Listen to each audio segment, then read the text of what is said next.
Hello, everybody. This is Casey here to do spiritual talk tonight. How's everybody doing?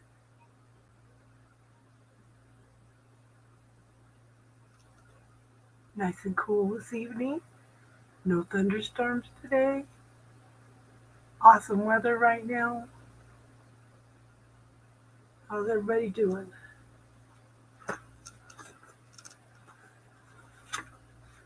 Yeah.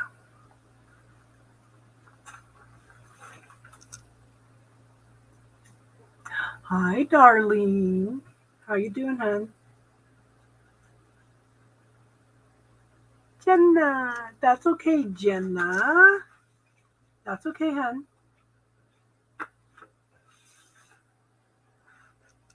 Family comes first.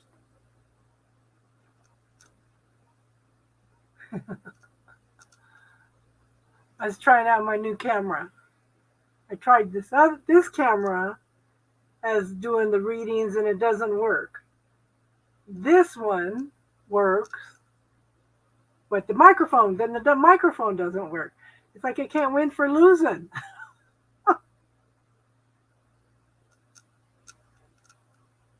I can pull 3 cards for you right now, Jenna.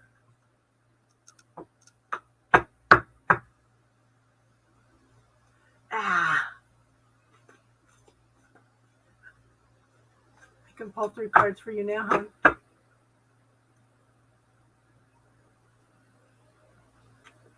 Yeah, I can do it.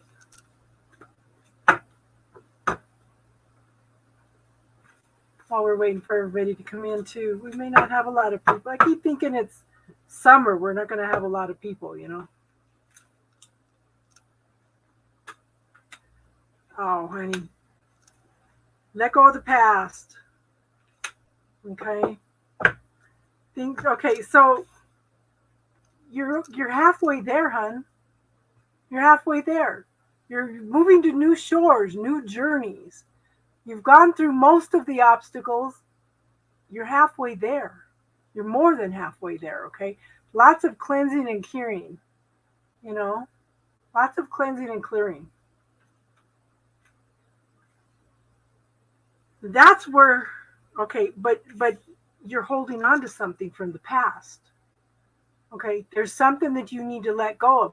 You need to start focusing on the potential rather than the past, okay? But then we have the 3 of Swords. But look at this card, okay? This might be heartaches, disputes, separation by distance, but things can be resolved because look at how the light is overcoming the darkness, okay? Things can be resolved. Things can be worked out, okay? I don't like to end like that, so one more card.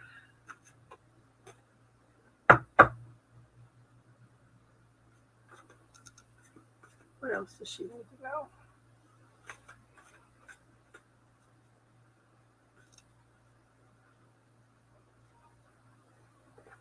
Look at this. Look at how much potential you have coming in.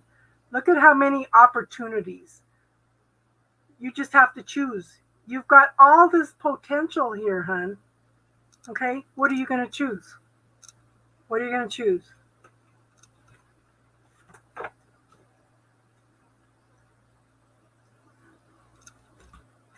I'm glad you guys like the pick a card readings. I like them. I was asking Jack one night, and he says, personally, I like this format. And I said, I do too. Yeah. And then my phone dies. Yeah.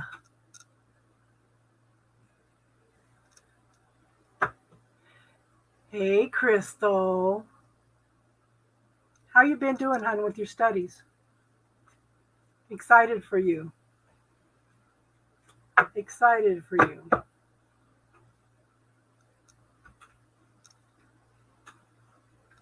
So I pulled out 4 books on the Kabbalah. So I think we'll be working on that a little bit. I pulled them out today, so we'll be working on those a little bit a week. But here's the Kabbalistic Tarot. I had a Tree of Life reading by a woman, God, years ago. And she boy, she nailed some stuff. So I might eventually offer some Tree of Life readings. Yeah. So that's Kabbalistic Tarot. I just keep getting input, like the movie Short Circuit. The elements of the Kabbalah, the power of the Kabbalah. Then I have Kabbalah, discover powerful tools to explore practical magic and the Tree of Life from Hay House. And I have a couple other Kabbalah books. I have one, I'm pretty sure I have one that says the Kabbalah Made Easy. But I have some recordings I need to go in and re-listen to too. It's been quite a while since I listened to those. Hi, Fuzzy Kiwi. Welcome. Yeah, past is full of heartache.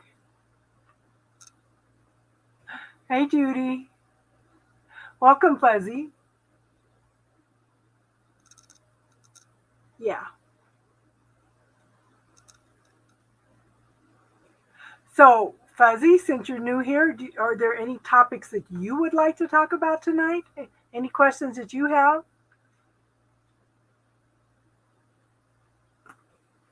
And let me post the link if anybody wants to come in and talk.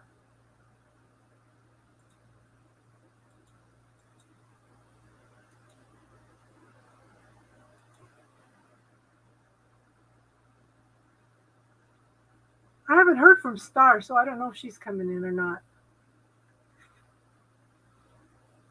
I think she's got her daughter. Yeah.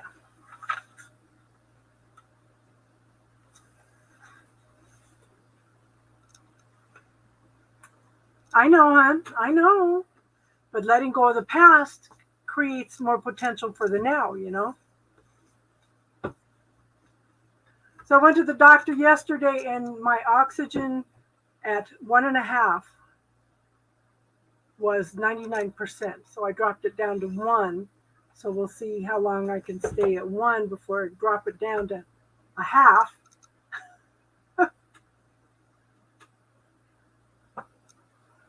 Getting close, getting close. Spirit guides. Okay, we all have teachers.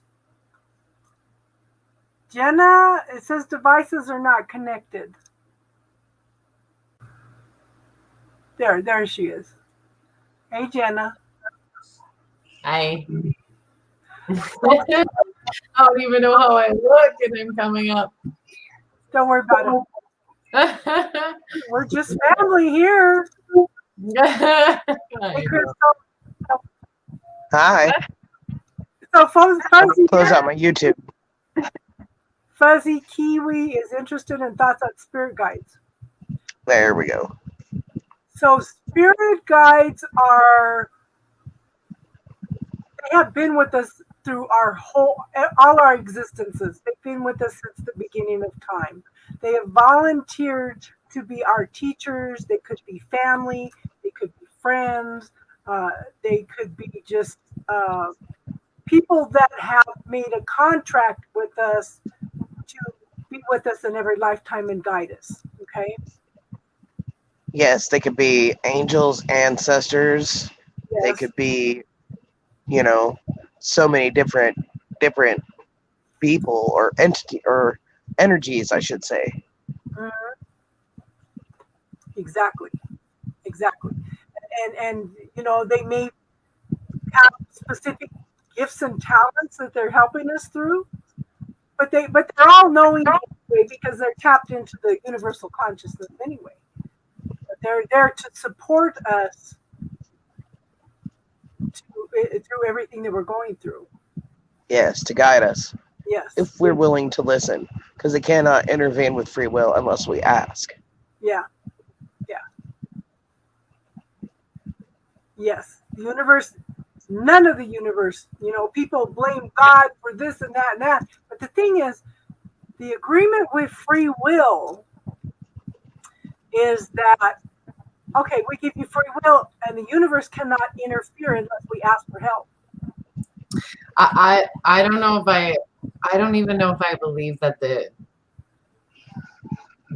See, I don't essentially believe too much in free will, but I don't know if I don't think it's right that they interfere. I don't know that they're allowed to interfere. Like I think things are supposed to happen how they're supposed They to. aren't.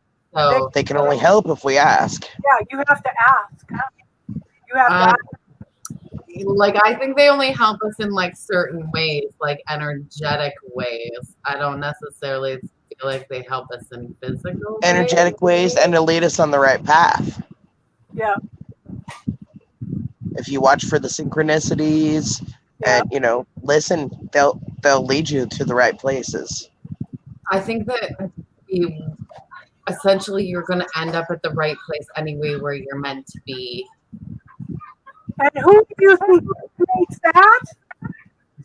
See, I don't know. I go back and forth on this. Like, you know, of course, I don't believe in free will. So that's like it's an age-old debate, right? You don't believe you have a choice? Well, of course. Like, I believe we have consciousness, but I think That's free will. That's Yeah, but correct. everything's been written. Consciousness is different than free will. I think what happens is we were given a blueprint, we were given a guideline, but we still have that free will, those choices.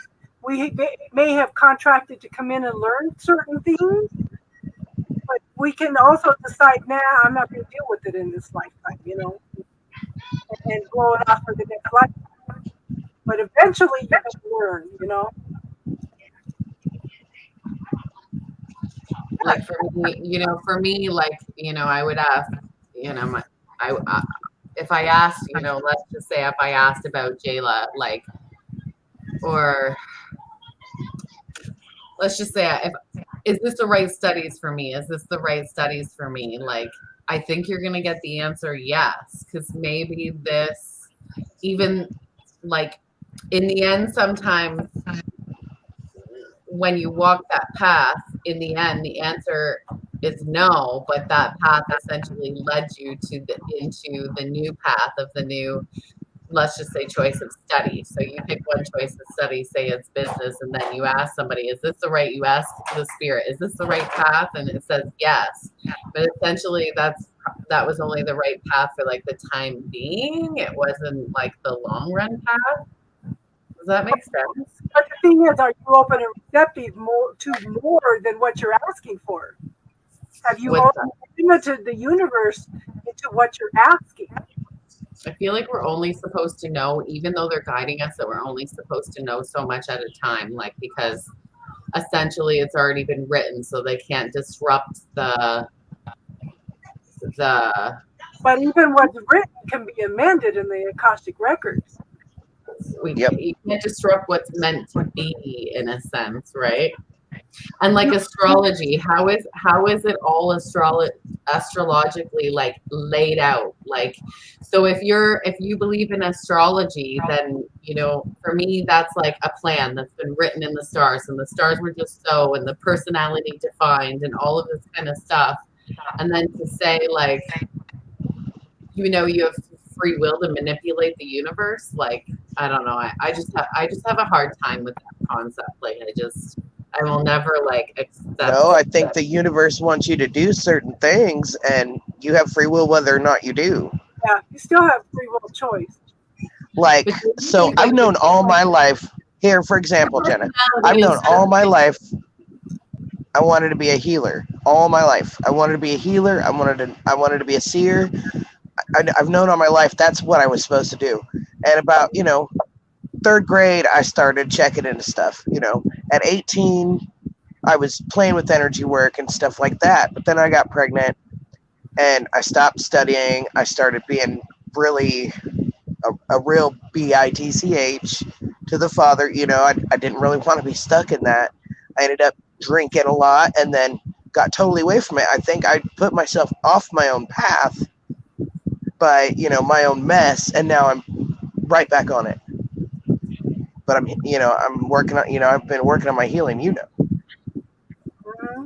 But essentially, like, in my point of view is, your personality is such a way, Crazy Crystal, that you, no matter what detour, essentially, like when this kind of thing crossed your path, or you go back to this thing or this interest or this you were always meant to be To do right this. here, right now. Yes. To be what Yes, you but are. So therefore, for about 20 years, I wasn't doing it right.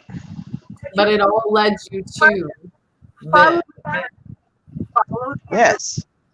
And that's why essentially I feel like you had this knowing, like I talk about, like I have these knowings all the time. I just know, and I know what's to come in the future. And like, I can't explain it, but even the stuff that's happening in my life right now, I just knew it was going to happen. And having that knowing that these things were going to happen, just to me, it's been written, like, even down to like, those smallest intricate details. I just feel there always was a plan. There always was a plan.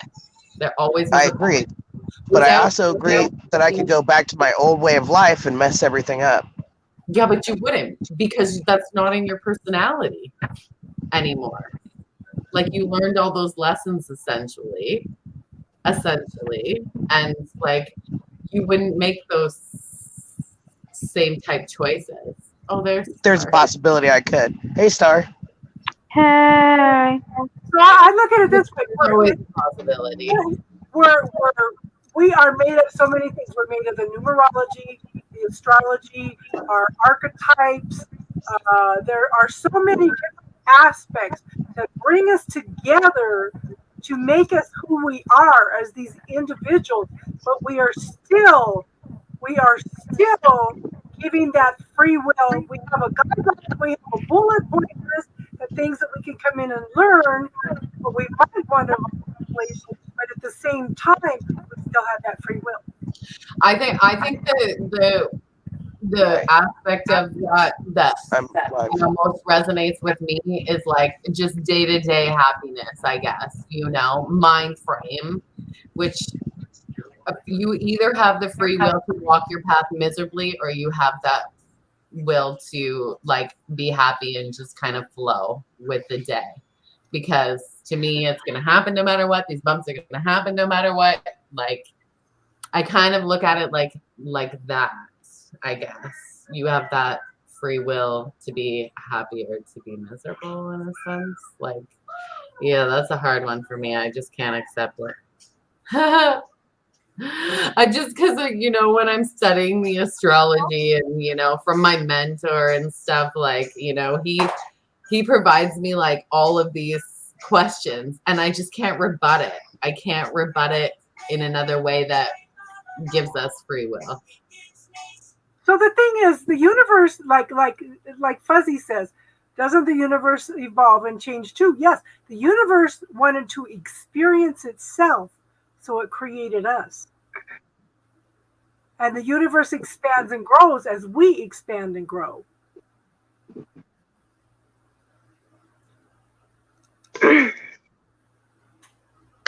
Yeah.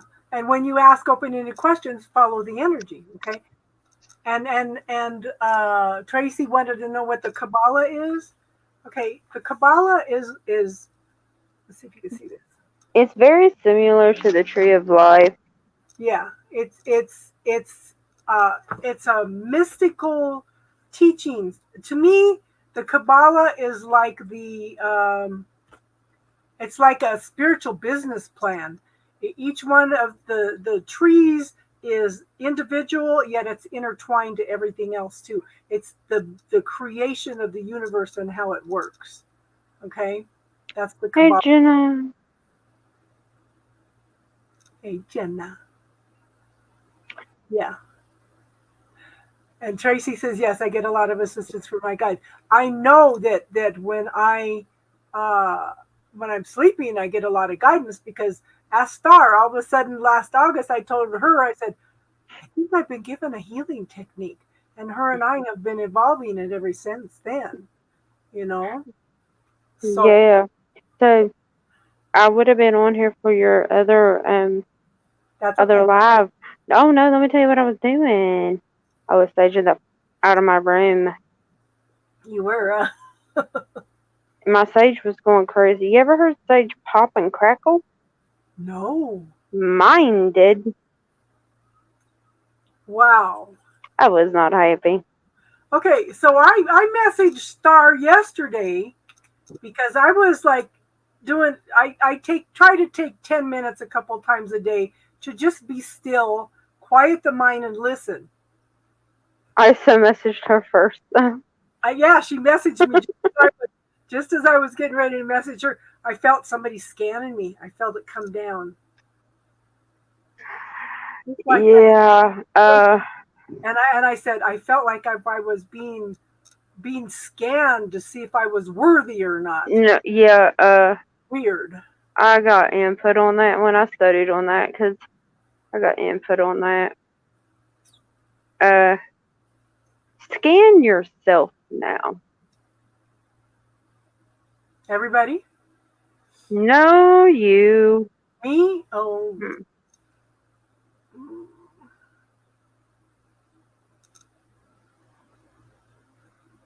Okay, I feel like somebody's taken some watercolor and painted spots on me. Just splash. Okay. Somebody splashed colors all over me. Just like you take a paintbrush and you just put little dabs here and there. Wow. What are you picking up on?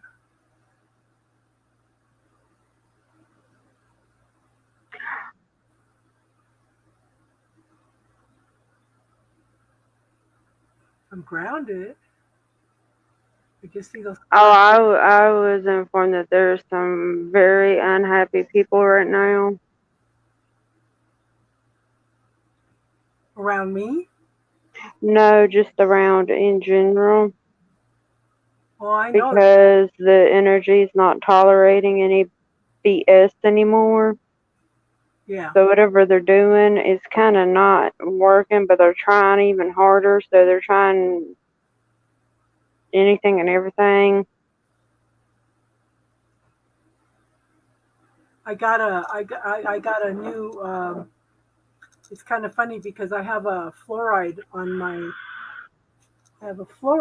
computer, and I ran across this little pyramid that's got the malachite and the gold and yeah, that's funny. I've been picking up on Egypt so much.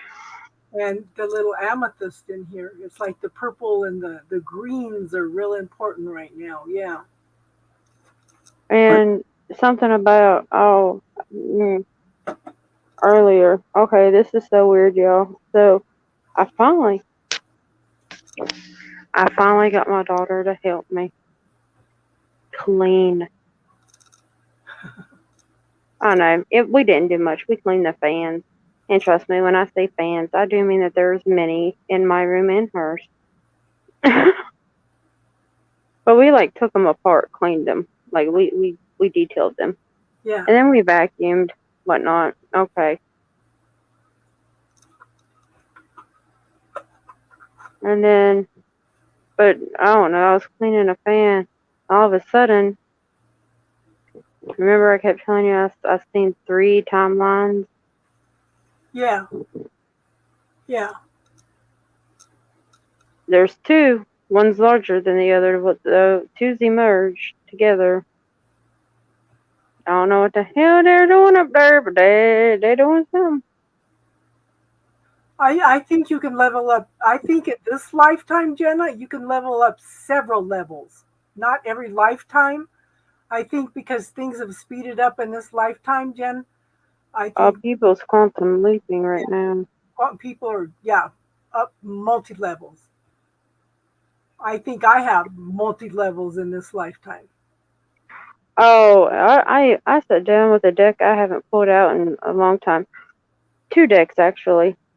There's I have the Archangel deck. Okay, pulled it out. First card that flew out. Remember who you are. I was like, alright, forget you. I'm not even going to listen to y'all. I'm so sick of y'all telling me that. I pulled out the Starseed deck. Uh-oh. I've not seen this card in there. Didn't know this card existed in this deck. It says I remember. You remember? That's what the card says. I remember. Yeah. I pulled Remember Who You Are and then I Remember from a completely different deck. Yeah. Blown Away was like, I remember? Come on, Dean. Come on for a while. Ah, Dean. Yeah, I think we're all making quantum level leaps at this point in time, hon. And that's what this group is for, is to help people going through these quantum leaps and the things they're going through and the things they don't understand. And, you know, it's Casey, we have to talk like this weekend because I want to see you off that oxygen machine. Me too. But Yeah, man. This weekend, I want to take some time for sure. I was on 1.5 yesterday, and my oxygen was 99, so I dropped it down to 1. But when I'm busy running around and trying to do things, then I notice it. But I'm thinking if I ordered some bands and stuff to start exercising a little bit, because we'll see if that'll get some things. Hey guys. Yeah. Oh, sorry. I gotta go. A friend of mine, his dog got hit by a car the day before yesterday, and it didn't make it, and he's really going through it. And I've been I've been checking on him, the whole time, but he's finally, like, I guess this is the third day. So he's finally ready to hang out. I'm gonna go hang out with him. Yeah, well, send a love to him from all of us. Okay, I will. Yeah. I'm definitely taking plenty with me. Yeah. Lots of love. Yes. Thank you guys. He's a good nice guy. seeing you. Yeah. Sorry, I've been using my gifts and honing them. Good for you. Yeah. But one of my gifts is just, my presence and understanding. Yeah. I didn't realize how much gift that really is. But I agree totally. Now, just like I posted that one, Casey said it was so profound. It's where, when you take the time to sit with a friend or sit with a child because they're upset or something, tell me that's not your purpose in life, Yeah, I definitely do that all the time if I can, Yes. Yep. I've done that since I was a kid. My daughter's starting to do it. I'm like, Same. I think it's just part of our empathic nature for sure. Yes. Yeah, I feel the same way, Crystal. Like, I'm taking care of a man who's like in his last days. He's got like 2 weeks to live. And then I'm taking care of another lady. She's in the hospital right now. When she moves out, I'll be her full-time caregiver. And then just lost her husband. And then, my daughter. I'm like, hey, stop sending me. My phone's been ringing nonstop lately. It's like I'm on like 5 conversations at once. I do that all the time. Yeah. But I quit for a while. I had to figure out who I was, but this one's one I'm going to go be there and hang out with. Life purpose. That's part of your life. That's a major part of your life purpose. It's just absolutely. So I'll see you guys next week. Okay. Okay. Here. All right, guys. Love and light. Love and light. Lots of love. Lots of love. Good to see you here tonight, Dean. Good to see you guys. Oh, sorry. Good to see you guys too, though. Bye. Hello, everybody. Hi, Dean. Star Crossing, we meet again. Oh, yes, we do. I have a song in my head. What is it? Ooh, very interesting. It's not the Ring of Fire this time. It's the 80s song. No, I won't say it. Which one? I don't know. For some reason, I'm going back to 80s for some reason. It says, when I touch myself, something. That is not the song, Dean. Where you at?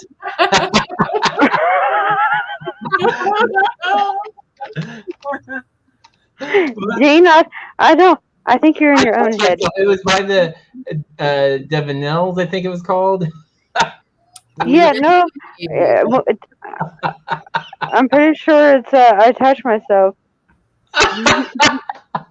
I'm pretty sure that's the name of the song, but no, that was not the one that was in my head. Oh my goodness. I don't know. So you're thinking of a song? Yes. I don't know. I'm not. The Celine Dion song? No, but he's got the right era, but not that song. I don't think it's the Ring of Fire because I know It's definitely not. You're thinking of a song, Star? Oh yeah, Dean always picks up my songs. Lady Gaga? No. 80s. It's an 80s one? Yeah. I take My Baby Takes the Morning Train. Cyndi Lauper? No, definitely not. Male or female? A female. Madonna. No, but she once told her mom that she did not need a man in her life because she was a man. Pink? No. Okay, now I'm really lost. Her mom told her it was time for her to like calm down and whatnot, and to marry a rich guy. She said, "Mom, I am a rich man." I had never heard of that. Shirley.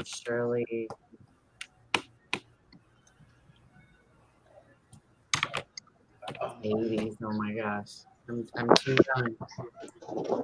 I don't know. Oh my God, y'all don't know what Cher said? Oh, that's the problem. I don't really listen to Cher.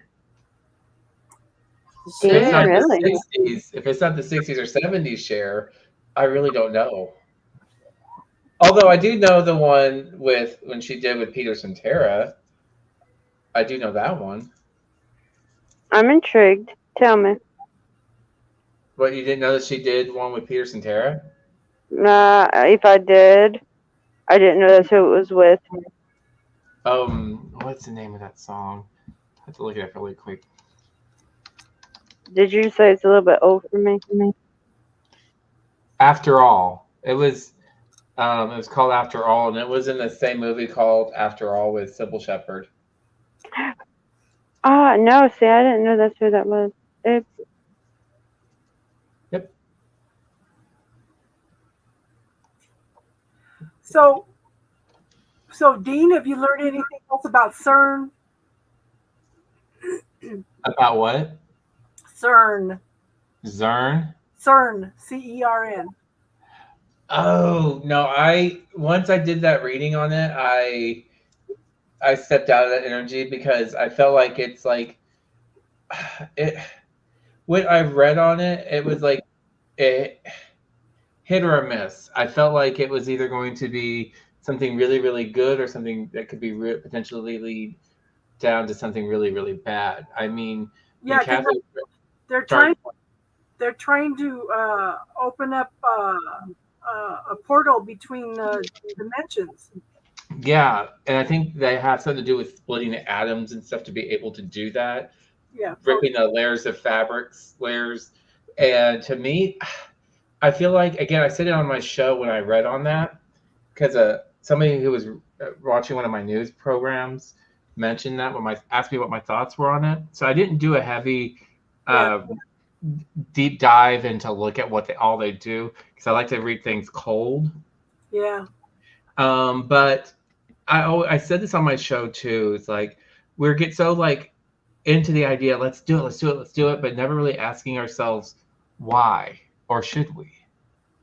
The last time they did it, they created multiple timelines.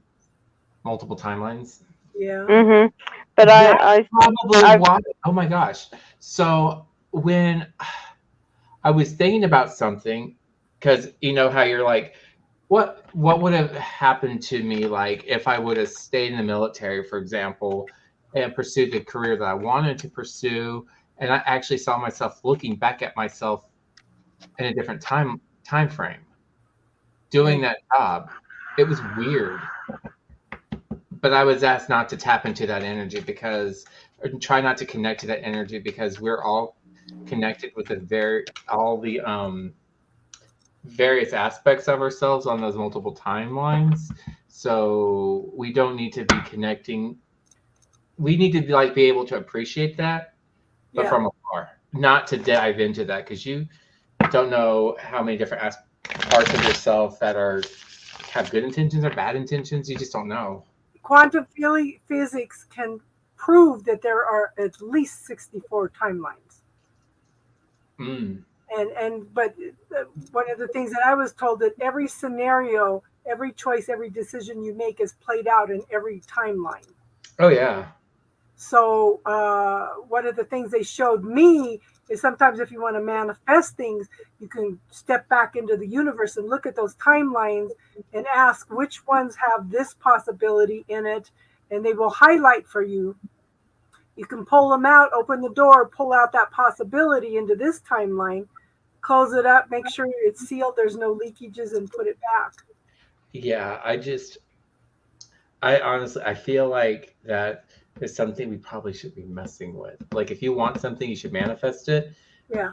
Do the work for it, but not. I don't know. I don't know if I'm the only one that thinks like that, but I really don't think we should. We should live in our moment, not in that possibility or something that played out or is playing out on the other side. So back time. Yes, teardrops. Yes. Dean couldn't get it, but you did. Oh, okay, yeah. I haven't been hearing music though a lot lately. So I've noticed. It's I'm practicing other things, like I'm learning. I'll be throwing you songs every time you read for me. I'll be throwing you songs. I'm like, no song? Right now I'm at the point, do you remember the movie Short Circuit? Oh yeah, where they were dancing? Where the robot became human. Oh.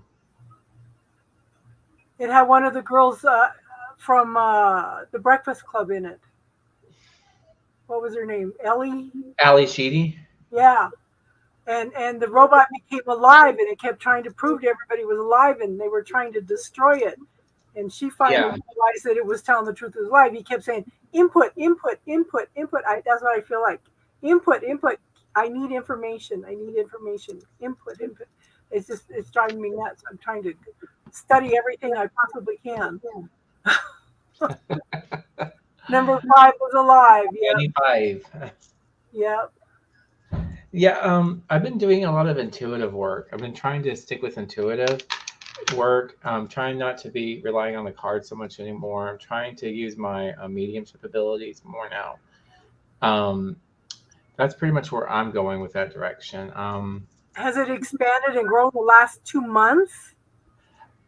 I think for me, my abilities have been growing steadily. Yeah. My guides are not giving me more than what I can chew. They're patient, but they've been giving me a lot, and it's at the same time. I asked them to do it a little bit more slower now, because I want to be able to appreciate each gift and hone them. Yes. Because I think with me, I don't know if it's true for anybody else, I just embraced it. And by me embracing it, it was like a whole dumping, like, here you go. And I've noticed that I'm picking up on energy faster now. Like when something comes to me, it's like, somebody's here. Like, what do you want? So I'm recognizing when people are entering my space more and more. Oh, see, no, that's good. But I don't know. Jack seems to be bringing in some things for me, because I freaked out one night because all of a sudden I was seeing. I saw his great grandfather walking the Trail of Tears. I saw his great grandfather that was. I kept seeing Captain Jack, the pirate. What's his name? Johnny Depp. And I told Jack, did you have an ancestor that was a ship captain or something? He goes, yep, true story. But I kept picking up on things on him that I never picked up on anybody else before, and it's expanding and growing. But it's like his energy brought that in for me. So I was just kind of like, what? He was confirming everything I was saying, and it's like, what? Dean, has my aunt been near you yet? I haven't. I don't think I felt her energy in a while, but then I haven't been for it either. No, oh no, she'll make it very known. It's more of a in your face. Hey. Yeah. Ask Casey.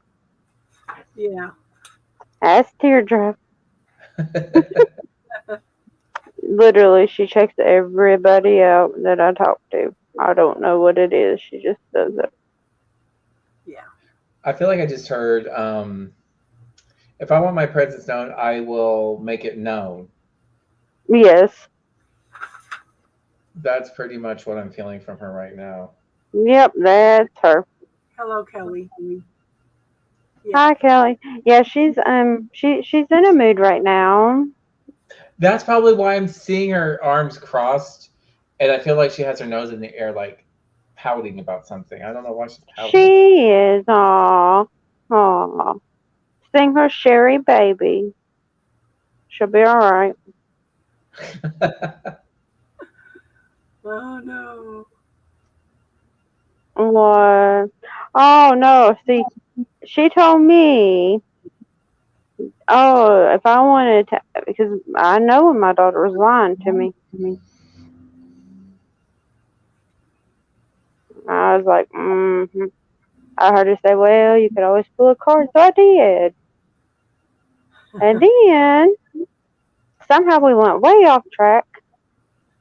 And my daughter turned it on me. I thought, no, what? Yeah. She said, well, Sherry said, let me tell you about your Aunt Sherry real quick. Yeah. So, yeah, she might be a little bit upset. Yeah. So we're definitely living in interesting times. I was reading about Vesta, the asteroid, and it seems to have connection with the virgin aspects, the women that would go serve 30 years as service as the Vestal virgins, and then they would leave the service to go live their lives. Okay, but the day that it went, it hit a point. That's the day that they leaked the information on the Roe versus Wade, and then when this last time it conjuncted somebody or something, that's the day they announced that they were for sure that they were killing it off. And then there's something coming up again in October over it also, just before the elections too. So it was kind of interesting, because Jenna was talking about, astrology, how it interacts. I think it brings in possibilities and stuff. But, even if you look back at the book, the Bible Code talks about, you can look up your name in the Bible Code if it's in Hebrew, and it will tell you things about yourself, okay? But it states in there in the Bible Code, it says you have at least 5 choices for every choice that you make. What are you going to choose? That's the thing. What are you going to choose? At this moment in time? Yeah. Oh, I got a choice. Yeah. I need Uncle Joe's address or phone number, please. Yeah. Oh, no. Let me tell you what the pharmacy did. I ain't happy. Uh-oh. I'm on birth control for one reason only, and it's not because I'm out here having sex, because Lord knows I'm a virgin again. It is for a completely different reason. It's health related, okay? Now, they don't want to cover it anymore. Were they going to cover a surgery then? Yeah. Well, he ain't got many options. When I heard that whole thing was overturned, I'm like, oh hell. we're going to hell in a handbasket. Because me personally, okay, I am pro-life, but to a point. That's just me and my beliefs, my religious beliefs, okay, to a point. But I still think it's that our religious beliefs should not have anything to do with, there should be that separation, right? It should be your choice. That should be the choice of the both parties involved in that. That's what I feel to make the best decisions for both Well, of you. right. Okay, but think of it this way: if a woman gets raped, right? Oh, I'm totally for that. I mean, You get that what I was an mean? unplanned pregnancy by choice. If it's based on rape, incest Yeah. issues, they're nasty. And nobody wants to bring that negative energy into the world like that, I don't think. A child carrying that burden. Mm-hmm. Yeah, and then okay, but there's actual people out here that's doing it, not not because they're out here just doing flinging their thing, whatever. But the thing is, even the Bible talks about. There's one. Which book is it? I can't remember now. But one of the books in the Bible says the Lord commanded one of the priests to perform an abortion on a woman. So it's not saying that it's, the Lord commanded somebody to do it. It might be one of the passages where the men forgot to take out, Oh, well, me and somebody gonna have a little chit chat about diet because they're like, we're gonna override it this time, but you really need to talk to your doctor. Talk to my doctor and tell her what. They should figure a way that my insurance gonna cover this, or I'm gonna start doing the surgery and then they're gonna have to finish it because I'm probably not gonna do the best job. I've been saying for the last 6 years, what the hell's going on with this country and why is nobody protesting? For 6 years now. It's like, this is, my boys tell me that I'm old fashioned and stuck in my ways, but I saw a whole different way of government when I was younger. I think each state needs to go ahead and take their stand and overtake the government already. Every state has that law. It's time to enforce it. They keep saying this country was based on Christian values. No, it was based on Native American values. If you go back and look at the history and the diaries and how they wrote it up, it was based on the Iroquois Nation and some of the others, Confederacy, their hierarchy and stuff. And it was it wasn't a patriarchy, it was a matriarchy, And it's like, and they keep saying the Bible should be in the schools. Have any of you read the whole Bible? Yep. Incest and men sleeping with their brothers' wives to get him pregnant to carry on his line, and sodomy and all kinds of stuff in there. And you want to put this in the schools? I told somebody, you need to sit down and read your Bible. Don't listen to just what they're picking out and given to you. Read the whole thing. You'll be shocked. It's like, that Lilith thing that I sent to you, I so sent it to a preacher. Uh-huh. Oh, I did. You sent it to the ex? I did. What had happened was I was making a point. I was not wrong. She was Adam's first wife.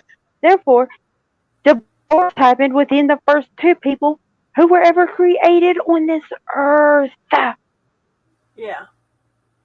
Yeah. And I always had questions growing up because it talks about, Adam and Eve's kids went out and married daughters of man. Okay, if Adam and Eve were the first people, then why were there other daughters of man out there? I always had questions. That's crazy. So yeah. Yeah, but I mean, And I was reading some more astrological stuff, and I said this is going to be going on for a few years. And everything is going to be like how Dean said he was wondering about what could have been, should have been, whatever. The energy is going to be flip floppy. Get ready. Yeah. So sometimes we just need to go with the flow, you know. That's what I was saying. Live in the moment. Live in your light. Live in your moment. Stick with your truth. If it doesn't resonate, then you need to like say hard pass. That's my whole mantra. Like live in your moment. Live your truth, and you can never go really wrong with that. But then where's the fine line to where, and I have a couple questions on this one. Where's the fine line between going with the flow and staying in the now and actually doing something about something that's going to bring a lot of bad to humanity, you know? Where's that fine line where we just stay in the background and do something before they overtake everything, you know? So there's two sides to that, yeah.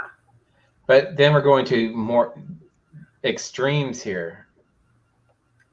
Yeah, but I question that too, because I tell people my story, but then I think, okay, where is it being used as a teaching tool, and where does it end up becoming my story? Because I don't want to carry this as my story anymore. There's a fine line between all of that, you know? Mine's teaching. I was put through it because most of the time people who are cross my path is going through something I have already experienced. Exactly. The first time I ever did a psychic fair, my friend just tricked me into going, and it's like I'm sitting there and I'm doing readings, and it was funny because the people that were coming to me for the reading were people that needed the experience that I had already gone through and got wisdom about, you know, the domestic violence and the abuse and control of information and all this kind of stuff. Everybody that came up, I had the information that they needed and the resources to be able to refer them to, you know. So, you know, I can see that, but I don't want to keep claiming it as my story. And when somebody brought it up one night, they said, "Oh, you've really, really been through a lot." When they were doing reading with me, and I thought, I don't even want to think of it like that. It's all in the past. It was a learning lesson, you know. But it's where's that fine line in there where we actively do something about something that you know. I realize that we all have things we come to learn, but then sometimes we have to come together as a collective in order to change things also, you know? You know what I mean? Mm-hmm. I'll talk about Lilith a lot, actually. I don't think she's necessarily bad. I think that, personal opinion, let me put that out there. My own personal opinion. Lilith and Adam were put here at the exact same time. Yeah. It was to see. It was a test. Okay. God and the devil. Nobody wants to believe this one. They're twin flames, like it or not. Yeah. That's what it is. The devil did not want to claim his feminine energy. He wanted to be fully masculine constantly. Okay, cool, whatever. Where'd that get him? Nowhere. Adam wanted, you listen to me. I'm man, you listen. She said, stop. I'm equal to you. He didn't like it. So, it was the exact same scenario that happened between Adam and Lilith that happened between God and the devil. Imagine that. Who would have thought? Yeah. Oh, that's so funny. I mean, let me just break that down. I mean, I broke it down multiple times. Yeah. That is my own personal opinion. I'll put that disclaimer out there one more time. But I mean, you can see it played out. Even if you just read the one Bible, the only Bible that most people know of. Okay, and you don't go and research all the other ones. I didn't look too much into Lilith. I saw some pictures of her, and it looked like she was depicted almost like a Medusa-looking kind of a thing. And that is so not true. You know, she was actually very beautiful. Yeah. But I wanted to make a comment to that where it's saying Adam wanted a submissive wife. Okay, being submissive works both ways. You have to be submissive to each other. You have to be, that whole idea about being submissive, meaning you need to work together to build the life you want together, to move together, share in that journey together. That's where that submission comes. So there's nothing, I don't ever really think there's anything wrong with the thing of being submissive. But there's something wrong with making somebody submissive to your whims to make you do something you don't. See, that's where there's an instance where people get that. She wanted to be equal. He didn't want that equal. So the Hebrew word Adam is translated to humankind, showing that Adam in this sense refers to the human race as a whole, both male and female, being created from the beginning. The verse always says both men and women were created in the image of the divine. Therefore, the divine must contain masculine and feminine energies, perfectly balanced, as all things should be. This verse also confirms that the human race has dominion over the earth. Therefore, the logical conclusion is humanity, both men and women, are indeed God, goddess manifested into the physical. This is supported by many traditions, including the Quran. Genesis says proof that the first man, Adam, indeed had a wife that was created at the same time as him, namely Lilith, in contrast to Eve, who was created later from Adam's rib. However, this is either a misunderstanding or a misrepresentation of the source material. Where it says it explains later.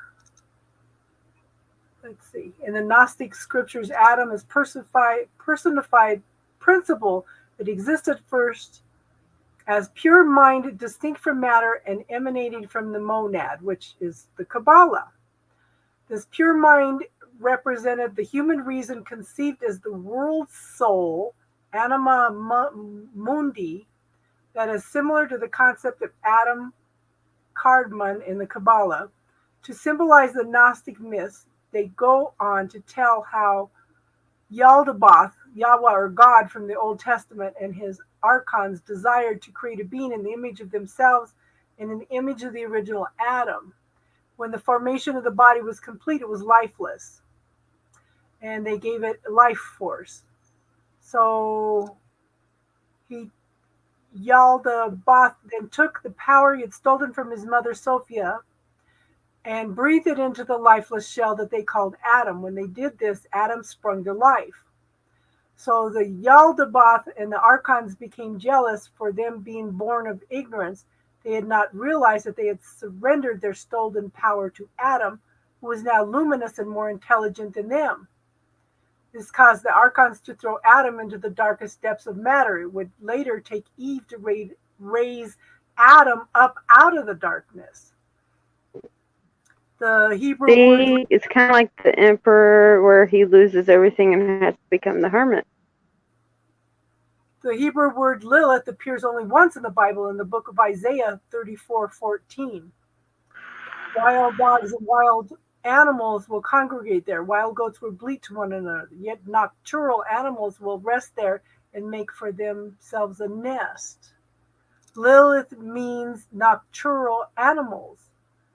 The precise meaning of Lilith is unclear, though in this context the word certainly refers to some type of wild bird or animal. Then they also refer to the name as a female night demon. Later Jewish legends also identified Lilith as a demon. Let's see, Lilith. Because she wouldn't submit. Her fortress was overgrown with thorns, thickets, and weeds will grow in her fortified cities. Jackals will settle there, ostriches will live there. Isaiah 34:13. Oh, where is it? She's also known as the Black Moon Lilith. The evidence doesn't support the idea that Lilith was taken or censored out of the Bible to hide the fact she was Adam's first wife, as she does not appear in any biblical works, does not appear in any works from the biblical period, and is not mentioned in any of the Gospels. And she does not appear in any of the Gnostic texts from the Nag Hammadi library, all texts dating from a range of 7th century to 7th BCE to 2nd century CE. Lilith is mentioned in 3 places within the Babylonian Talmud. Although she is not mentioned as being the wife of Adam, the text does suggest that she was a demon. However, it's likely this view may have been established centuries later when any of the previous biblical texts were written and based on the idea that Lilith meant demon. It comes from a medieval text, the alphabet of Ben Sirach, whose scholars date as being written between 700 and 1000 CE.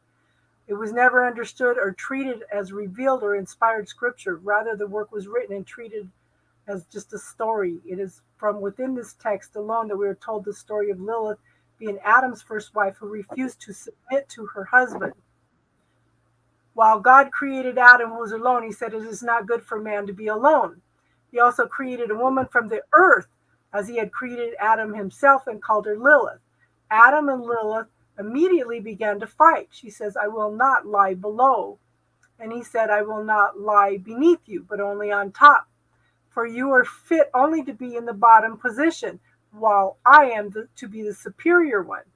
Lilith responded, "We are equal to each other insomuch as we are both created from the earth." But they would not listen to one another. When Lilith saw this, she pronounced the ineffable name and flew away into the air. Because of Lilith refusing to submit to Adam based on the idea that she was his equal, Lilith is sometimes exalted as a woman's empowerment or feminist icon. However, it should be noted and considered that the rest of the text goes on to describe Lilith as a demoness who terrorizes pregnant women, fornicates with demons, and murders infants. The work certainly does not paint a picture of Lilith being an ally to women, as a text is indeed a work of satire. It should also be considered that the text should not be taken too seriously in its treatment of Adam and Lilith. To the Gnostics, Adam and his wife Eve were seen as equals, and Eve especially was given high honor as she was responsible for Adam's awakening. Because she had sex with the devil? No, because they couldn't control her. Then they're going to condemn her. They're going to call her a demon. They're going to talk all kinds of stuff about her because they couldn't control her. Yeah, no, I get that. I was talking about the Eve part. She awakened him because what? She had sex with the devil? Hello, that would awaken anybody. Yeah, and it goes on to talk about Eve. It says she represents the divine feminine and its archetype mother of all life. She's responsible for Adam's humanity, awakening to their true divine self.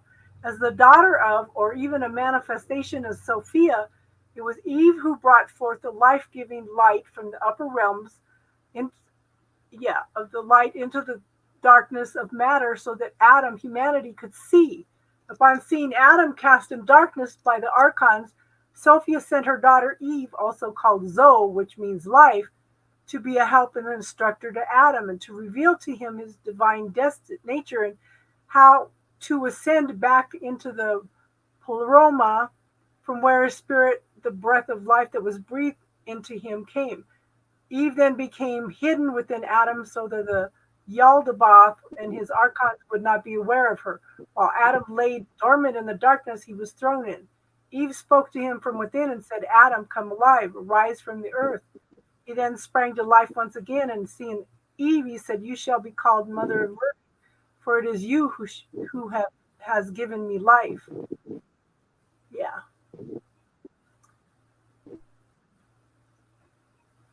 It says, then the authorities, let's see. The Bible says Eve was formed from the rib of Adam. The Gnostic text demonstrates this is a lie told in order to suppress the divine feminine principle in its role. Then the authorities were informed that their model form was alive and had risen, and they were greatly troubled. They sent 7 archangels to see what happened. They came to Adam. When they saw Eve talking to him, they said to one another, what sort of thing is this feminist woman? For she resembled that likeness which appears to us in the light. Now come, let us lay hold of her and cast her seed into her, so that when she becomes soiled, she may not be able to ascend into her light. Rather, those whom she bears will be under our charge. But let us not tell Adam, for he is not one of us. Rather, let us bring a deep sleep upon him, and let us instruct him to the effect that she come from him, in order that his wife may obey, and he lord over her. Then he, being a force, laughed at their decision, put mist in their eyes, and secretly left their likeness with Adam. Having slipped away to be alone in the garden of Eden, was approached by the serpent. Through the exchange in the Gnostic text is slightly different than the biblical version. And then he saw the likeness of their mother. He said, what did God say to you? Was it, do not eat from the tree of knowledge? She said, not only do not eat from it, but do not touch it, lest you die. He said, do not be afraid. In death you shall not die. For he knows that when you eat from it, your intellect will become sober, come to be like God, recognizing the difference that obtains between evil men and good ones. It was jealousy that he said this to you, so that you would not eat from it. Now Eve had confidence in the word of the instructor. She gazed at the tree and saw it was beautiful and appetizing and lovely. She took some of its fruit and ate it, and gave some also to her husband, who ate it. Then her intellect became open, for with the light of knowledge had shown up to them. Yeah. So they say that Eve raised him up out of the darkness. Hey, Robin. So that's what we're, because I never knew a lot about Lilith until I started some astrology, you know. I don't see her as good. I don't see her as bad. I see her as what she is. I mean, she wanted it to be equal. I mean, that was it. Is that not what we all kind of say now? But it hasn't been throughout history. When men could not control the women, then they cracked down and took over everything, you know? Right. They're trying to do that again. You know? Oh, they're going to have a big issue with me. I'm sorry, you got issues. I bring issues. Yep. Yeah. They don't know. Until they bleed from their vagina for 7 days and don't die or need a blood transfusion, we have to talk. I was just reading about a guy in Japan that has been having cramps for 20 years and didn't know he was having cramps. He thought he had a bladder infection every month for 20 years. He had ovaries and a uterus, and he was just devastated when he found out he was both a man and a woman. So now they're saying, oh, he had the surgery to get rid of the ovaries and uterus, and now he feels like empowered as a man again. I said, that's interesting. He had more female hormones than he did male. He could never have kids, but he could have, had kids as a woman.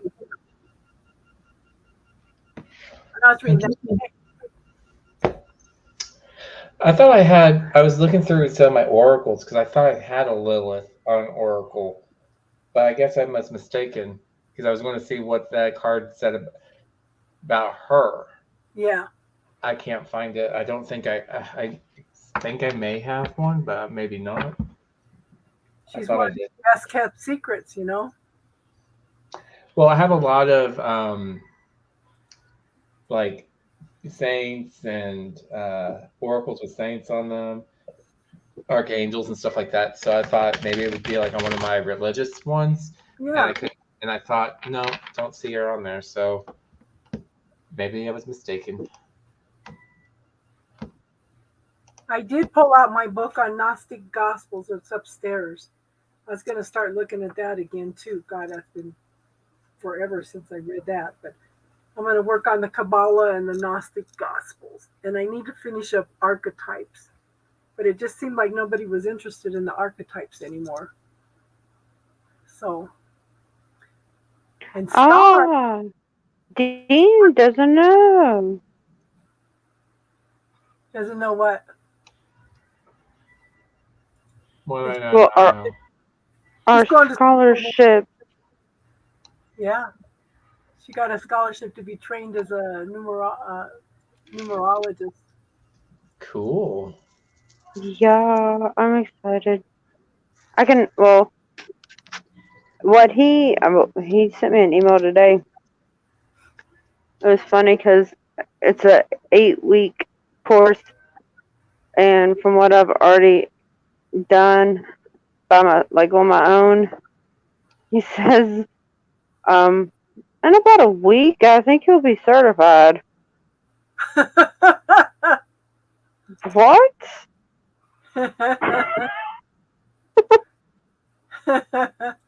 That's funny. I think it kind of blew him away.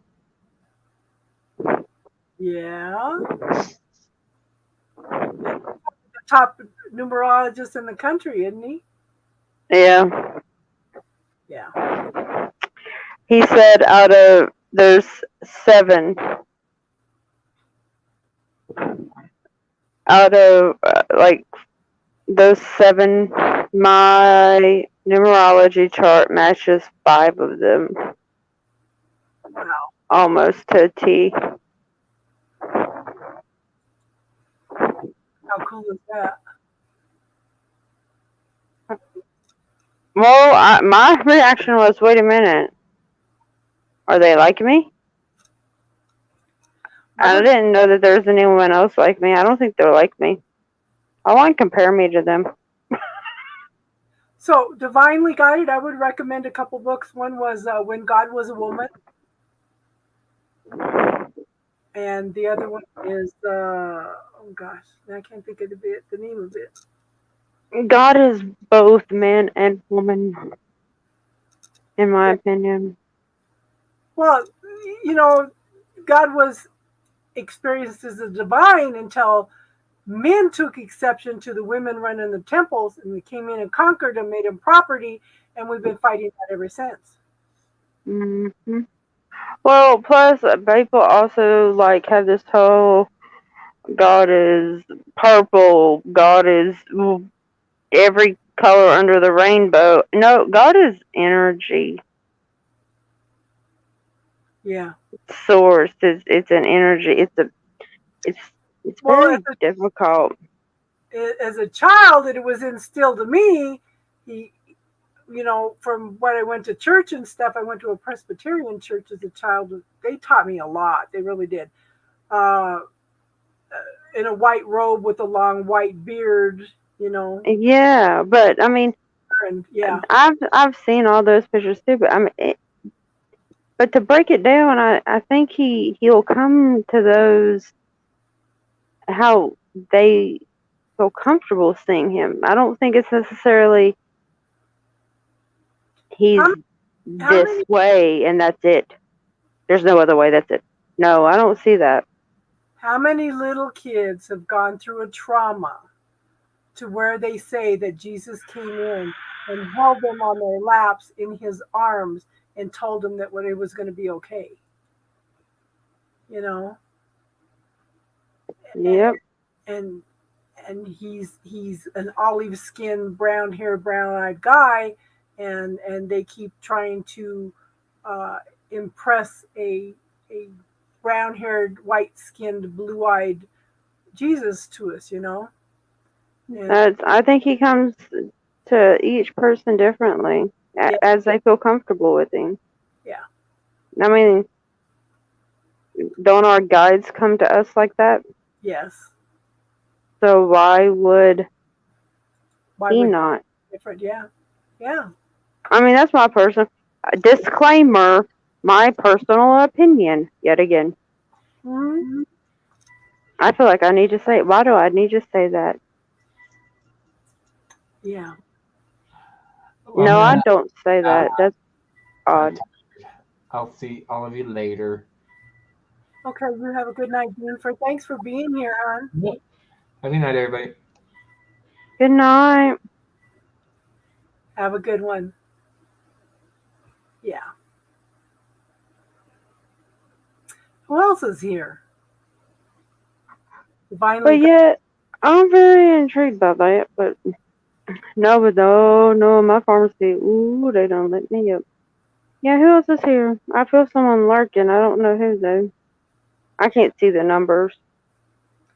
It's like Dean dropped off and somebody else came in. Is it Jack?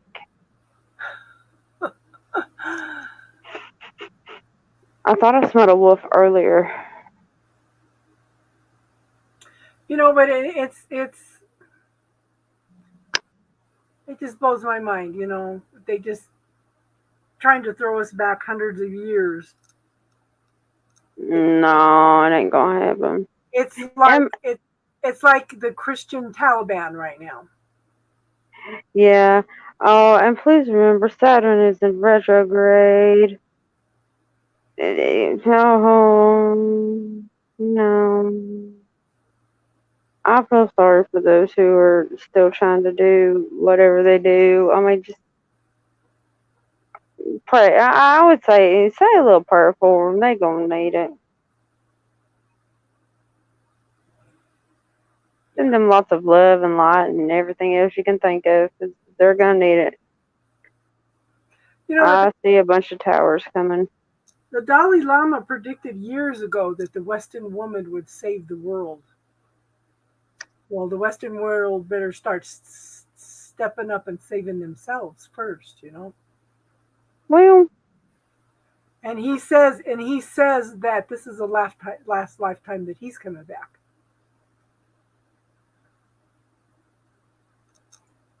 I think I got to think. You said that once before, and I thought about that.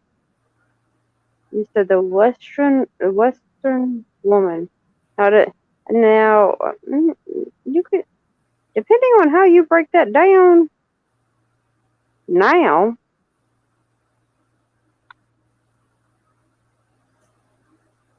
I don't think it's necessarily northeast, south, west, whatever.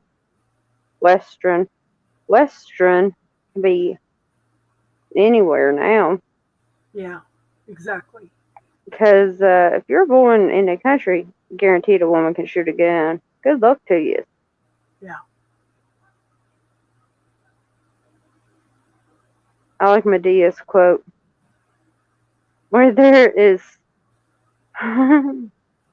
where I have my piece of steel, there is peace.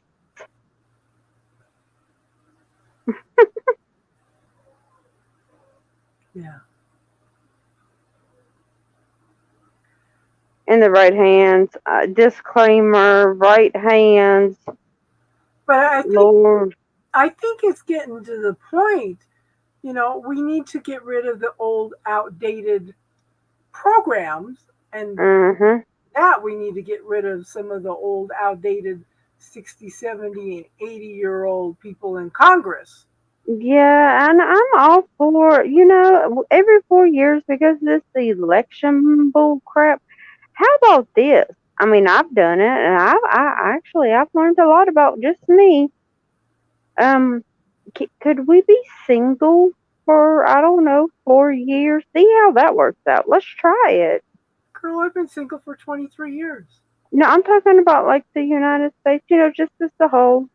Maybe we should try that.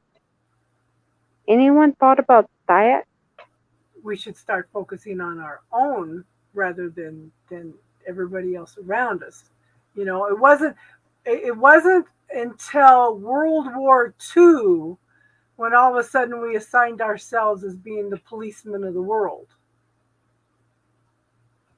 And that has just caused us major problems. They hate us all over the world. Yeah, exactly. So maybe we shouldn't have a president. Maybe we should be single. Yeah. Just, I mean, why don't we all just run it, all of us, as one? Yeah. It makes more sense. So it's interesting because about a year ago, some of them predicted that the next president would be a woman. Hi, Jano. I just seen you pop in there. Yeah, I have a feeling it just might be, but I don't think people's gonna like her then. But the thing is, instead of laying down and just taking everything, where's that fine line? Like that poem says, first they came for the socialists. I didn't do anything because I was a socialist. And then yada, yada, yada, yada. And then they came for me and there was no one left to help me. Mm-hmm. Oh, my favorite saying, do not come for me unless I sent for you. And even if I sent for you, do not come for me. Come correctly. Yeah. But it's healthy boundaries. What reality are we creating by I know we have some responsibility in creating the collective reality too. It's not just stay in your own and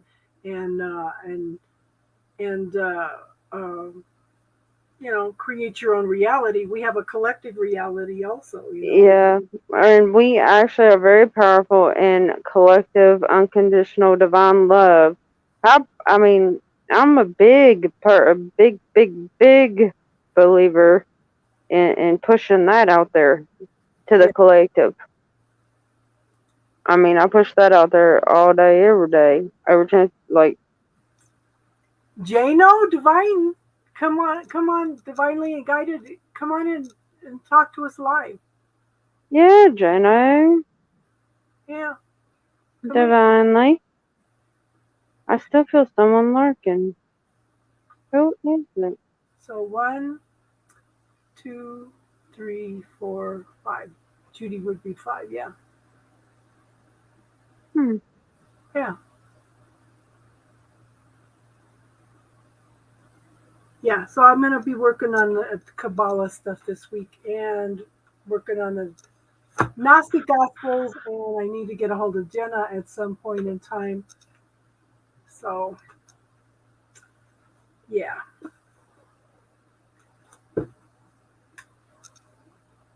I'm just, yeah. Oh, expect the unexpected. And like I said, I freaked out yesterday because I just felt them. I actually saw the scan going down my body. Yeah, well, I'll send you some. Yeah. I'll send you some because it didn't click till later on, and then I was like, hold up. Hold up. Yeah. So we're all going through changes. And I've been saying since January, all of us are going to be changed by the end of the summer. We're all going through major, major changes. Another time I got kids getting ready for bed. Yeah. Oh, yeah. Kids come first. Kids come first. I know. My kid is my dog, and she's about 10:30, she usually gets up and tells me it's bedtime. Oh. Mine went with some fun. She'll be back Sunday. But then she'll be gone. Well, let's see. I'll have her till Wednesday evening, and then Thursday I will be lost. I'll be in a rabbit hole, y'all. Yeah. So did that reading I did for her the other night resonate? With my child? Yes. And she was looking at me like, What is but it? Mom, I tell you everything. Because I can't lie to you. I was like, oh, I know you can. She's like, well, I might not tell Dad everything, but I can't hide nothing from you. Yeah. I think that does bother her some, because it used to bother me too. Yeah. And it bothered my little cousin, because I still text her, and I'm like, I know what you're thinking. If you do it, I'll kill you. She's like, what is wrong with you? She's 21 now. Yeah. I'm like, I know what you're about to do, and I think not. And she freaks out. Yeah. Just like, okay, like the first time she got pregnant. Oh, no. I knew before she knew. And she was underage. Oh, she was underage. I was like, I'm going to castrate him. She's like, who? What? Why? I'm like, the boy.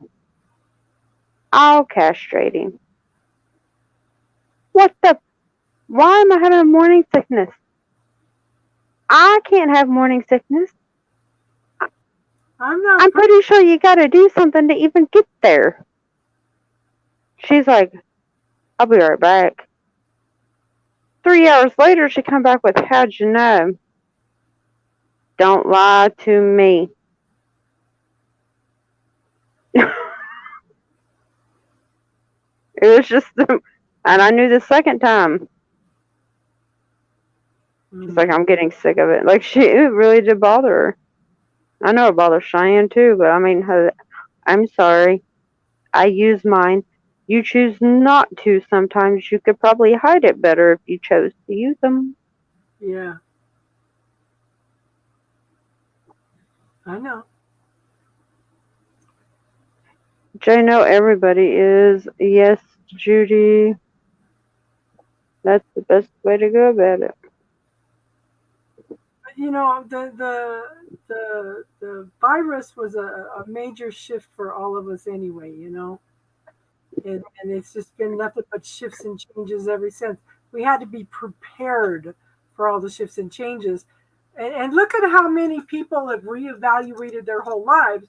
You know, Mitch McConnell's over here saying, well, people will go back to work. The jobs will improve when they run out of stimulus money. They've all stashed the stimulus money. No, they didn't. They were using it for everyday living expenses and paying their mortgage. And you can't say that everybody just stashed all that money away. That's stupid. But it forced people to look at their jobs, where they're going in their lives, and looking at what makes them happy and not happy, and evaluate. Take time to listen to spirit. You know, it's. I keep saying, if you take 10 minutes a day just to still the mind and listen, you'd be surprised what comes through. You know. So yeah. So it's what grand and glorious adventure can we create with the universe? You know? I'm not asking that anymore. Why?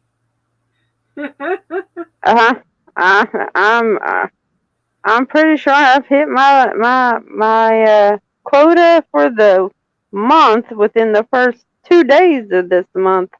I ain't asking that no more.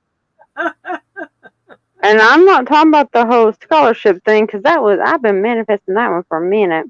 Yeah. I'm talking about the other part of it. It was like, hi, hi, hi, hi, hi, hi, hi, hi. What the hell? Did y'all just fall out of the flipping sky? I wrote y'all off. What you want? But that's Who sent you back? I don't think that's all from that statement. But what are you going to create with the universe, you know? Oh, I'm creating. I'm just You have a good night, divinely. good night, divinely. I'm creating. I'm just not sharing as much. That is something else too. If I do not share everything at this moment in time. So, have you got out and created a shopping list yet? Oh no. Yes, Good. ish. I mean, I haven't seen anything I wanted to create yet. I keep looking and it's like, okay, I'm maybe it's just because it's the holidays. I'm missing something here. well, I'm trying to think on a shopping list. I want that in my life. I want that in my life. Ooh, I want some of that. Oh yeah, no, I do that daily in my head. I'm like, ooh. You say, ooh, and you make me think of my granddaughter. So I took her to bed one night and I have some pillowcases that are satin. She goes, ooh. And then she goes, no. So I gave her a pillow with just a cotton pillow. No. So I pulled one of my little fuzzy pillows out of the pillowcase and I handed it to her. And she rubs it. Next thing I know, she's laying on it. Mm. She wanted something fuzzy. She just had to, no, this is not what I want. You know? Oh, and if you pay attention, I don't know why they're telling. Okay, we're gonna go this route tonight. Great. If you pay attention to things, little pieces, puzzle pieces, as I like to call them, Uh-huh. that they've told you in the past that didn't make sense, they make sense now. Yeah. And Like, Judy, why did you start smoking again? Yeah, pieces of the puzzle are starting to fit into place. oh yeah, like I figured out the whole 12 is 21, 21 is 12. It doesn't matter because they both equal 3. Oh, I figured that one out real flipping quick. And I was like, huh? We're going on 5 years of you telling me this, and that was that simple. I was punching the air. I was. The universe is simple. We make it complicated. No, no. I would have never guessed it. 5 years ago, what they were referring to was not in my life. What was it? What was the meaning? Person. A person? Yeah, the person was non-existent. Like, so therefore, 5 years ago, it made no sense. And then even when they came into my life, it still made no sense because I didn't have the knowledge that I have now. Yeah. And now I'm like,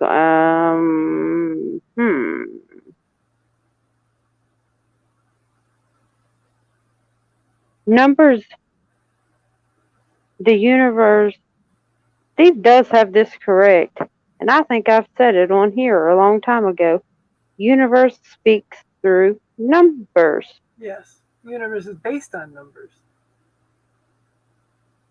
So when I was just,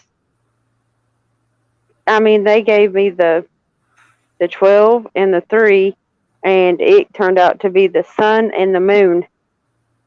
Hey, Casey. Hey, Casey. Which kind of blew my mind a little bit. Yeah. Yeah. Come on and talk to us, hon. And Judy, don't start smoking again, hon. I can't say nothing. I vape. Yeah. I don't smoke anymore, though. I can tell you this. I cannot stand the smell of cigarettes. You're at your mom's house? Yeah. Oh, tell Mom we all said hi. Yeah. Tell her thank you for having such a lovely daughter.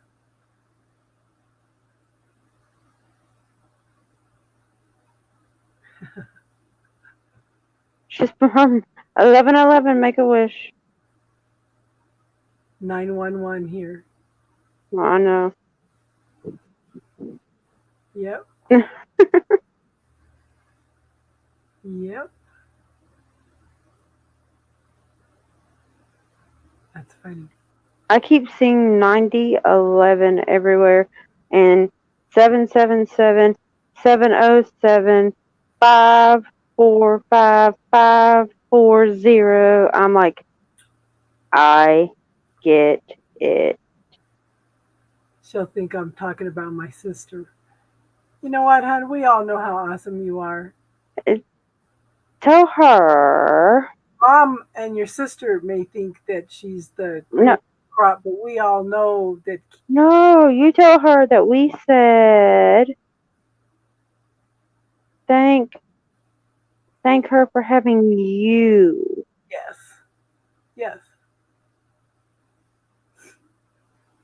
Because we love you. We don't know your sister.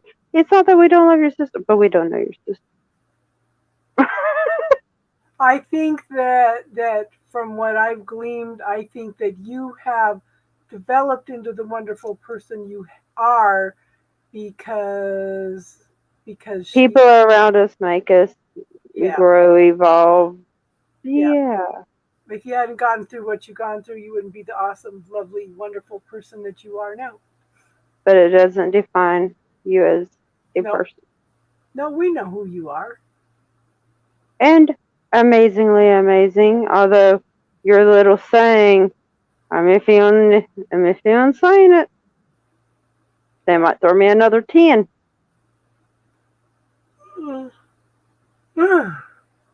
I can't have any more going, hi, hi, hi, hi, hi, hi, hi, hi, hi. Yeah. I'll start going, no, no, no, no, no, no. Who sent you back?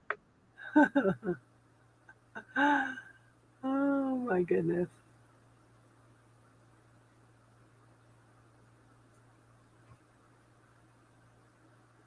You should have your mom come on and talk to us. Yeah, oh, I just heard a oh. I heard her, I'm pretty sure I heard her in her head go, oh. That was odd. How come your mom doesn't come on to talk to us, Start? Oh, well, see, it's 11:13 here. Everybody in her house is still awake. She has no time for herself when they're awake. Yeah. Oh, and she was supposed to get chemo on Thursday, and instead of doing chemo, she got two things. No, 2 things of blood instead of chemo. What? 2 blood infusions. Yep. Transfusions, yeah. Instead of chemo, so they've scheduled her chemo for Wednesday. And then she's supposed to be going on vacation to Tennessee, and I'm like, how are you? It's just supposed to be her and my dad, and I'm like, I think not. It ain't neither one of you up to it. No, ain't neither one of them healthy enough to be going anywhere alone together. And I don't even mean to. I'm not trying to be mean about it. Yeah, I need someone with some type of health experience with you. And she's asking my daughter, do you want to go with my mom, Papa? You've lost it, my mother. You've lost it. And what is she going to do for you? Yeah. My chubby's standing there with her phone playing her game, talking about, and What did you want me to tell Mom again? She'd be texting me, Mom, I don't think they're doing great.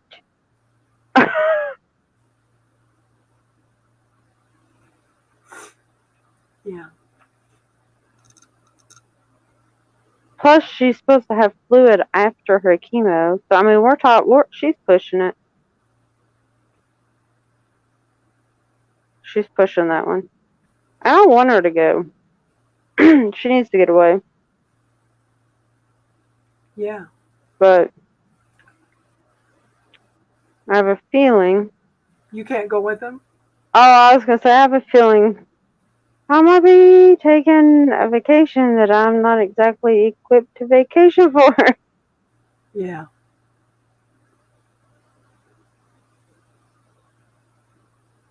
But maybe you need it too. Tennessee apparently is just calling me. Tennessee and Georgia. I'm just about had it with them states. You might just run into somebody out there.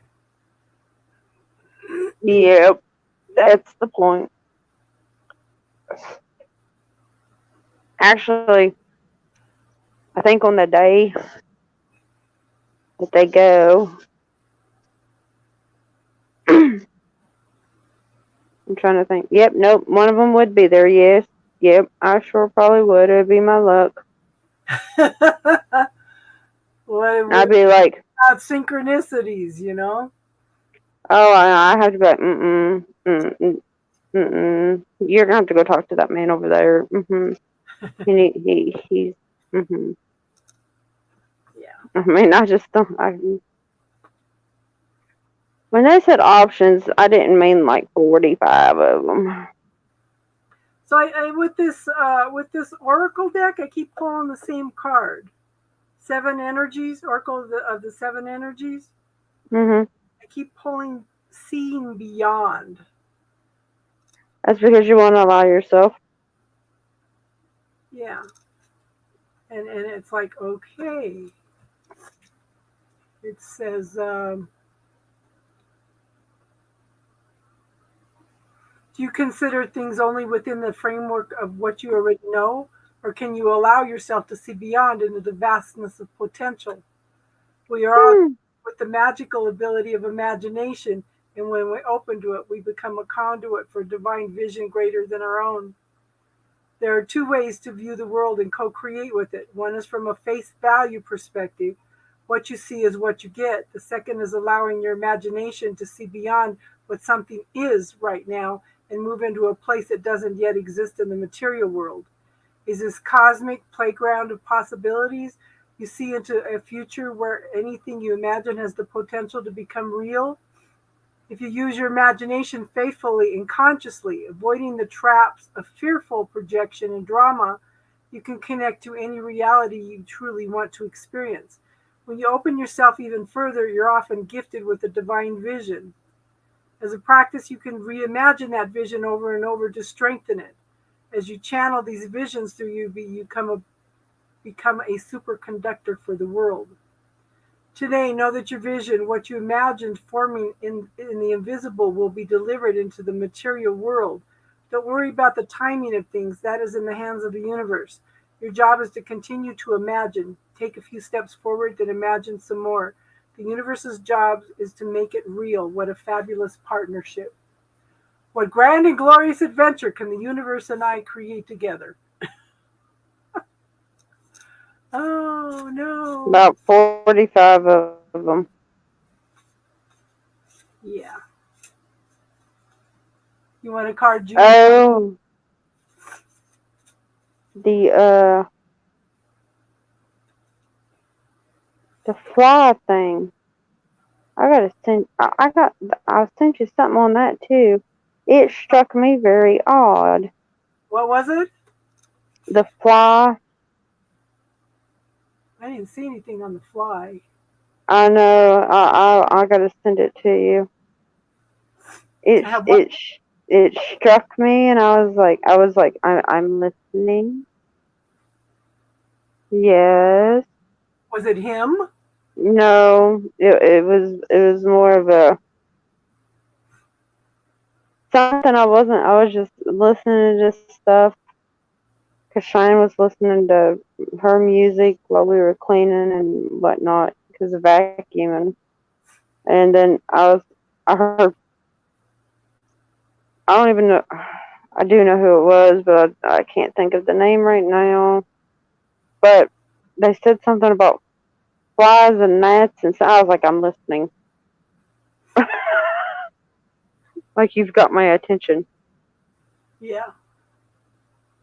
So, Judy, I pulled a card for you, the Burst of Magic. It says sometimes you may find something you've been pondering or that one might let go of revisits you without warning. It may hit you while you're thinking about nothing, or the trigger may be just the right words arising in a conversation, book, or a blog.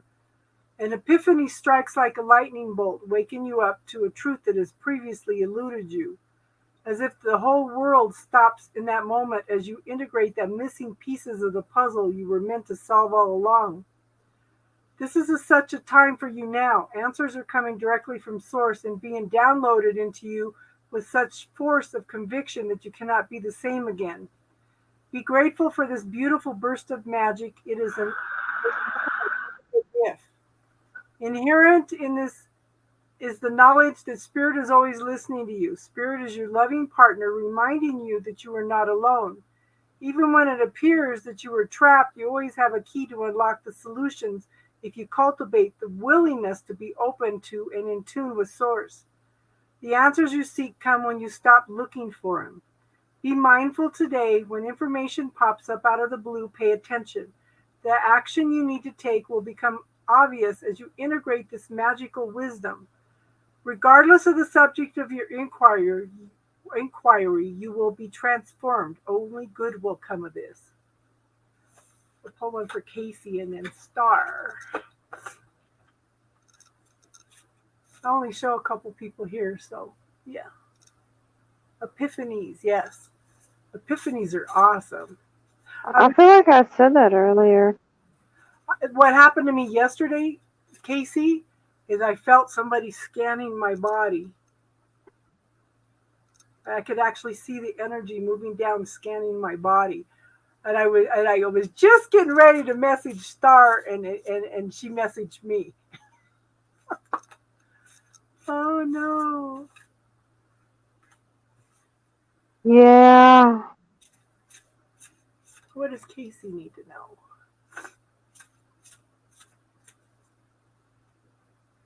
I'm glad the kids and your mom are having fun, hon. It gives you a little bit of a boost too. Oh, broken open.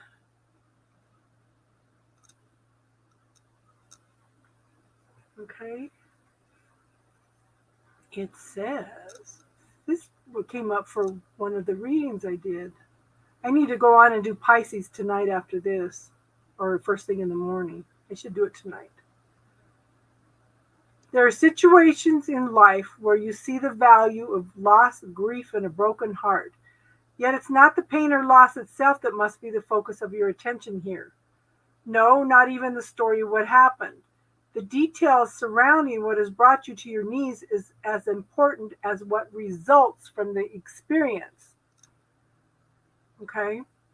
Can you see that the situation has broken you wide open, enabling you to have an even greater capacity for love, compassion, empathy, and understanding?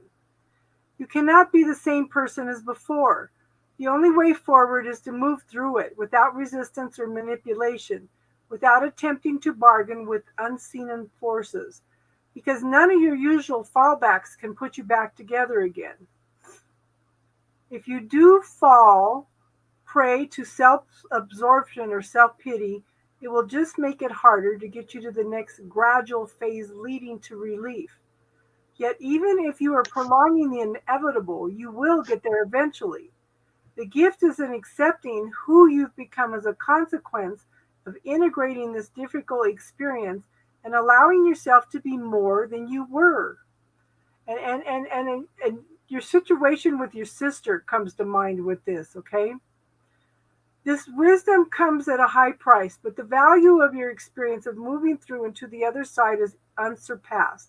Love the you that is a result of being open by life's challenges and lessons. And we were kind of talking about referencing that a little bit earlier, you know.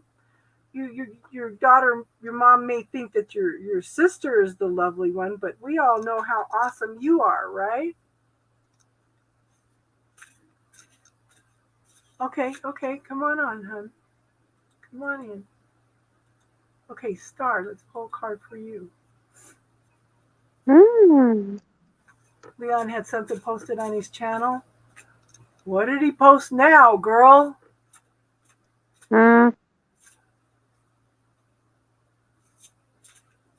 Girl, I'm sorry, but I would have kicked him to the curb for what he did. That was so uncalled for. That was so uncalled for. Everybody was pissed off for you. Okay, Star, signing through. Number 30. Hello again. Another number 30. You're being called to step into your true power and essence. This is one of those times when you're required to bring everything you are, all that you've learned, experienced, and integrated, and offer it in service to the world. When you take center stage, you will be noticed. Yes, as you shine brightly, you will stand apart from others. This idea makes and genuine pride or discomfort, but this is not the time to make yourself small to avoid the glare of the spotlight or potential punishment by others. It takes courage, but know that this is the right thing for you today. You have come so far. You have been in the proverbial back of the room in learning and gathering mode for so long, and this important time has served its purpose. You must now step into a new consciousness, seizing a new opportunity to share your wisdom. You will be like a lighthouse, shining through the dark, illuminating the way for others.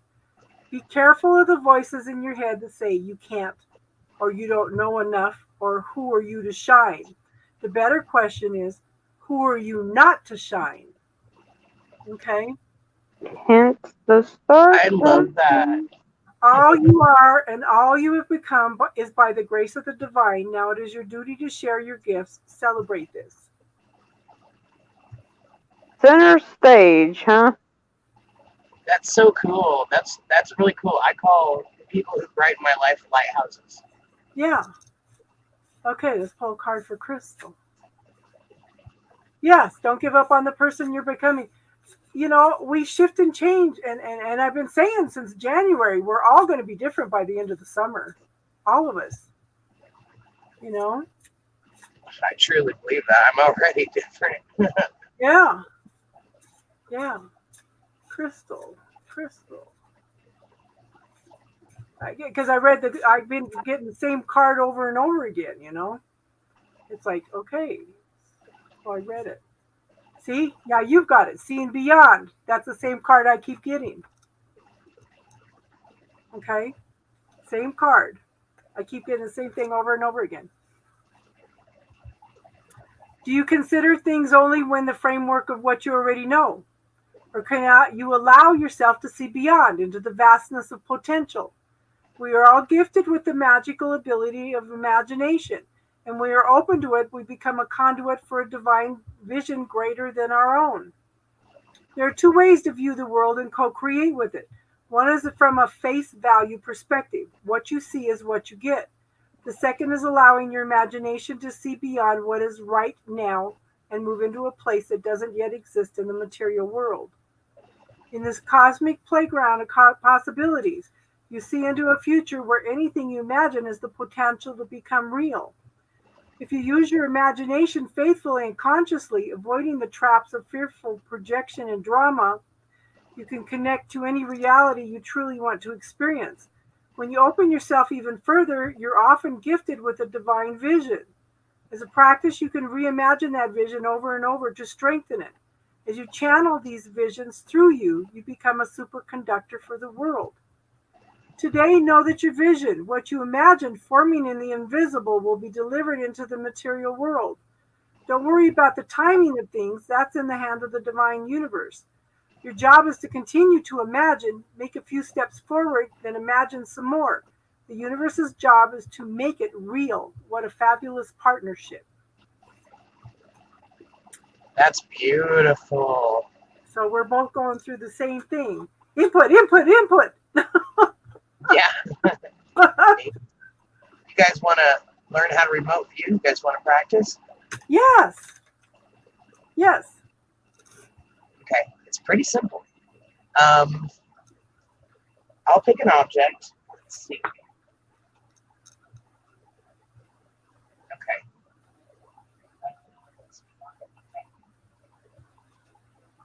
Okay, I'll do this. This is pretty cool. Okay. Okay, I've got an object here. And what I want you guys to do is get in a comfortable position.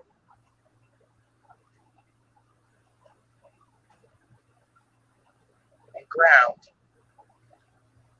I feel like it's some kind of stone. I actually feel like it's some kind of like little stone animal. It's not. It's Okay, not, I'm gonna walk you through this technique. Okay. Okay, so once you're good and grounded, then in your mind space, like center yourself behind in your mind, right? Now take a vacuum and clear out all the negativity, or you can put it all into a gift box and send it out of your space and explode it, however you want to, but clear your space, clear your mind space. Okay, and now I'm going to give you a number associated with the item. We're going to call it item number 22. Okay? And now put a bubble around the item number in your mind and ground it.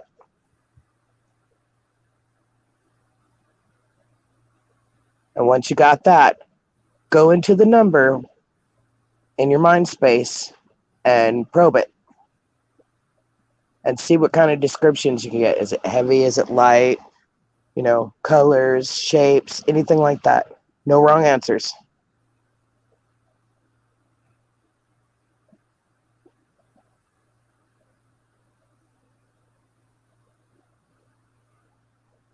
I feel like it's light. You feel like what? It's a light color. Okay. I've seen a deck, Okay.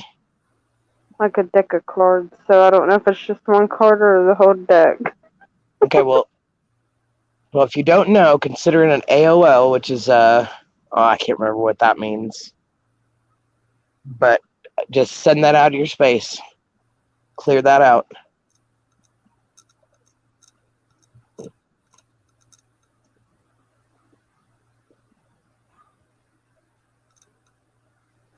Is it something for the foot? Kind of. I've got a foot, and I'm holding it. Because I kind of got an impression of like a sock or a nylon. Nope, that's an AOL. Clear that out.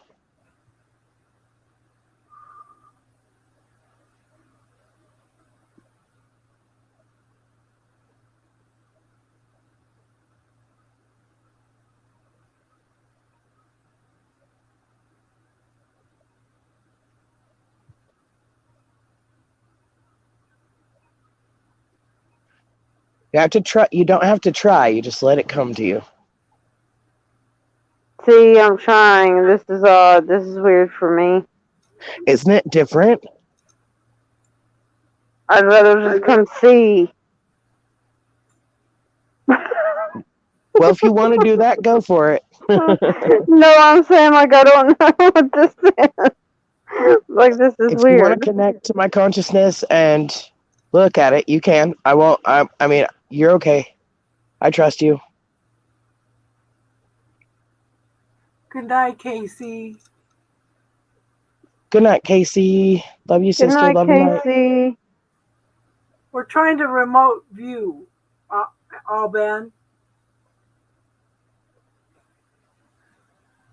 So, Alban, you want to ground yourself.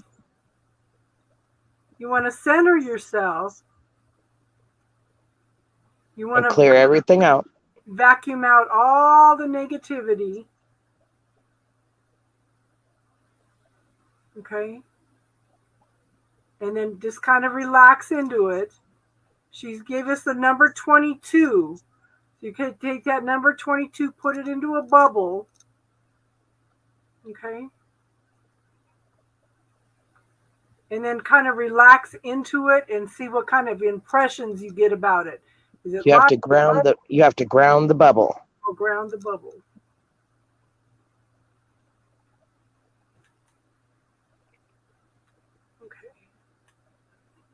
Okay. I still feel like it's light colored. And then just let it flow to you. Whatever comes in.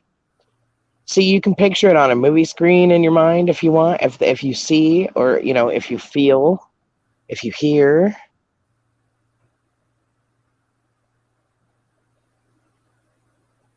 Or you can connect to me and take a look.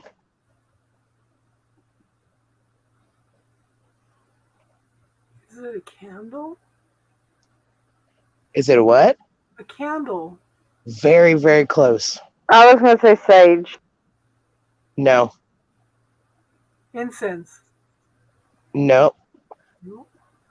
It has a flame, but it doesn't burn. Palo Santo. No. Has a flame but doesn't burn. Yeah, Is it one of them flameless candles? kind of. I was gonna say like the black flame candle. I don't know why they just told me that.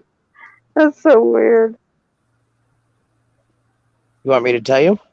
Yeah. It's a little portable speaker that when it lights up, it looks like a candle. It looks like a little fire. Wow. Mm. Wow. Isn't that cool? Oh, well, that would make sense why they showed me the black flame candle, because in the movie it was like you could tell it was clearly not real. Yeah, Duh. and it's black, so Oh, dang. I was getting there. Wow. Yeah, you can just clear it out now. Okay. Divinely guided. Are you trying this too, hun? She just came back. Everybody try it. So ground, center, vacuum out all the negativity. Well, you want to center behind your mind's eye. Yeah, and you can tap your forehead a couple of times to kind of wake up your mind's eye, if that helps. Yeah.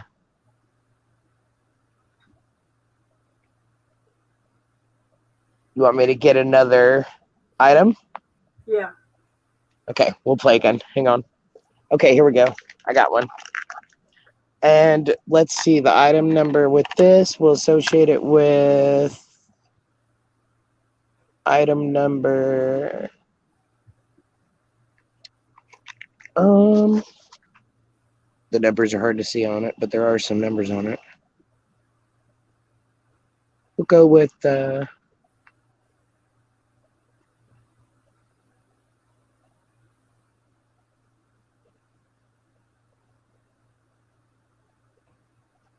How about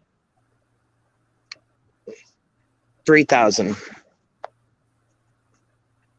Okay. Now put that number in a bubble and ground that bubble.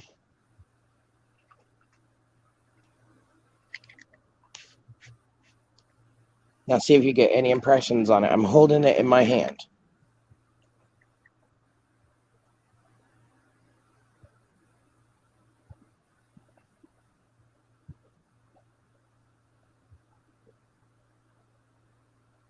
Why am I seeing a portable charger?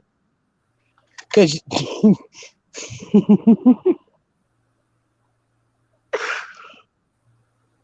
good job, Star. It's a solar-powered portable charger. All I can see Good is a job. portable charger. You're supposed to give me descriptions, though. You don't have to get the item, you psychic Oh, turd. my bad. I love you so much. Okay, want to try another one? Yes. Okay. Daisy, we're trying to remote view. So you're going to ground, you're going to center behind your mind's eye, you're going to vacuum out all the negativity. Or you can put it in a box and watch it exit from your space and explode. Or you can use a sticky rose, and see it soak all that stuff up, rub it up and down your body, and throw it out and watch it explode, or send it back into source. It's up to you. Just get rid of it. Eject it from your space. Then she'll give us a number, and then we put the number into the bubble, and then we ground it. Yep. And then we relax and start giving her the impressions that we have. Yep. Okay. Apparently, do not say the item. You can, but I'm probably going to laugh and be like, darn it, you got it again.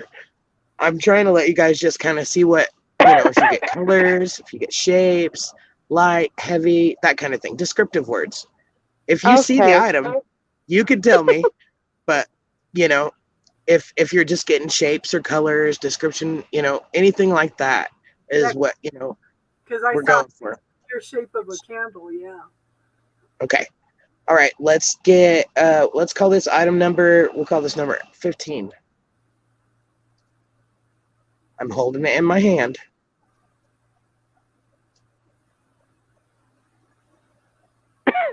Oh no, it made me cough.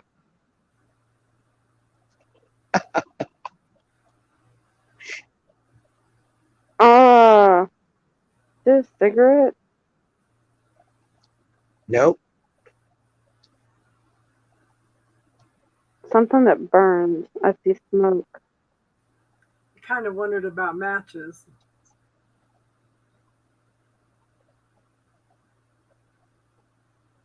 You guys are doing great. Vape. No.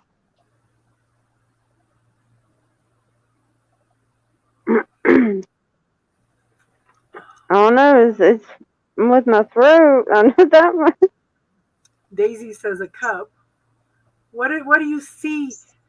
What impression do you have besides? It doesn't have to be a shape right away. Is it soft? Is it light? Is it dark? Any impressions you have, Daisy? And if you get an impression, investigate that further.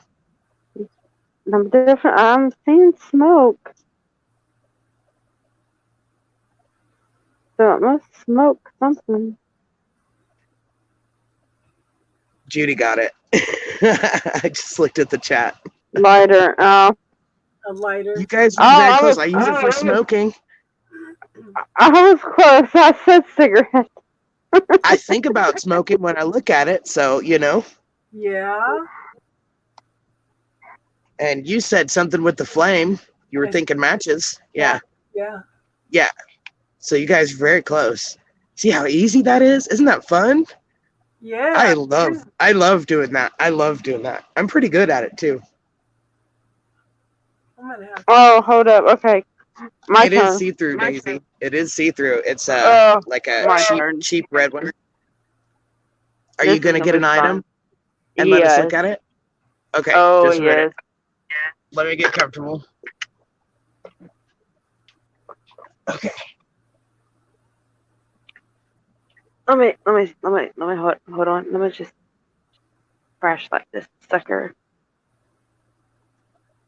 Okay.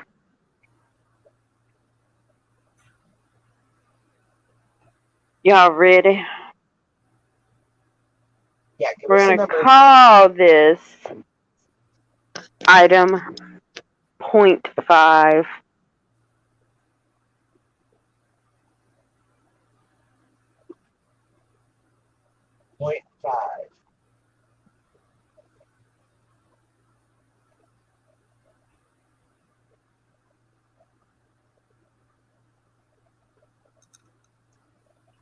Is it cloth? No.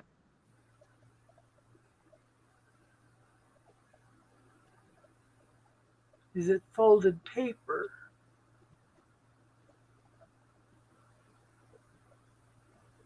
No.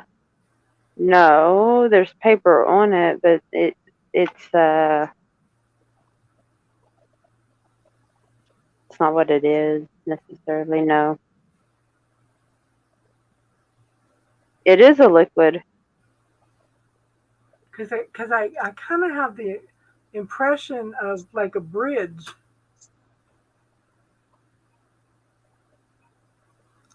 But when I looked at it, it looked like folded, like an origami type folded paper.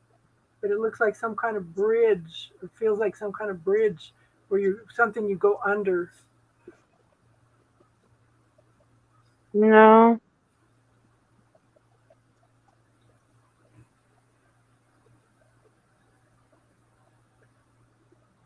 Are you holding it in your hand? Mhm. Judy says a pen. It's Not a vape. pen. Your vape. Nope. Wait a minute. Hold up. Judy is not technically wrong. I did not process this. I have a pen in my opposite hand. Oh. That was not supposed. You're looking at the wrong hand. Go to the other hand. That's twice that Judy has got something. Yeah. Judy, you're excellent. But that was the wrong hand. The hand was actually hidden underneath my blanket.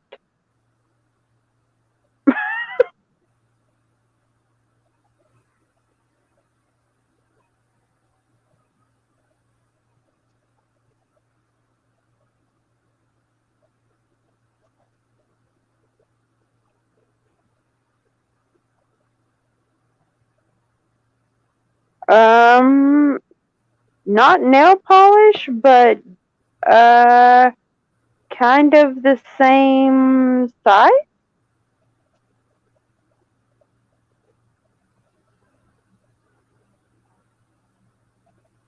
CBD oil. No.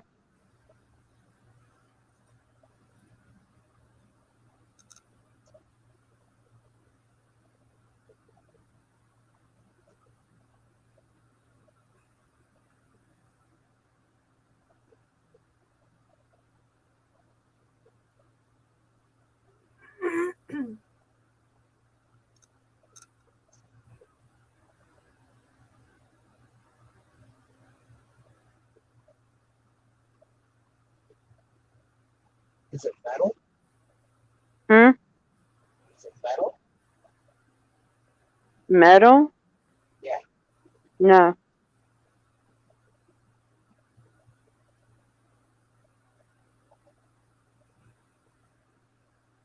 Daisy's right. It's in a bottle and it is liquid.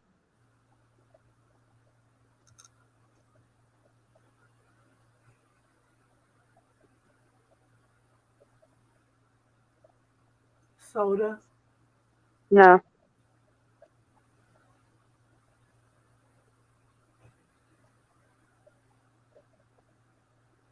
I'm ready. What is it?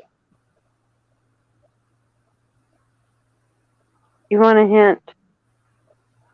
No, I just want to know what it is. Eye drops. Oh. What is it? Eye drops. Oh. Oh. It's a clear bottle. I mean, you had the paper part right. There was paper on it. Yeah. How cool is that? So can you do remote viewing without the numbers? We tried with some tarot cards. I wasn't very good at that. I think you could. I think it would with actually more, be easier. with more practice, probably. Okay. Hold up. Let's test this. So years ago, I went to the psychic fair. I'm in the psychic fair, and he's got all the tarot cards laid out. He says, match them. I matched every one of those without a mistake. Because I was relaxed, I was open, and didn't think that it was not possible. I actually did. I matched all of them. Yes, absolutely. That's part of it. And, Being yeah. relaxed is like such a big part of it. and if you asked me to do that now, I'd probably put so much pressure on myself that I wouldn't be able to do it. Oh, well, here's Right. a good question. Does it matter which hand you're holding it in? No, it's whichever one you're focused on. Okay, But so like one of the things that I happen to be doing now, whenever I'm practicing with the people teaching me, I will see the object that I'm trying to get plus the next object. yeah, like Judy got the pen that I wasn't even aware I was holding. You weren't even thinking about it. Yeah. Yeah. And like I said, I'll get the next object too. They'll be holding one object and I'll be describing the next object too. And we just figured that out last time because I was because the next object would come up and they were like, there's your spiral, or here's your black and silver. Okay, so I have something. I'll tell you this. I have something in my left hand. I'm not going to give you a number. I'm going to tell you what hand it's in. Okay. Let me try and relax this time.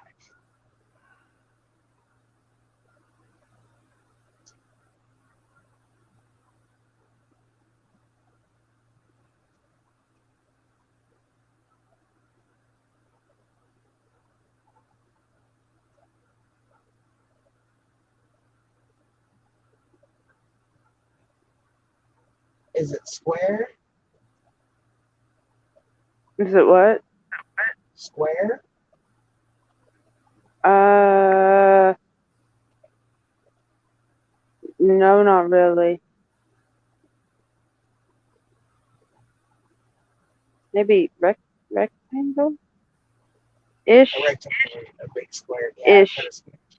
Is it black? No. I feel like I can't breathe.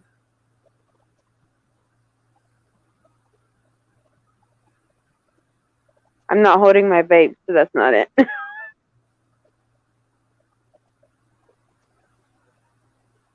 No, I wasn't thinking about vape, but all of a sudden I just can't breathe.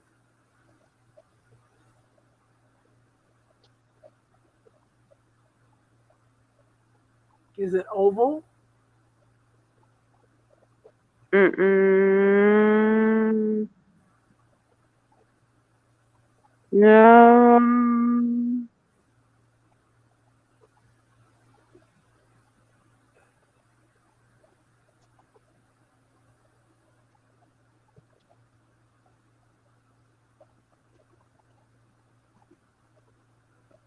Okay, I had a sudden impression of a bird. It does start with a B.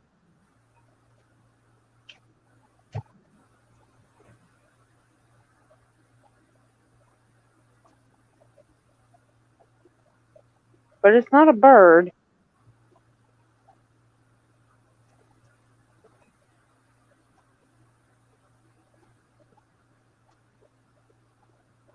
So does it have something to do with messages? No. Is it a Bic lighter? I'm just kidding. Because I keep seeing like an eagle shaking its feathers and stretching them out a little bit. No, that's odd that you would pick that up off of this. Now I got questions about it.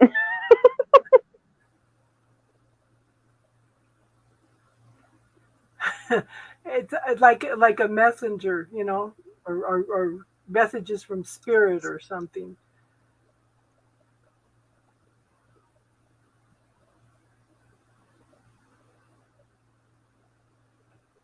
No. If this holds that, we got to talk to it.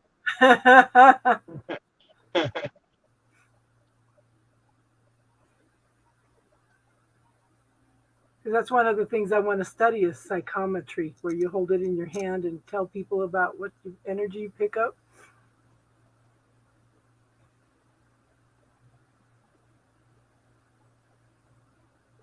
That's actually really cool. Daisy says rectangle. It's rectangle-ish, yes, and it fits in my hand. It's smaller than my hand. The crystal? I'm Nope. getting the impression of like, does it hold something? Inside of it? Yeah, Yeah. like lead, like for pens or whatever, for pencils. No. An incense holder? No.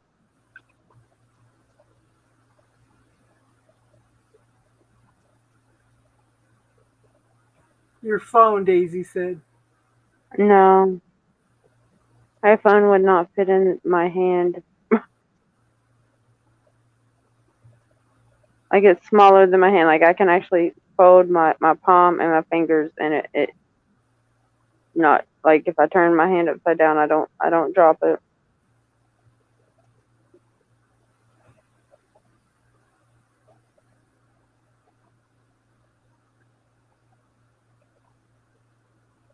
Does it spray? No.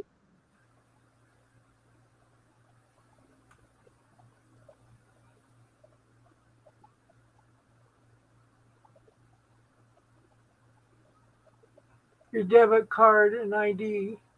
Is there- No.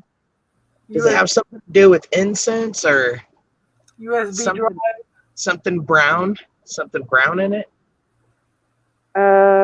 No. No, it does have, I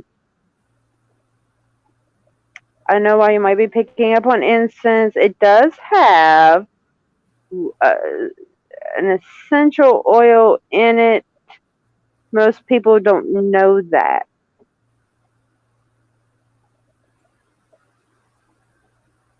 Oh, it's like a necklace or a charm or whatever that holds. Now I'm just at this point, it's guesswork. No, focus. Palo Santo. No. Daisy said your debit card and ID. Nope. Judy said a USB drive. Nope. It's metal. No. All right, I don't know. Let's It's really say hard to do without a number. Yeah. split stick. It's what? Split sticks. Lipsticks? No, Blistex, split stick. chapstick. Ah.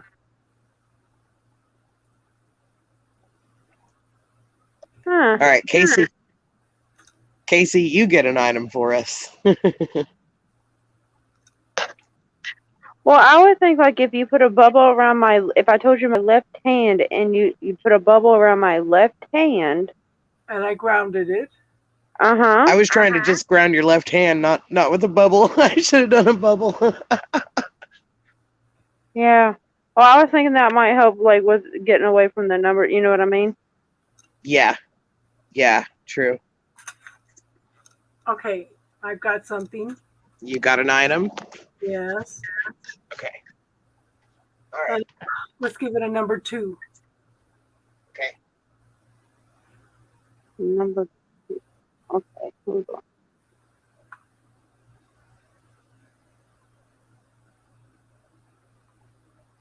Is there multiple numbers on this?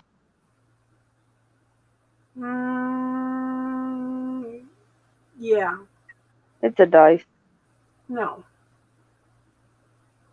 Multiple numbers.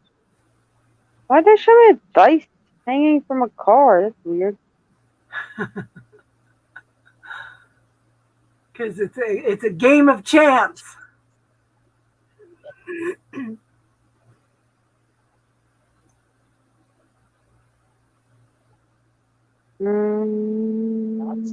Relax. You're stressing yourself. Handheld Yahtzee? I know, that's what I was gonna say. Yahtzee. No. All right, that's an AOL. Okay. The square in dark. No, it's not square and dark. I think AOL means artificial object impression or something like that. Oh. Oh. Some of it's artificial. Any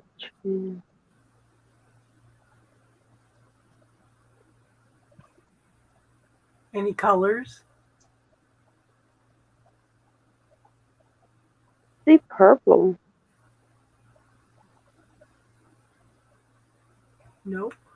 I like blue. No. Okay.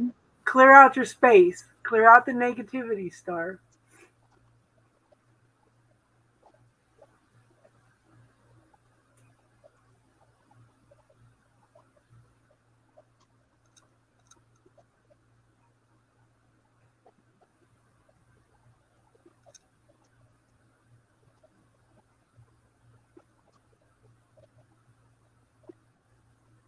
I'm getting like a seahorse. No. Is it on a chain? No.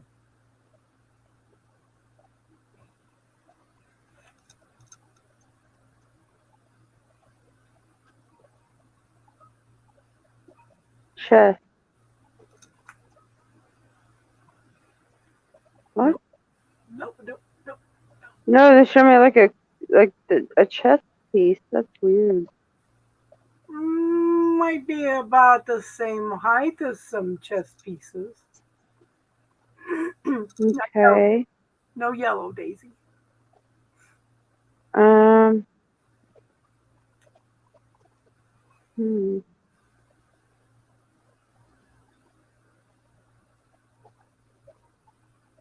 Okay, brownish. No. Not sandy tan, brownish. Maybe some of it. Peach? No. No yellow, Daisy. Is it a peach? No. Not peach. No. Hmm.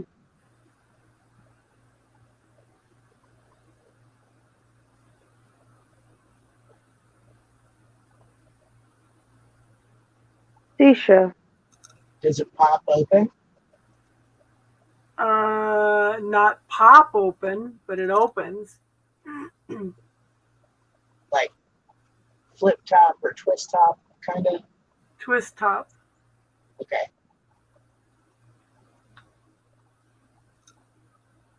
Valve. Not an angel, not a crystal. Valve. What is it again? Like a valve. No. I feel like a little bottle. A little what? Like a little bottle. It's a bottle, yeah.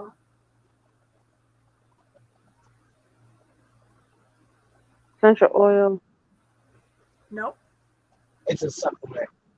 No. A little bottle. I I don't can know. see it's a little bottle. It's not little. It's about the size of a Like the queen of a chess piece. depends on the chess set, but yeah, it'd be about the size of a king, probably, in a good sized chess set. Okay.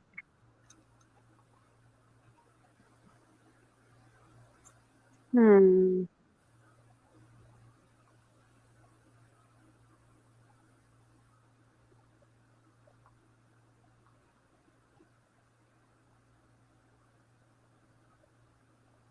Is it green? Yes. Is it a pill bottle? No. Green bottle. It's got green on it. The bottle is not green. Oh. Green. I see green. I see a bottle. I see green ball. Green. Clear it all out and relax.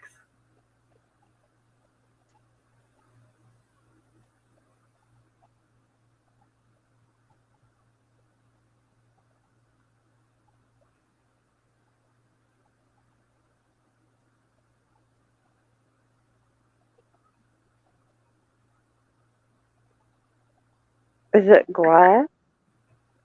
No. It's wood. No. You're close. Then it's kind of the color of wood. It's got some of that. Huh? Some of it. I mean,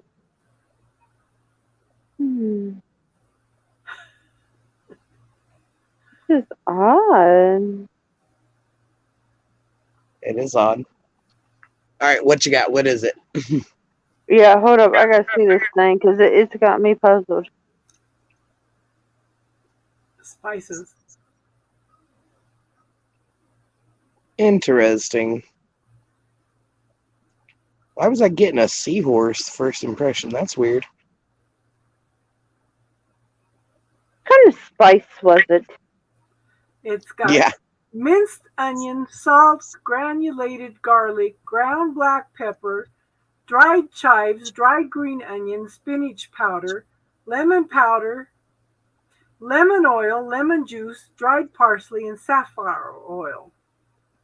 Well, that would explain why I was picking up essential oils. Yeah. Okay. I see. Yeah. Yeah. Touche. Yeah. So much easier when I just go investigate it, but okay. This is interesting.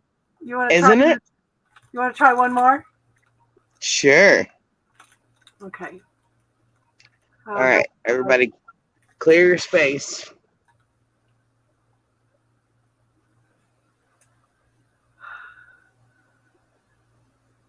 And number 5.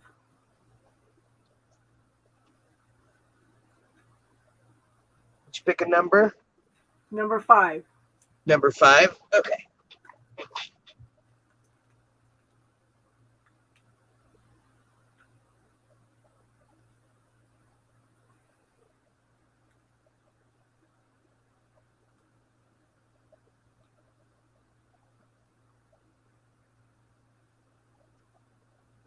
Is it a crystal?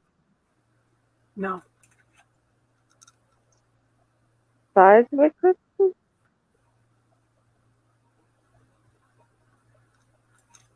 Not a crystal. No, I was thinking size of a crystal. Does it fit in your hand? Yeah, it does fit in my hand. Okay. About this little, about the size of palm of my hand. Okay. A little bit, yeah. Yeah, it is the size of palm of my hand.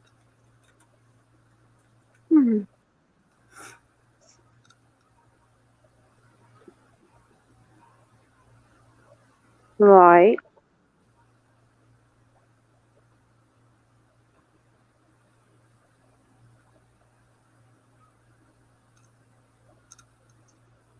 Relax, ladies. You're too tense. You're right. Way too tense. Hang on. Yeah. You're putting pressure on yourself. Feels light.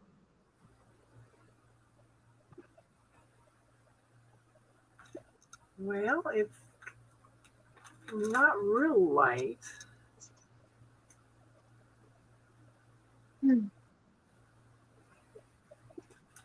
I think it's kind of heavy for its size. 2/10 a wigwam and a teepee. We're doing remote viewing, JoJo. Hey, JoJo. So you girls focus, and I'll tell him what to do. Okay. Okay, yeah, because I gotta. Let me shake it out. Okay. So for remote viewing, you ground yourself. You center below, behind your mind's eye.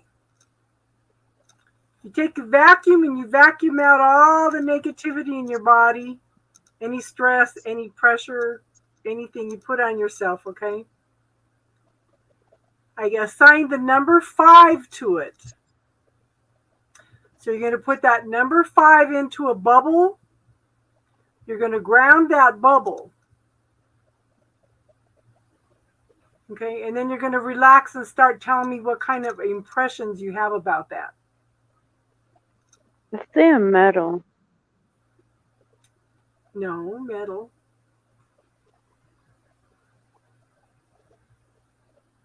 Hmm. Hola, ¿cómo estás, Jojo?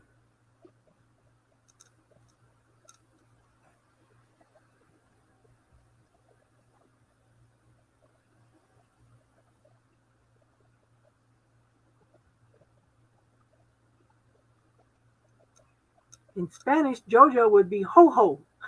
Something flat, What'd you say, Crystal? kind of flat.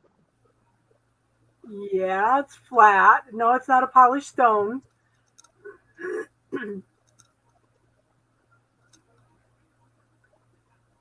Relax into it, Jojo.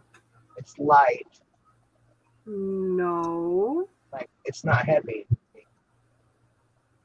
For the size of it, I think it's a little heavy.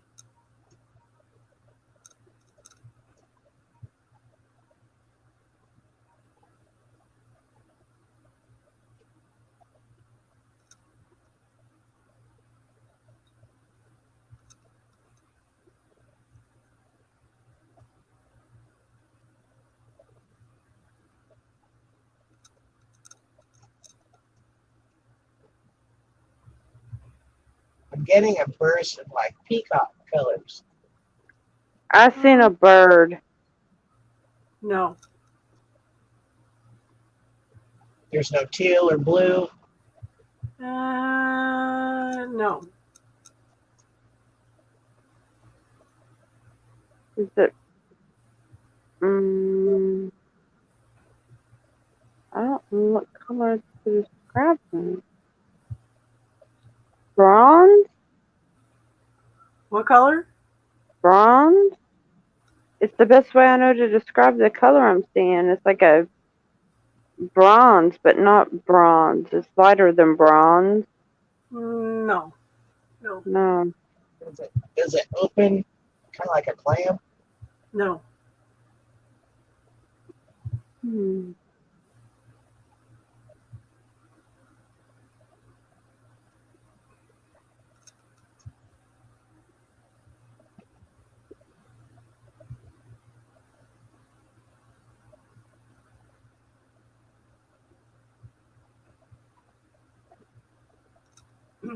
Relax, ladies. Take a deep breath, couple deep breaths, and relax.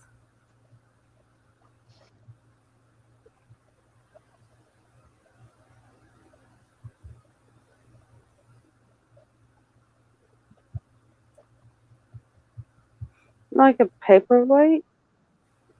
No. Shaped like a moon. I would use it for one. You don't use it.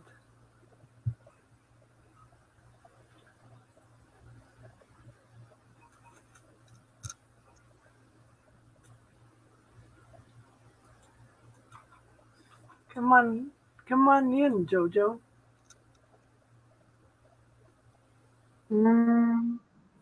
Daisy, if you're still here, come on in.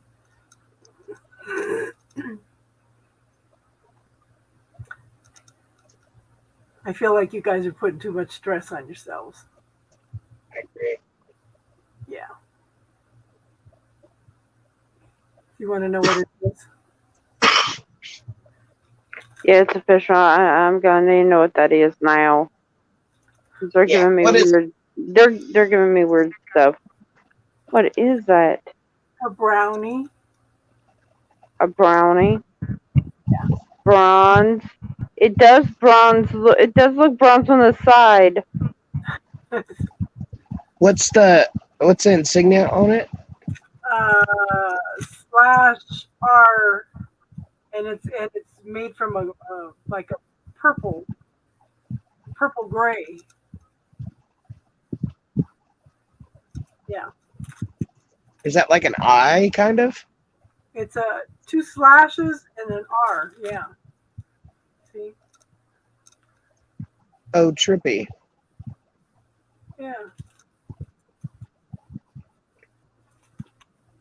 And it does open. Yeah. Well, yeah. I guess it does. Yeah. Yeah.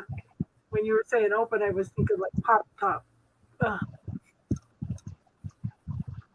Uh, see, No, like in my mind, I saw like a clamshell opening, uh, you know, and whenever you open that, that's how it would be from tight to open. JoJo sees snacks in his immediate future now. that's funny. That was my first thought. Was I wonder if I have brownies? I don't think I have brownies. You guys can have always go with your first impression. somebody send them to me. They've got weed in them, though. I can't eat them. You Oh, can. man. I send you my address. Yeah, no kidding. That's funny. Wow. And $5 shipping and handling. Yeah. Oh, hello, Jojo. How you doing? He says no comment. A clam that's hard to open. That is not true. Got a hammer? Depends on the clam. Sending his Gemini imagination down bad paths. Come and talk to Well, us. actually, what had happened with that? Oh, hold up. Here Never we go. mind, JoJo. Why can I see what's in his mind, but I couldn't see what the hell was in your hand? I think we just got so caught up in trying to figure out what it was. We were putting too much stress on ourselves. We're using our analytical mind we're using our left brain instead of our right brain. Exactly. But Because normally, really, like your first impression, hey, you got that charger, boom, you know.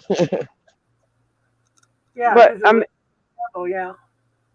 or they just showed me a portable charger. Yeah. Well, It was- they showed you exactly what it was. Yeah. It was Did you weird. connect to me, or did you ground the No, object and try to look at it? No, I tried to look at it and they showed me a portable charger. They're like, here's all the things. Yeah. We should practice this a little bit every week. Yeah, isn't that cool? I thought it'd be fun. I thought you guys would definitely enjoy it. What else have you learned? Oh, lots of stuff. I've been, well, when I was young, I learned how to move energy, and now we're kind of playing with that again. So, and the other day, my buddy, he hurt his knee, and he's going through a lot.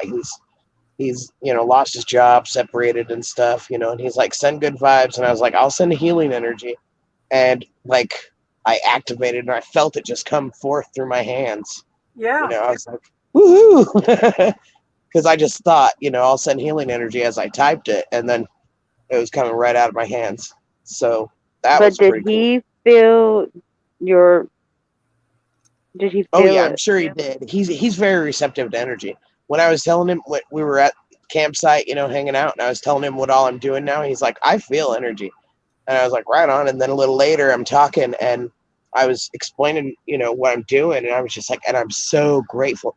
And I could feel the feeling well up inside me and come up me, the energy. I could feel it. And he was like, yeah, I could tell. So I'm sure he did. The first class I took for energy work was for, I can't think of it, therapeutic touch. That's what they started out using energy with the nurses. They would have the nurses go in and calm down the patients by doing therapeutic touch on them.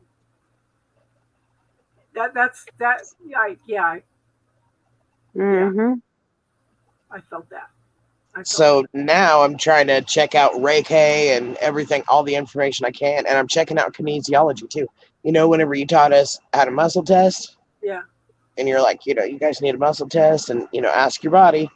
Well, I've checked into more of that, and I found a sway test where you take an item and you hold it at your belly, at your solar plexus, and you let your body relax, go calm, and if you seem to fall towards the item, it's good for you. If you fall away from the item, it's bad for you. Yeah. My friend Valerie used to do that all the time. But The sway test? Yeah, and it never seemed to work for me, but it did for her. I either do the pendulum or the muscle testing. Yeah. I can't do the one where you ask what the finger one? I can't. Yeah. I can't do that. It doesn't work for me. Yeah. So how do you muscle test? Like this. Okay. What's a yes? Oh, for the resistance? Yeah. What's a no? Yeah. Or ask my pendulum. Or I just ask my body anymore, you know? Yes or no? Is it light or heavy? Yeah. You know? Because by now you know your body well enough to know. Yeah. Yeah. Because it's, you know, like I keep saying, it's like an antenna, you know, it's picking up things before the mind and the heart does, you know? Yeah. Yeah. Yeah, I'm checking out everything I can get my hands on. Like, I'm just like trying to study everything, all of it. Yeah. And then whatever works for me is whatever I'm going to use. I studied Mother's Touch. I studied something else. Now, it was funny because we went up to this place, Cottonwood Inn, up in Buena Vista, and I was demonstrating this technique where you go in and you touch the different energy points in the body, and you muscle test with the arm, okay? And it will tell you where they're weak, and you ask, is this past life? Is this current life? Is it, you know, this? Is it that? And I was releasing the energy, and this guy goes, "Whoa! I just seen this massive, huge release of energy." He goes, "You got to teach that to me." That's cool. That's kinesiology. Yeah, yeah. So, and I forget what that was called. And it's funny, I just found the book on that recently. In a roundabout way, the energy healing that we do is a form of Reiki. That's what I would think, because it's the same thing. It's energy with intention, you know. Exactly. Yeah, and then when I go in, it is actually, well, it is Reiki on my part when I go in. Like, okay, Crystal, when I came in, it's Reiki. The thing Like is, when I came in to your energy, that was Reiki, and there's That's different, astral so many travel. different. Yeah, but it's If you Reiki can set your because you can consciousness, do. that's astral. Yeah, but you can do Reiki through. While you're there. Yes, Yeah, that makes sense. That makes sense. because you can do Reiki over the phone. You can do Reiki over video. I mean, you can do it I've from done afar. videos before. It's your intent. Yeah. And you have to be open and receptive to it. Yeah. Yeah. And the only reason they give you symbols is to get past the subconscious mind. Yeah. Okay. All you have to do is call in the energy. You really don't need the symbols. Yeah. So Joe, I didn't realize. Go ahead. Like I didn't realize I can move energy so well. Oh yeah, you can. Yeah. That's Okay. why my energy doesn't affect you near as much as it does some of the other people. Yeah. Yeah, but I don't sense energy like I used to, but I can feel it now moving, like, you know, better than before. I don't know how to explain that. Like used to, you know, I was so empathic. I would just feel exactly how someone else felt. Yeah. You know. Okay, well, we're gonna test this theory, and then you can explain it. That's why I teach you who does it belong to, because if you do that enough, you can determine when somebody else's energy sneaks in. You know. Yeah. Well, I've learned how to shield and whatnot. Mm-hmm. So it's like I've closed all that off. I don't know how to explain it. I don't feel that like I used to. Okay, Jojo, I'm going to teach you a technique. Okay. Jojo, I want you to close your eyes. Oh, Jack Wolf made an appearance. Yeah. Hey, Wolfster. Okay. Jojo, I want you to close your eyes. I want you to take a few deep breaths and relax. Okay. Honey, you can ground any multitudes of ways, Judy. Okay. Jojo, close your eyes. Take a few deep breaths. I want you to just relax. I want you to think about something that makes you happy. I want you to scan your body, and I want you to see how relaxed and happy it is. Okay? That's your yes. Oh, I just got dizzy.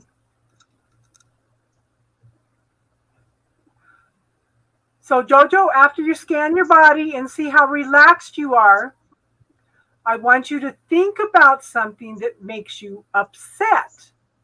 And I want you to notice the difference in how your body is feeling. That's your no.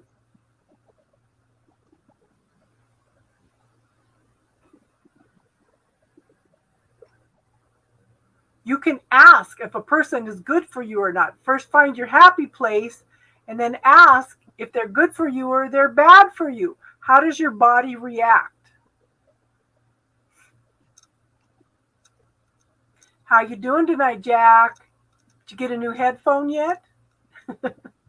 Crystal, I'd like to test your theory. What? If my, you said you don't feel You gonna energy. come in guns much. a-blazing? Oh, I'm coming in. I'm coming in. I got to test your theory now. Okay.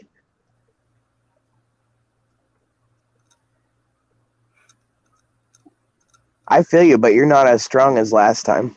You're not as... I didn't come in guns blazing. Yeah.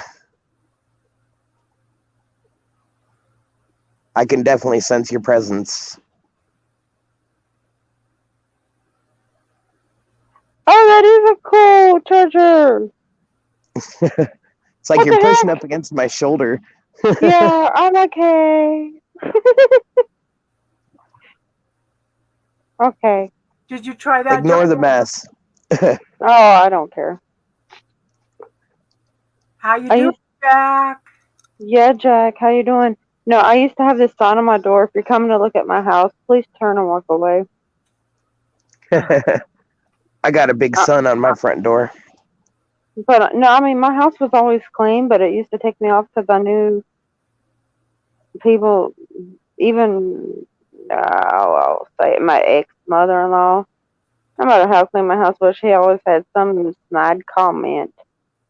Mm, So I found me a sign. I hung it on the dang door. Yes, I did.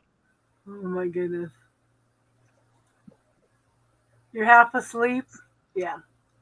Did you get a new headphone? So when your body is relaxed, Jojo, that's your yes. And when your body, reacts to somebody, your body will tell you no if somebody's not good for you. Yeah. Sharp energy seemed to rattle around my neck and under my head and skull. So that's one way to ask if a person is good for you or not. Or if your body just senses that. A lot of times it will, you know what your warning system is now. Practice using it, hon. Okay? Jack, did you blow in the hole? Did it fix it? No headpiece yet, he says. You too could come in and talk to us. Yes. And Jack, I mean, just do the thing I taught you, you know. Your room does feel a lot better, Jack. But I tell you, pay attention to your body, Pay attention to your body. That's your first line of defense. I always have anxiety, so Wolfie, I would like to point this out to you. When I came in here, I was looking for you. That's the first thing she said. Where's the wolf? Where's the wolf? Before I tell you what, I I've could been doing. even come online, let me tell you what I had to do. I had to sage, and when I sage, you ever heard sage pop and crackle? Wolfie? Yeah. And smoke like it's never smoked before. I picked up some sage, and it had a second one in it that was dragon's blood. Oh, I know, I love that one. I've never tried it before. Oh, I love it. Yeah. I bought a multi-pack of sage, and it's got like cedar bundles and black sage and white sage and dragon's blood sage, but I haven't been burning the dragon's blood much. Jack says I've had a bundle that exploded. Whoa. Okay, well then, guess what, Fluffy? I think I know who might have been all up in my room, and I don't like it. I'm going to be in bed soon. Got a poker card game photo shoot tomorrow.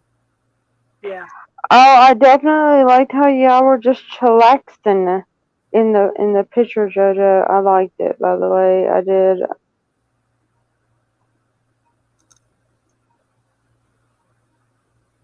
But yeah. I'm gonna take it that I've been labeled the ace of diamonds, ironically. Yeah. Yeah. So practice with that, Jojo, you know. Yeah. Because if you go to get into a game or something and you start feeling uncomfortable, you know, maybe it's not a good idea to get into that game, you know. Just be aware. What's the question, Mark? What's your question, Jack? oh, he's questioning what I said. Oh, But if he thinks hard enough, he'll understand it. I'll give him a hint. A little itty bitty door. Midnight Meditations. We haven't seen you for quite a while. How are you doing?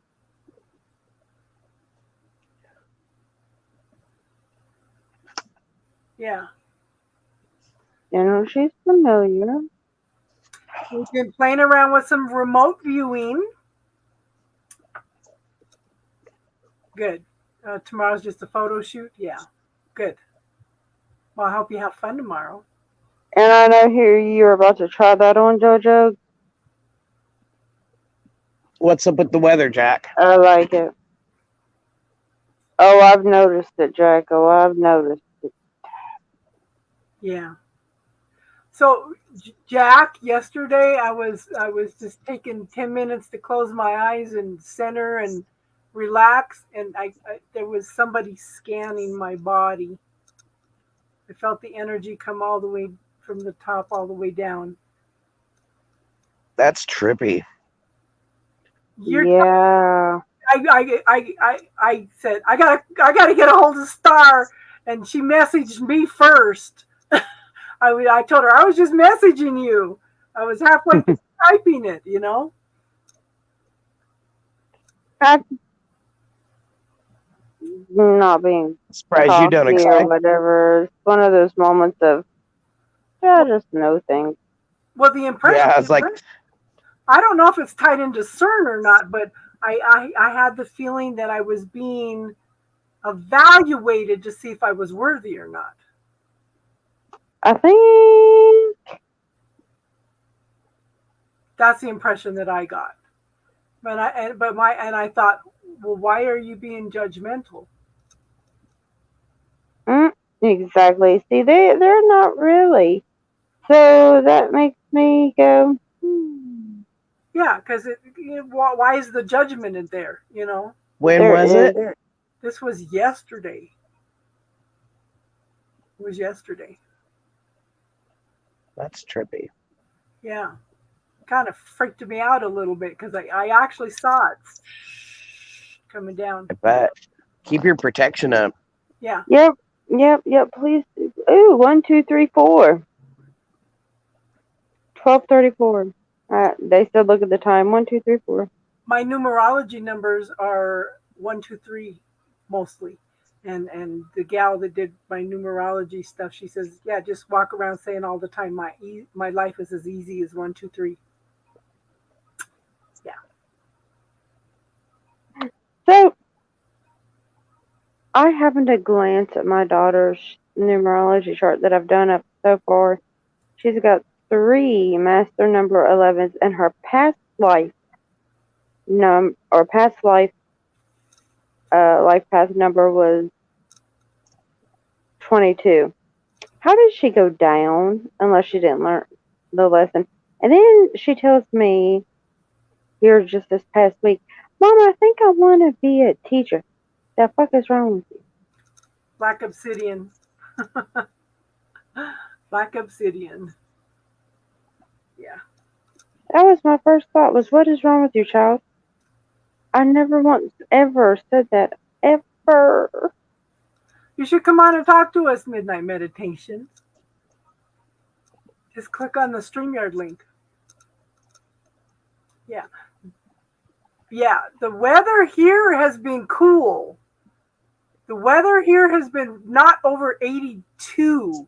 And this We've had more thunderstorms than I've seen in a long time. And when I say thunder, every time it thunders, I hear that song. I think it's what is it?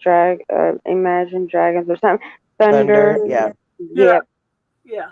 Lightning and the thunder. Yeah. And then they remind me, hey, what's your Instagram name? I'm like, I know, shut it up. So I sent the girls a video. It was snowing here so bad that the ground was totally covered with 3 inches of hail. The sky was totally white, and it's like, what the heck? I've seen that. My mom, and I showed my mom. My mom said, "Is it snowing?"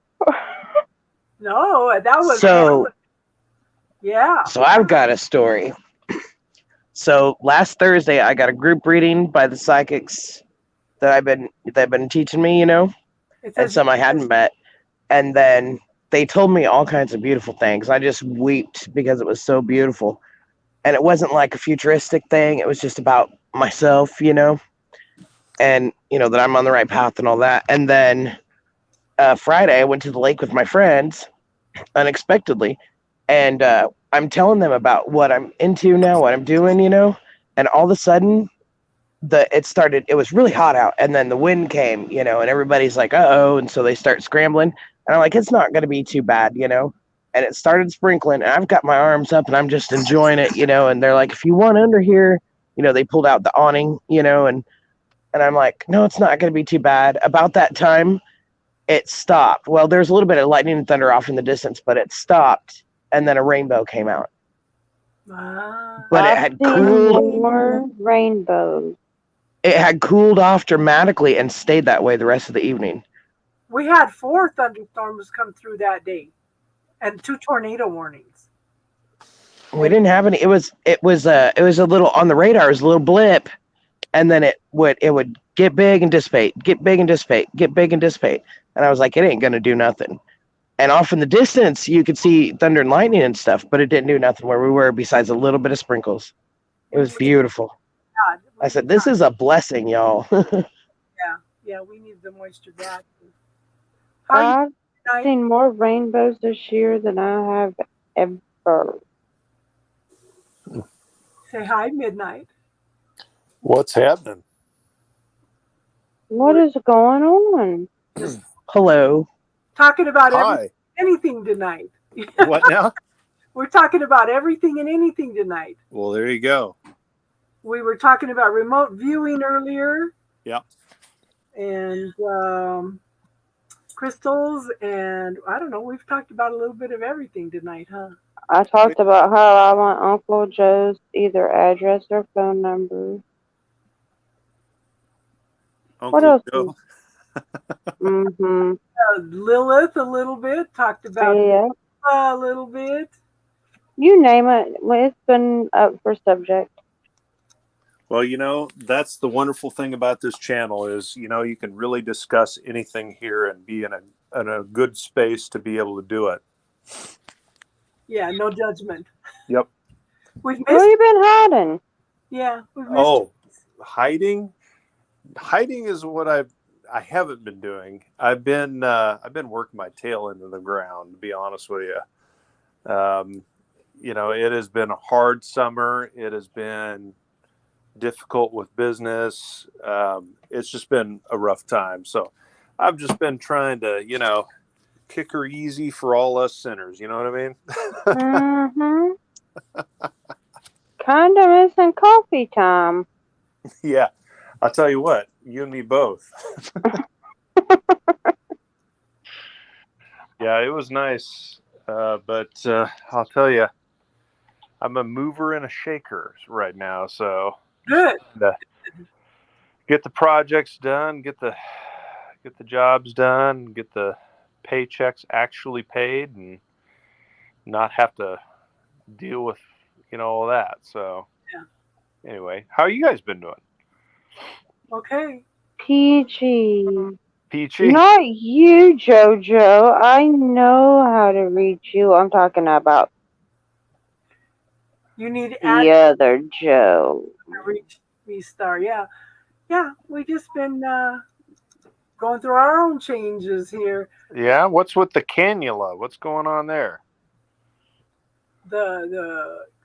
I had COVID in January. Oh, I remember you were really sick back then. And I was fine afterwards, but then it knocked down my immune system so bad. The Epstein-Barr virus and the CMV virus became active. Oh, wow. So I thought I was dying. I was so sick. Oh, my gosh. You would stand up without passing out. Jiminy. Yeah. So The other JoJo. So I've been on 1.5 for oxygen until yesterday. I was at 99 when I was sitting with oxygen yesterday, so we dropped it down to 1. So I am improving. It's just taking time. Well, those promising numbers, really.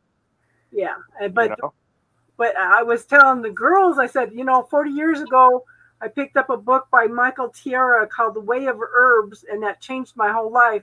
Mm-hmm. And I've been going to the food bank and seeing this bottle on the shelf, and I finally looked at it, and it says it's for GI tract wellness, which I think everything is originating from the GI tract. Mm-hmm. Because if I have any kind of problems, then I can't breathe. Okay. Mm-hmm. Mm-hmm. I don't pay for anything. So I happened to pick up that bottle, and I said, "What the hell?" And about a week later, I looked at it. Okay, The Way of Herbs was written by Michael Tierra. Mm-hmm. This company. This herbal company is formulated by Michael Tierra. What? Oh, no. Oh, this is so funny. Oh, But my gosh. it's what stops the marshmallow root, and this trifala seems to stop any stomach pain that I have. Oh, that's good. But the COVID seems to bring out problems. Oh, my gosh. That You're not kidding. Like, Yeah. I had this ridiculous illness like a month or so ago, and it said I was negative, but golly, like that was the worst thing I can remember, and Yeah. it screwed me up since then. And I've actually been having daily, multiple times a day, heart palpitations. magnesium. Mm-hmm. Magnesium. I would Yeah. get. It's called Natural Calm. Yeah. It's more readily absorbable than the other magnesiums. Okay. Yeah. It's a powder. It's like Alka-Seltzer, but it's Right. One of them is a citrate, and one of them is a something or eight, and Well, one of this is a Right. citrate, but it's immediately absorbable. gotcha. One of the permutations of that I think caused bowel distress or something, but one was readily absorbable. That's the one then, huh? Yeah, and I Okay. would also get on a good B100 complex.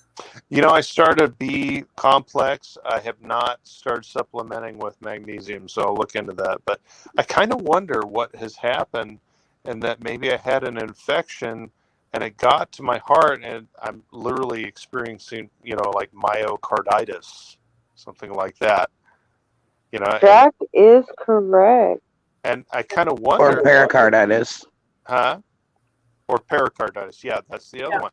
And so I was like, wonder if that's what's going on, because of these heart palpitations. And I noticed, I started experiencing some swelling in my ankles above my boots. I'm like, wait a minute, this is weird and it's new. So I kind of wonder if that isn't the case. So I'm going to get checked out. In case you're wondering, is like, no, I'm not going to sit here and slowly die. I'm going to go get checked out. Can you muscle test? Can I what? Muscle test. Oh, I don't know. I'll have to ask my doctor. The issue No. is, Do you know how to use a pendulum? yeah, I know how to use a pendulum. Yeah. Ask the pendulum if you need this. Oh, what's it called? Trifala? Yeah. Okay. I will look into this. Jack is right, by the way. because what's happening with me, like I said, I can't see the chat. Hang on. What was it? Jax, what? BA5 variant has been linked to triggering dormant medical issues. yeah, that's what happened with me. But it's all triggering stomach stuff. Yeah. And with stomach stuff, I was getting the acid reflux and the Mm-hmm. problems and everything. And I keep telling them, it's not my lungs, it's not my heart, it's not. It's my stomach, it's my GI tract. And they just kind of look at me. They tested me, my celiac's under control. Mm-hmm. But I can feel it. I can feel it when I walk, and when I start to get dizzy and want to pass out. I feel it all in my stomach. Oh wow. You know, and they act like you don't know what the hell you're talking about. Right. Because you're not a doctor. Yeah, are you actually having a fast heartbeat now? You fast heartbeat now? What now? I'm sorry. Are you having a fast heartbeat now? No, I'm not. No, I think probably, I don't know. 5 or 6 hours was the last time I had a little thump. But it's really weird. It's like a nervous twitch. It's like thump, and then it's gone. Yeah. Okay. So that's how they're making me feel it. It's very. I already have. Well, no, I already have a. My heart beats twice, and then it does a half a beat, and then it goes twice, and then a half a beat. It's been like that my entire life. And do you feel it in your chest? Do you feel it like a weird thump, like boom, boom, boom, and then it's gone? Because I've never noticed mine, but they're making it very. I started out before I went into AFib. I'm in AFib all the time. You're in AFib all the time, so that's how it started out. Yeah. Really? But then the main problem with my heart is it's strong, it's beating good, but it doesn't relax after it beats, and that's a celiac problem. Ooh. The diastolic high blood pressure. Yeah. You're flappy. Oh God, what is that called? Someone help me here. I see it. Okay, in your main valve to your heart, you have a flap that closes. Yeah. Which one? Right or left side? One's the bicuspid valve and one's the tricuspid. The ventricle side, the right ventricle. Sorry, no, the left ventricle is the tricuspid valve. Left side. Yeah. It's not closing all the way. Oh, that's a heart murmur. Yeah. Well, you're not closing all the way. I can see it. Who, mine? Oh, yeah, that might be. Yeah, you're not closing all the way. I can see it. It's very weird.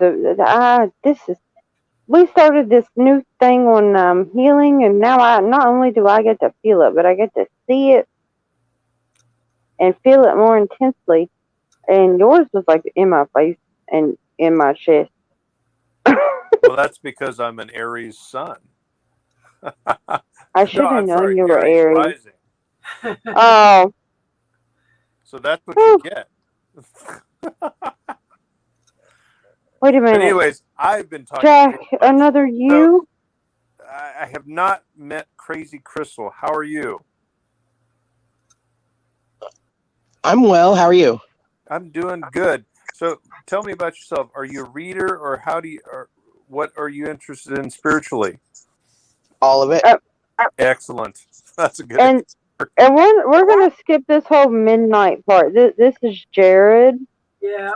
Yeah. So nice to meet you, Jared. So I went back to my original name on YouTube because honestly, I'm here around this hour, and was it Jared's Tarot for a while?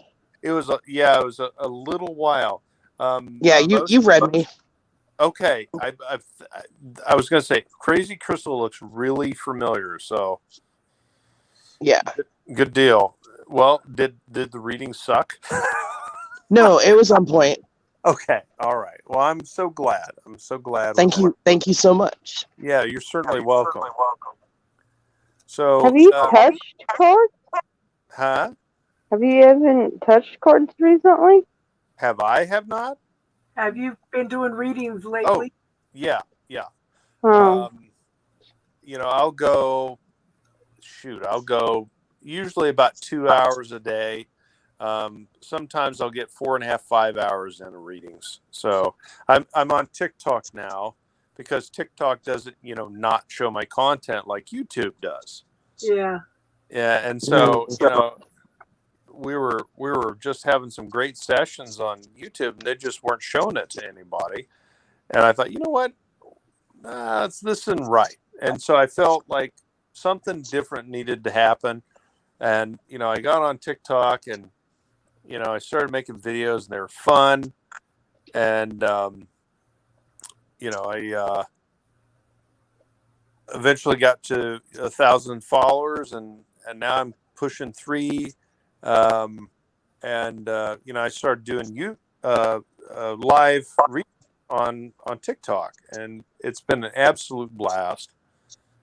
And I hope to continue doing that. So Cool. Nice.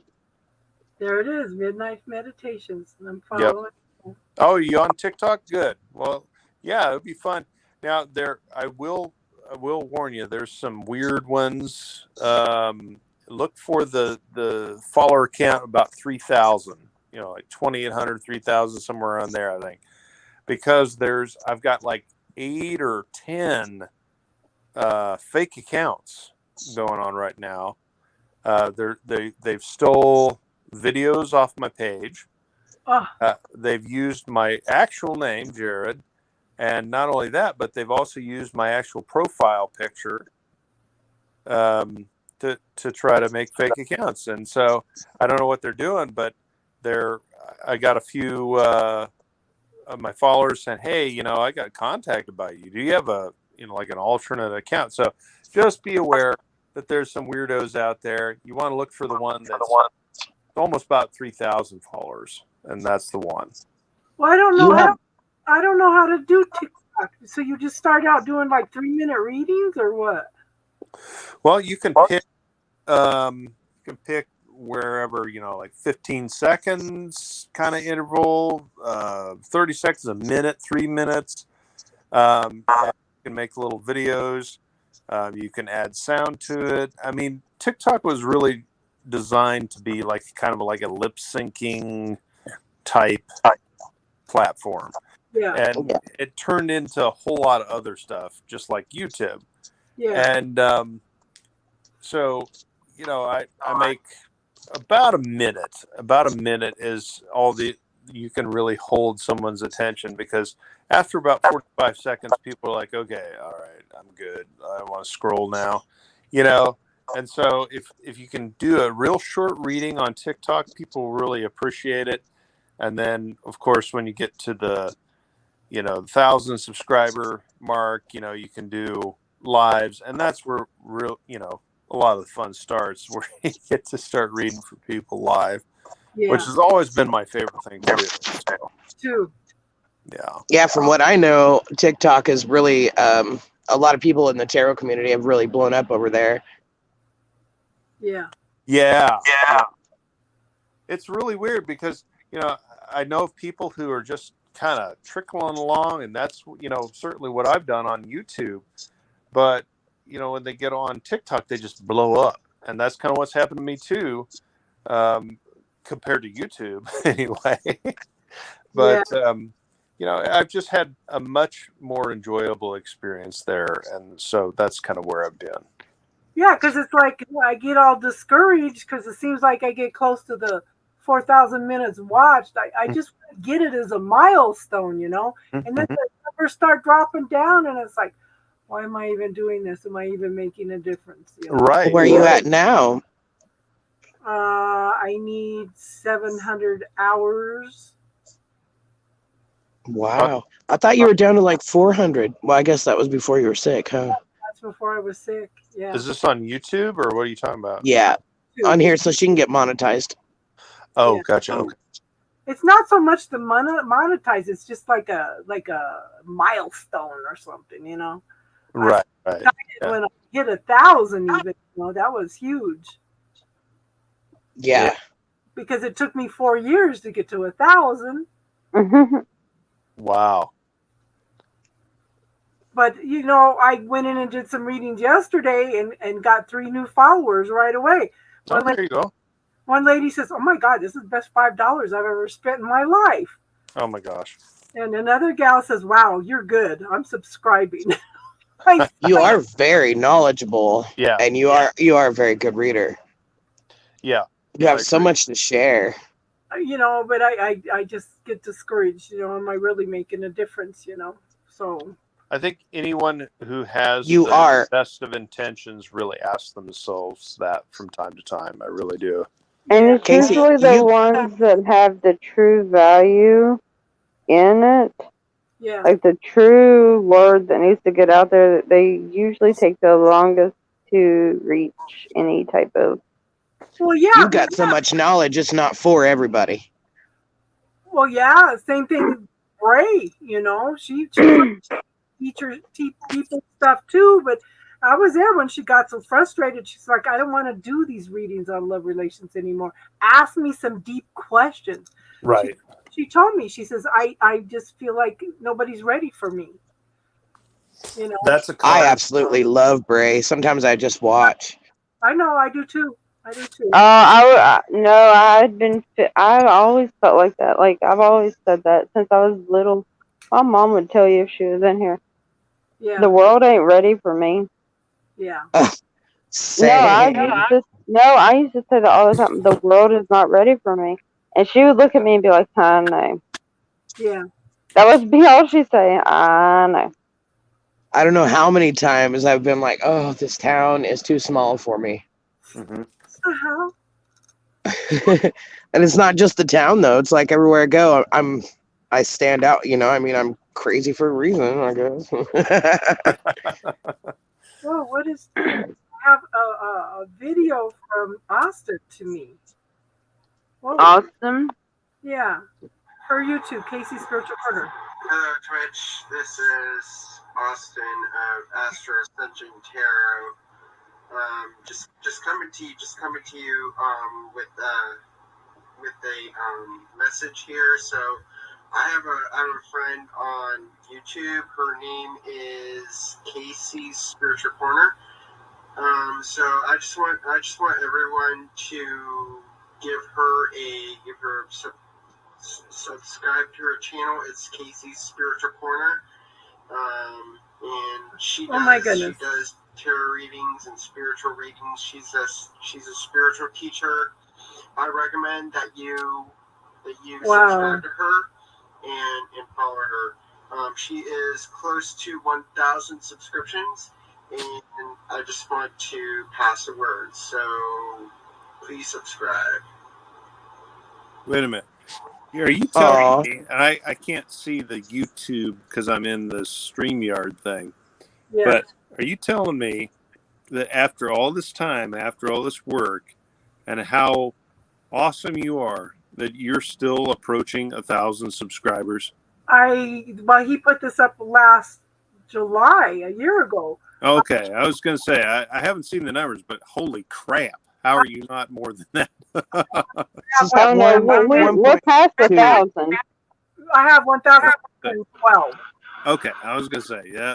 And Lord save. I lost 10 people while I was down sick.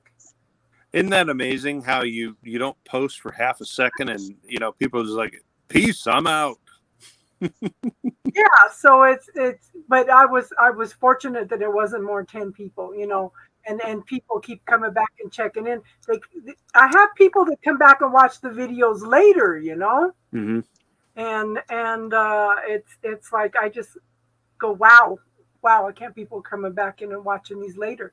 The spiritual talks. Sometimes we talk nonsense, sometimes we talk spiritual stuff, Oh, yeah. We fluctuate back and forth between everything. Yes. It depends on the energy too, Good night, JoJo. You behave. Good night, Jojo. Well, Good night, JoJo. Love and light. I'll rephrase that. Don't do anything I wouldn't do. That doesn't leave much. I was going to say, you're specific there, Starcross. No, it's JoJo. He gets it. I Put haven't the knife down. been going in and watching anybody do readings because I still get this message over and over again. Somebody's coming back from the past, and it's like, I don't want to hear it anymore. I'm moving on. So, Oh my gosh. Yeah. and it's so old. So, and I know Austin needs the people, to listen to him. Somebody messaged me. His name is Dom, and said, "Oh, are you the woman that Austin talks stuff about on his channel?" And I said, I didn't even answer him, but I said, "Austin, I just letting you know that this guy's, saying that asked me if I was the person you're talking stuff about on your channel." And Jack, he goes, I'll open up the little door again. Keep on. he says this is just somebody I deleted a long time ago. He's just a troublemaker. He's a Somebody just trying to stir up drama. Yeah, he's just, and I know, we know Austin better than that, Yeah, Austin's on here when he can be. Yeah. Yeah.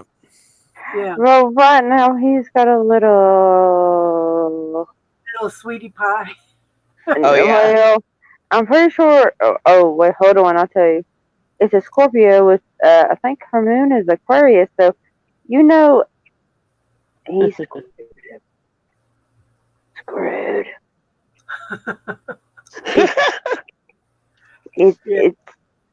He did send me a message one day. He's like, she gave me the look of you're mine.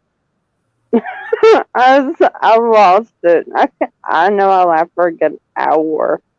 I couldn't even reply because the only thing I'm thinking is you screwed. I've been to the point for a long time where I don't even want to watch Love Tarot anymore. Like, I look for readers who don't do love, like Austin Tarot, like Austin's, not Astro, but Austin's Tarot. Yeah. I like the Quantum Queen. I listen I listen to Steve's Love Tarot because it's entertainment for me. Yeah, he is funny. He's got a girl pooping in the yard, and Ramblin' Mike is. I don't care for Ramblin' Mike. It's all Love Tarot. Exactly. He's just like, the love team is doing this, the love team is doing that, someone's coming back for you. I'm just like, oh my God, just someone shoot me right in the face. Jesus. I mean, that's how I got started in tarot this time around anyway, was love, but I'm done listening to that stuff. I want to know what's coming, how am I leveling up, what guidance does Spirit have? I've been preaching this for how long? Oh no, I've been like this for months, but I mean, I'm to the point where I don't even like. It's okay. No. Like, I mod on a bunch of channels and stuff. I've said this to Casey all the time. What if this whole twin air quotationing it, discretion, my own opinion, air quotations, twin flames. What if we all choose to unite with each other as a whole, as one united? Yeah. One flame? Yeah. Forget the twin flames. We're all one flame. Exactly. It changes. So would that make us a fire? Exactly. Like a so that changes everything. And now what you gonna read one? Yep. It'd be more like a dumpster. That makes fire. us a dumpster fire. Not necessarily if we're all at the right frequency. Oh my gosh. I mean, if you put enough. What's been tripping me out? That's just my thought. Is the last 2 months the growth that I've gone through. I don't know what about Jack. Jack seems to keep triggering growths in me. I was experiencing some things one night that he was confirming everything, and I'm like, where is it coming from? I had never done it before, and I was just in shock. Yeah. Yeah, he triggers growth in her. He triggers pains for me. Yeah. Jack, Where do you quit being heavy with the trigger Hey finger. there, Star? What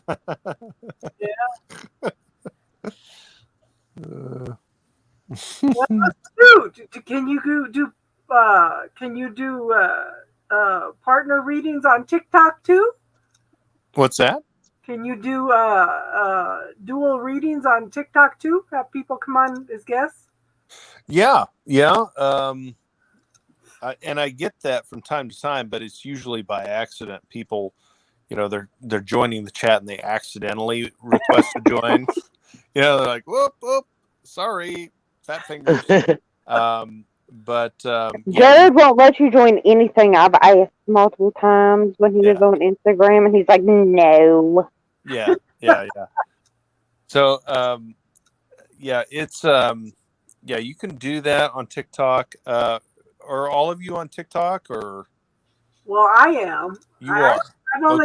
I've only got 48 followers, and I haven't really I have no videos up. Well, I am, but I can assure you, no one knows it's me. Well, okay, you need to let us all know who you are, and Casey, you need to get to work on these videos. They're fun, so you can select a little song. You could goof around with the effects and all this stuff, and you can make all these really fun videos, and people appreciate it. People that they see it, they'll comment on it, and so it's a lot of fun. I've got I don't know, close to 80 maybe videos now, and my niece really thinks I should. You should, yeah, you should. My child said I needed a TikTok. I was like, I have mini clocks in my room. I'm good. I got mini clocks. It's yeah. Spiritual Corner, same thing. Just minus one of the S's. Casey's Spiritual Corner. Okay, well, I'll look for it. Yeah. So I'll follow you. But here's the thing, I can go live and I'll make you a moderator if you happen to pop in. Okay. That goes for the other two of you. Just let me know who you are. But I'll pop in and be like, are you gonna let me in this time or no? Oh my gosh. Oh my gosh. So so that's how it goes on TikTok, and I was going to say, if you pop in, I've done this for Tarot Charms Oracles on TikTok, and I've been, sending a plug, to, hey, follow this person, and it's a great way to make connections. Yeah. So I definitely think you should spend a little bit of time on there. And Jack Wolf says, hand slapping face. Yeah. You're right, Jack. Amen, my friend. I will probe you both. Try me. We all need to pitch in and buy Jack a new headset. A new headset? Yeah. Yeah. I would. Jack. He has so much knowledge. Well. He was going to come in and talk Kabbalah the other night. He doesn't have a good headset. Well, no. Look, I called him after that. We figured something out. If he walked out to his sidewalk outside of the house, I could hear him perfectly. Oh my goodness. But once he went back inside, yeah, it was gone. And who wants to sit on the sidewalk in a city and talk spirituality stuff? Jack Wolf. Or aliens or whatever we happen to be talking about. Or the occasional meth head shaking a coffee cup. But here's the thing, though. They want, they get a little existential when they get a few coins in their cup. You know what I'm saying? Yeah. So, Jack, we should definitely talk. We should get Jack on here, and does Jack ever broadcast? Because I don't have a like a headset or anything really, super broad or covering my, So, you know, this is just a phone, so you can hop on here too, and it'd be a great time. Jack, I've been there. It's not different energetically. That that shit is not normal. That shit needs assistance. Okay, is there a way to set up notifications for when he comes online? Because I don't get notifications when anybody comes online on TikTok. And My daughter does. Oh, let this one guy, Eddie VR. Look, I don't know who he is. I don't know nothing about him. Let Eddie VR go online on TikTok. My child's like, Mom, shut up. Eddie VR is on TikTok. Yeah. So somehow, yes, you can. Careful with that music, though. Oh, I guess it won't matter. Well, they'll copyright your video, won't they? Yeah, I turned it down. But I don't. He kicked himself out. I just. Where's the slap in the face when I need it?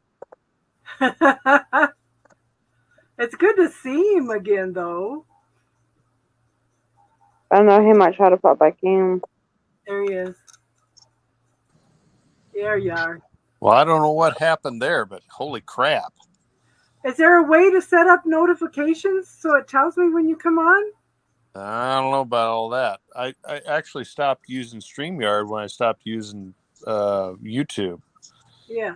So I know that there is, because when Eddie VR goes live on TikTok, my child has a shut up, Mom. Eddie VR is live on TikTok. Do not talk. Oh my gosh. I just don't know how you do it. I have to ask her.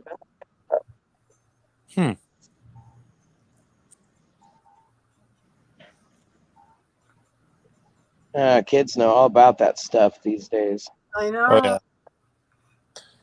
Yep, they speak in computer better than they do human. Yeah, 1212. It's almost scary. Jack, I was all up in there. They said hell no to me being there. Sadly, the Catholic priest said hell no to doing an exorcism here. Yeah. No, I was definitely there, and they ran.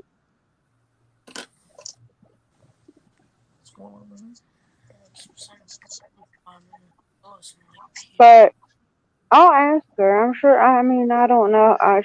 Yeah, I'll ask her.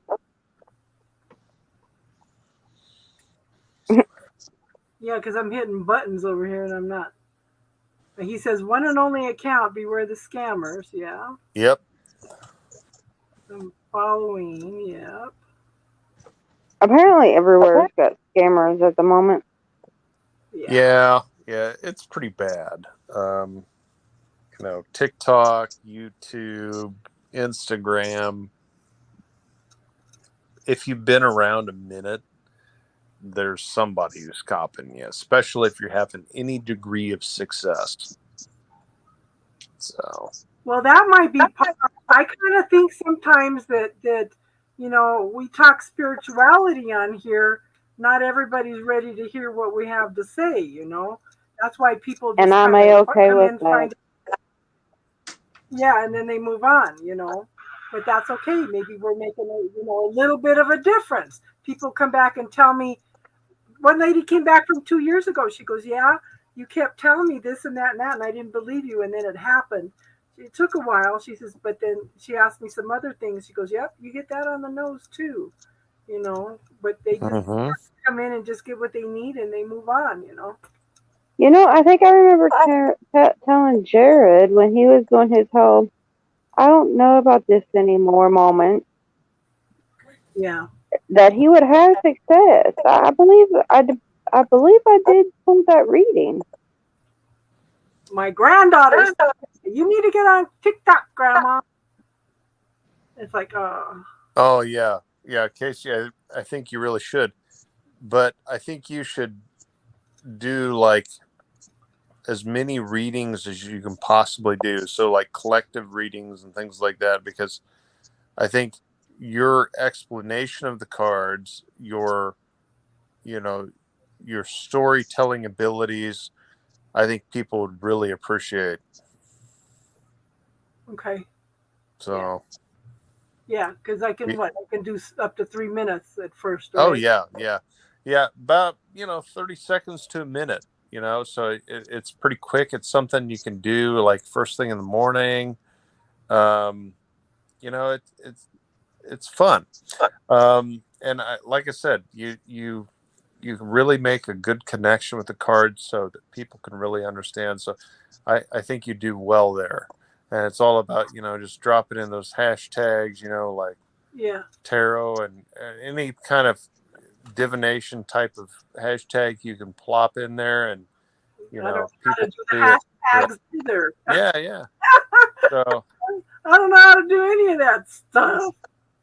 Well, you can certainly look at those hashtags and see which ones have a lot of views and all that stuff, and you'll be able to tell which ones might be successful. And I don't know how to do a video on here either.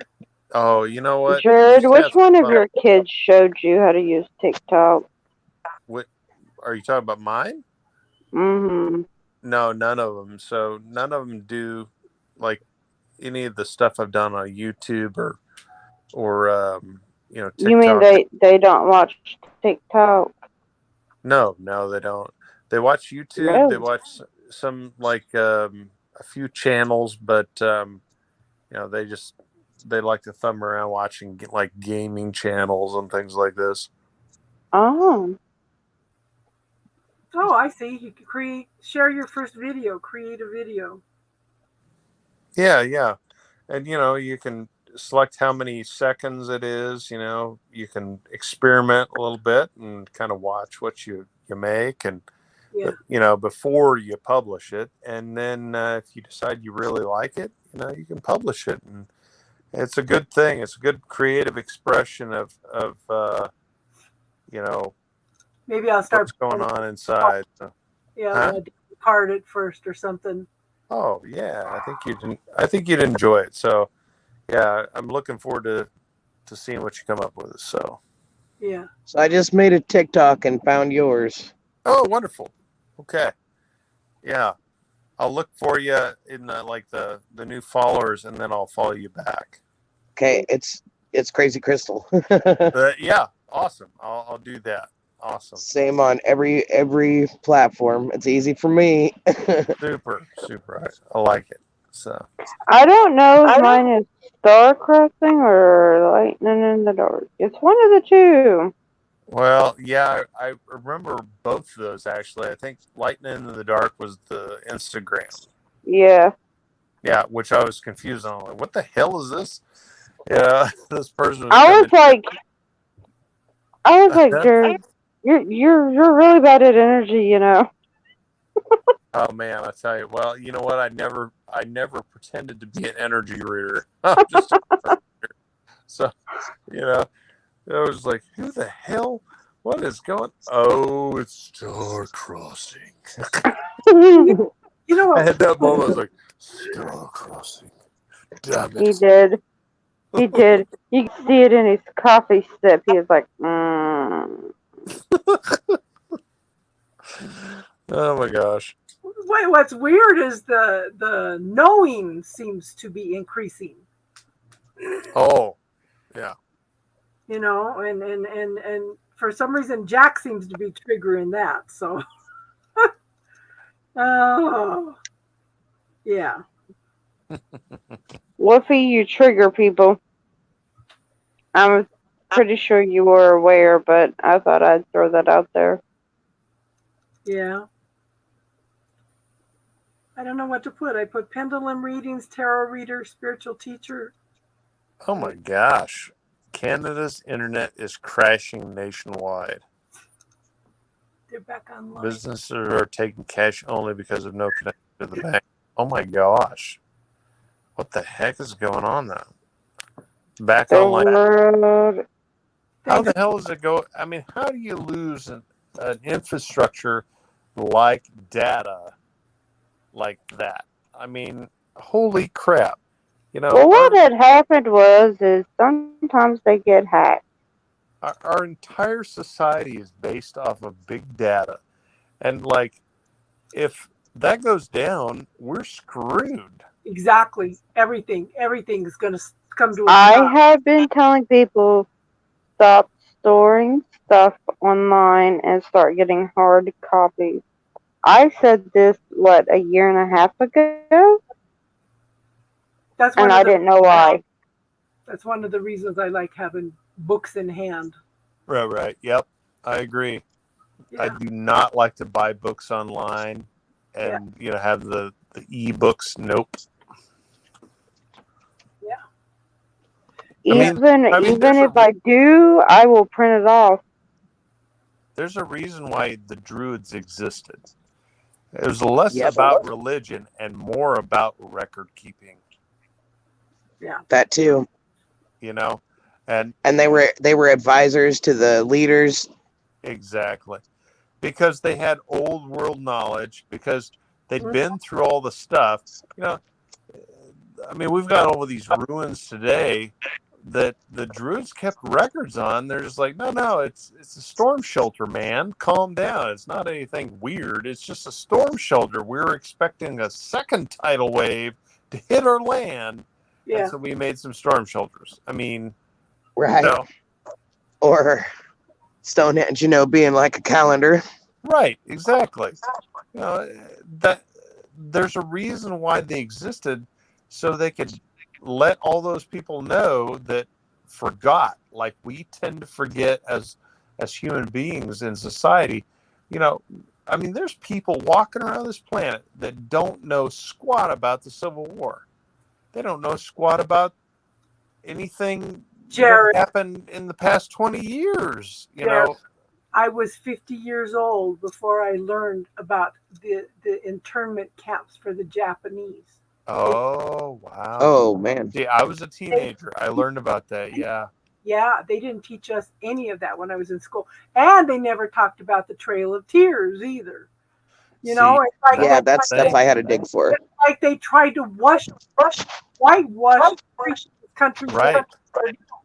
Well, that's because the winners are the ones who write the history, right? Exactly. History is written by the winners. Yeah, exactly. So rewritten should be, because it's, oh my God. Well, you got these folks that are tearing down historical statues. What they did with that with the guide stones the other day. Oh my gosh, it's like they have their political reasons. I get it, but what they're doing is they're pity them, the karma that they shall reap. They're making people forget, because they're bringing these. There's people in Germany that have no idea what Germany did in World War II. Yeah. My daughter has suddenly become obsessed with Hitler. That's like saying there's people in the U.S. who have no idea what we did to the natives. Right, exactly, yeah. And they so our Constitution... I shouldn't say we, but they did. Right, exactly. Our Constitution was based on the Iroquois Indians and some of the other native tribes around that area. They admired so much what they did. Our Constitution is based on it. Mm-hmm. Yeah. Oh, you're right. Absolutely. Based on Christian principles. No, it wasn't. No, it wasn't. And they're Iroquois nations. Yep, you got it. In the school, are you kidding me? Have any of you read the Bible except what you're preached about it in church? They pick out pieces. If you sit down and read the Bible, there's pornography in there, and some of these books and films and stuff. Right. Oh, and it gets bad too. Yep. Like incest and everything. Somebody made a comment to me. Well, read your Bible. No, honey, I have read the Bible. Yeah. I've had my fill of it. Yeah. Because it's something else. Well, and I used to be Catholic before I became a Norse pagan, and like I had a ton of stuff, and I was a big collector of stuff, and I gave my Catholic friend a a lot of books and various things, that I had. I was clearing out my basement. And so, he's like, hey, man, I feel bad about that. Like, if you ever want this back, I'm like, you know what? No, I'm good. I want you to enjoy this. I want you to gain all the spiritual enlightenment you can out of this. But I said, it's just not for me anymore. Yeah. And grown this, yeah, it was a homeness. Is that what you said? Homeness? I said outgrown it. Yeah. I really I kind of came back. I shrunk back to what I believed innately as a young, afflicted, programmed, Unprogrammed, maybe, conditioned. Conditioned. That's it. Unconditioned child, and this is the way I viewed the world, just naturally. And I realized I was never I call it a follower of desert religions, because the big three, the Judaism, Islam, and Christianity, came from the desert. I just have never kind of followed that ideology. It has always been more animistic than that, just naturally. Yeah, I'm omnistic. I believe there's a little bit of truth to everything. Aha, yes. Pagans. I think that I think that every okay. I don't think every religion is correct. I don't think every religion is incorrect. I think that they all lead to one path. Right. That's the end of the story. That's a very pagan idea, which is a very good thing. Right. And that, I mean, they all have similarities anyway. Yeah, absolutely. And they all, you might believe that. So from the Norse pagan perspective, there's the folks that believe that they can actually talk to Odin. Yeah. Or they can, actually do this or whatever. I'm not going to say that they're wrong. I'm not going to say that they're wrong. I'm not going to deny their connection with the gods, even though that's not the way I perceive it. You know what I mean? Like, they're archetypes of ideas and figures that we see in nature. That's how I view it. But they may not see it that way. But they're not going to say I'm wrong because they're pagans, because everything that you experience is correct, because it's subjectivity. Yeah. What if they just called it something different, but it's the same thing that we know already? Right? Like exactly. spirit guides and angels and ancestors and whatever. Right. Yeah. Oh yeah. Just a different name. Yeah. Exactly. I think that the Native Americans are really close because. Oh yeah. Because even if you look at what quantum physics is teaching us, the Native Americans has been teaching this for thousands of years. Yeah. Absolutely. Absolutely. And they pass down teachings word for word. Mm-hmm. So yeah. Crystal, did you hear that? What? Jared said Odin. I gotta ask him, right? You can ask. So, someone, Chance, seen Odin, one of Odin's looks that protects me. Sorry. Bless you. I've kind of brushed my whiskers or something, and I caused that reaction of kind of like if you're to pick a nose hair or something. Yeah. Okay. So. I have to pluck right there. It happens to me all the time. Oh my gosh. The struggle is real, my friend. Real. The struggle is real. Struggle. Why you gotta be so real? Okay, so Star Crossing was asking about Odin. So something about Odin. Yes. Okay. So Chance's tarot, which is odd because he doesn't. Most people cannot see the animals that guard me. He's seen one of Odin's wolves. Okay. Are you Now I'm intrigued by why is Odin's wolf guarding me? Oh, I have no idea. I mean, I've always known that I had a wolf, and I've always known what I called it, but I never put the two together.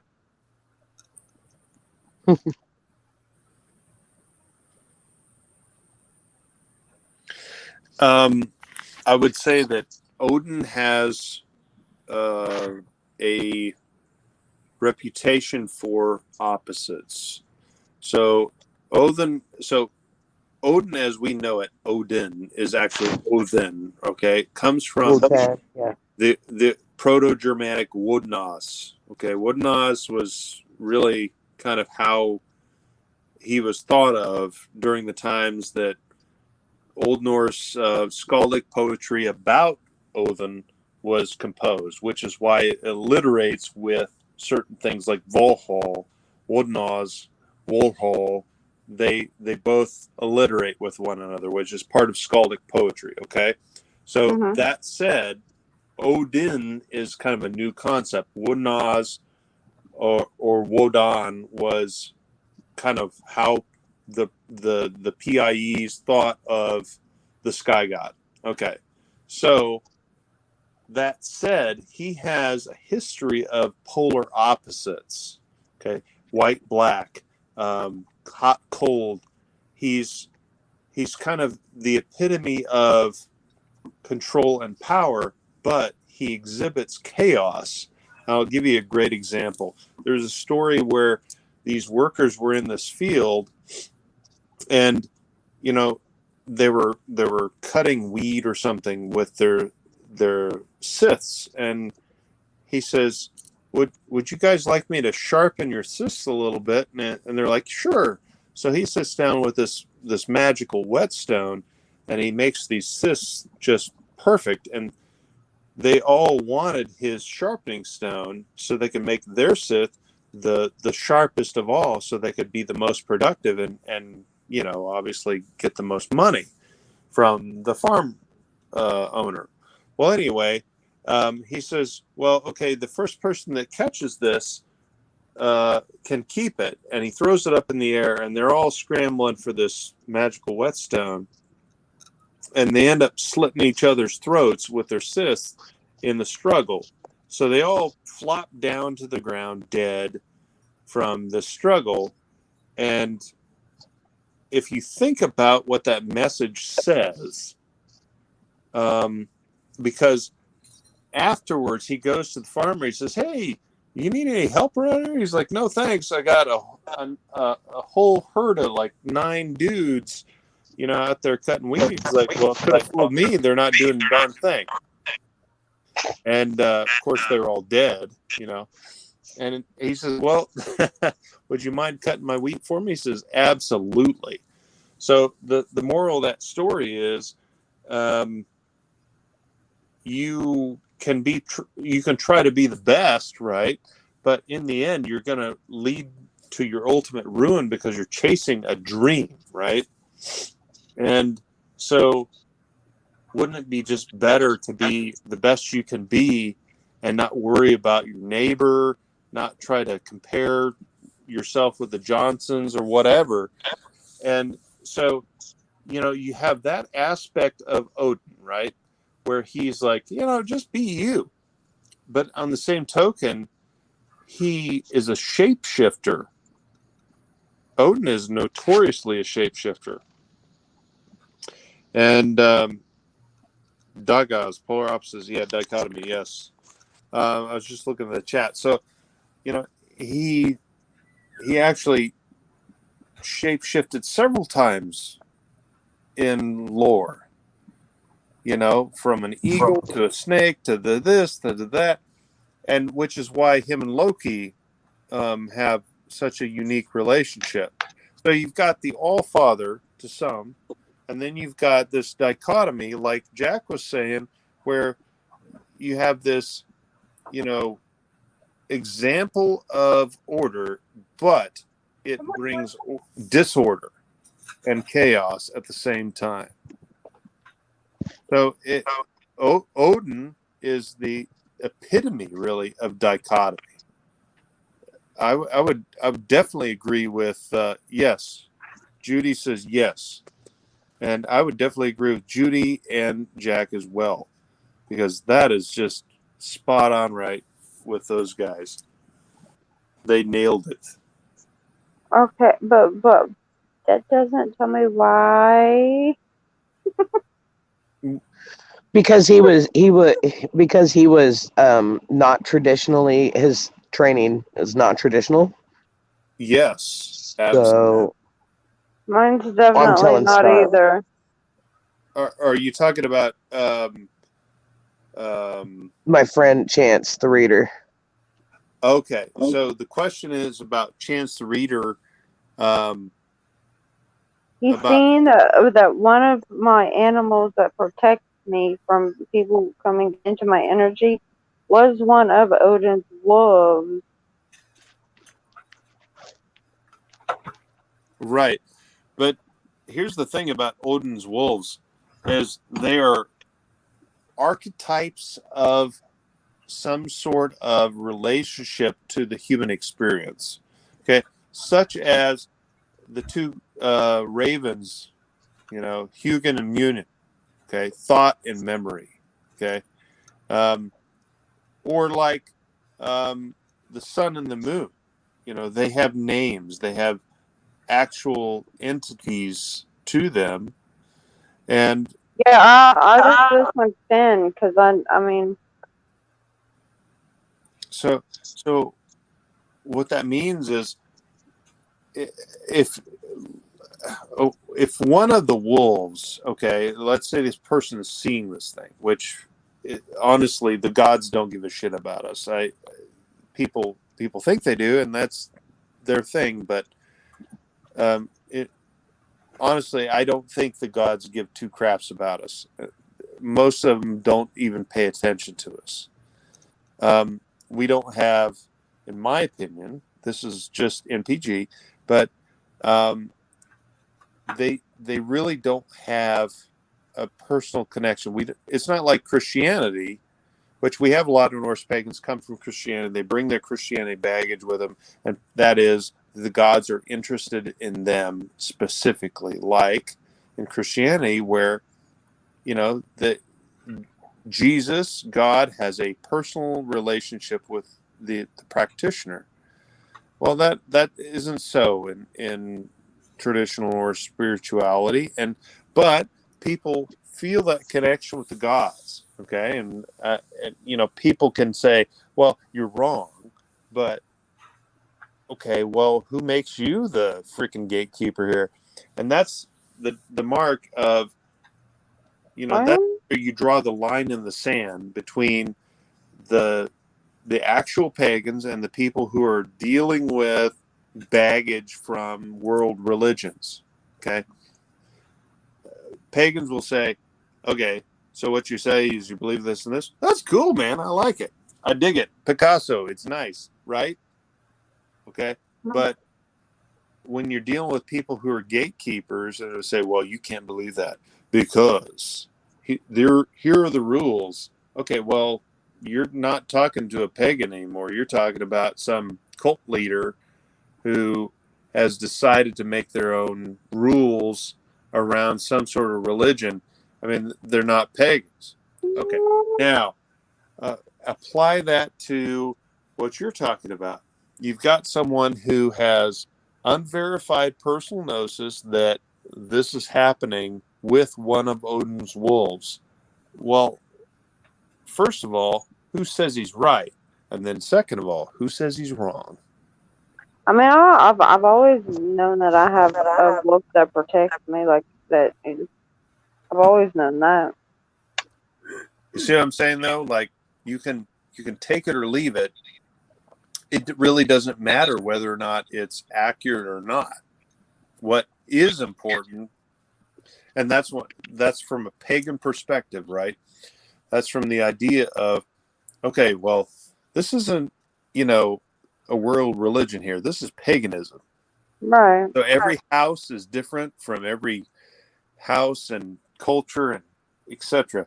But some things are innately true, right? Which is why, Greek pagans and, Proto-Germanic pagans or Teutonic pagans or, whatever pagans were able to relate and still have been able to relate because they're like, you know what? I like it. Which is why during the Christianization of Europe, Jesus Christ, God,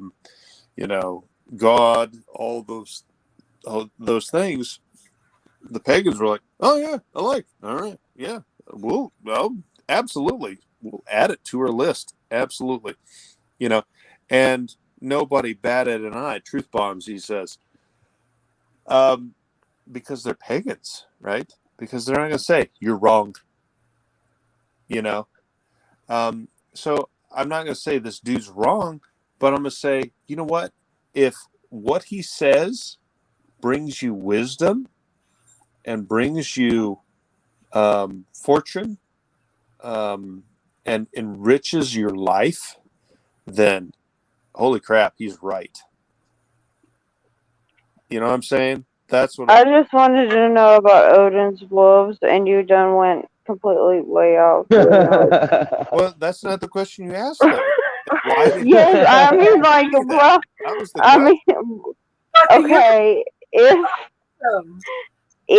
per you se know- this is Odin's wolf, If you want to know one the of them. of Odin's wolves, you need to Google it. But like, as to why this guy said, you've got one of them and not both of them, is that right? Yeah, that wouldn't. Don't they come together? I thought that they were like together. No, not necessarily. There's nothing that says that if you've got A, you have to have B. But I would say this, that if you have A and not B, there's a question there as to why you don't have A and B both. See, that's what I've been wondering. Or is B just lurking and I haven't seen it? Why don't you ask Chance? There could be some lurking, but what I'm He saying, hasn't been live. if True, he hasn't been live. One and not the other, usually. So here's the thing about Odin. Okay, he is a god of balance. I know. That's why I So have done this not research. I know that. That's why I wonder if this other one's just lurking. Yeah, he's a badass mutta who won't take no crap off of nobody, but also he's a really helpful dude when he wants to be. And so when you have all of one and none of the other, I would say there's something in your life that is severely out of balance, and you need to take a hard look as to where you're going. That's what that's saying. If you want my true, honest answer without the dissertation. I have a Native American guide, and he has a black wolf on one side and a white wolf on the other side. Mm-hmm. So, See, I have the black wolf that will step forward. But I always feel one, like, well, I can't say it's a wolf. I always feel something lurking. But I know it's not all my other ones that I have. Well, but you it's say like, about energetics, but here's the thing. yeah. This is a shadow self for you. You've got a shadow character lurking there.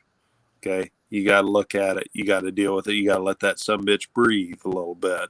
Okay? Well, I don't know how much more it can breathe. Well, you got to let him We've breathe. all seen my shadow side. So there it is. Okay? Now, how you deal with it, that's up to you. But I mean, it's a telltale. But it only steps forward when somebody enters my energy. That's the funny part, though. Well, they'll only be there if you invite them in. So stop inviting them if you don't want them in your house. You know what I'm saying? No, I mean, like, if somebody, okay, like, I did. I told him, I gave him permission. Yeah. No, Yeah. I gave him permission. Crystal was there. I gave him permission, and they step in front of him. Well, there you go. Once you let them in, sometimes it's like it's a mooch, right? Spiritual mooch. You know, you let them in your house, and they're like, you know what? You got any more Cheerios? I'm like, no, motherfucker, I'm out of Cheerios. Leave me alone. Like an energetic go buy some vampire. cereal. Yeah. Jesus. You know. So, I Well, mean, Star- once you let them in, they're in. Star freaked out because I was checking her energy field one time and saw her dragon.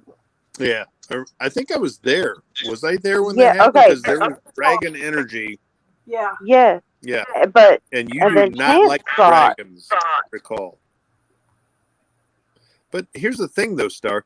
Dragons are like ridiculously playful creatures. Oh, I know. I love my dragon. Riddle me this. Yeah. Yeah, I love my like you gotta dragon. let those things play around a little bit because they are some hilarious creatures. Oh, yes, they're just so funny with their little riddles and rhymes and puzzle me this and riddle me that. I was upset one night and I thought Tinky had crawled over and crawled in bed with me, and I closed my eye and it was my personal dragon that crawled in and curled up. I could actually see the indentation in the bed. But when I closed my eyes I could see it. Yeah. Nice. Yeah. I'm a Funny dragon enough, sometimes. dragons like chess. Were you guys aware of this? I did not know Yes, this. yes. Dragons love chess.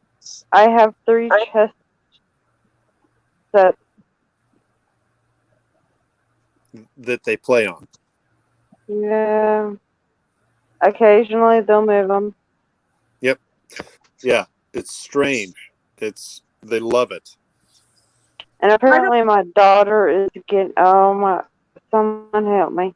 Mine is well behaved. Okay, mine's getting older. Okay, mine's up there. Mine's old. Okay, mine's old. I'll just put it like that.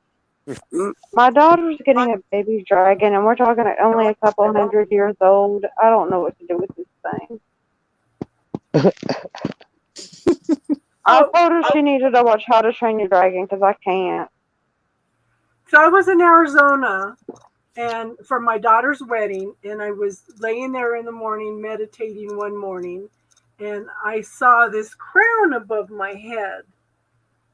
And when I zeroed in on it, it was a ring of dragon heads looking down at me like if they were waiting for something. I'd feel like lunch at that point. You know what that was, Casey? No. What is You know it? what that was, Casey? That was them telling you shit or get off the pot. Oh, I know. I knew that. I knew that. They were waiting for me. They're waiting for me. Yep. Yeah, they're waiting. That's how they are. You know, the 1 minute they'll just be like, you won't even notice them there. And then the next minute they'll be like, are you going to do something about this? Yes, there was. I woke up with mine in my face. Like, what you doing? Yeah. Yep. Yep. It just has this look on its face like, what you doing? Bitch, I was sleeping. What you need? Yeah. It's not like they're small creatures either. Well, some of them can be really small. I mean, there's a lot of people that say that they're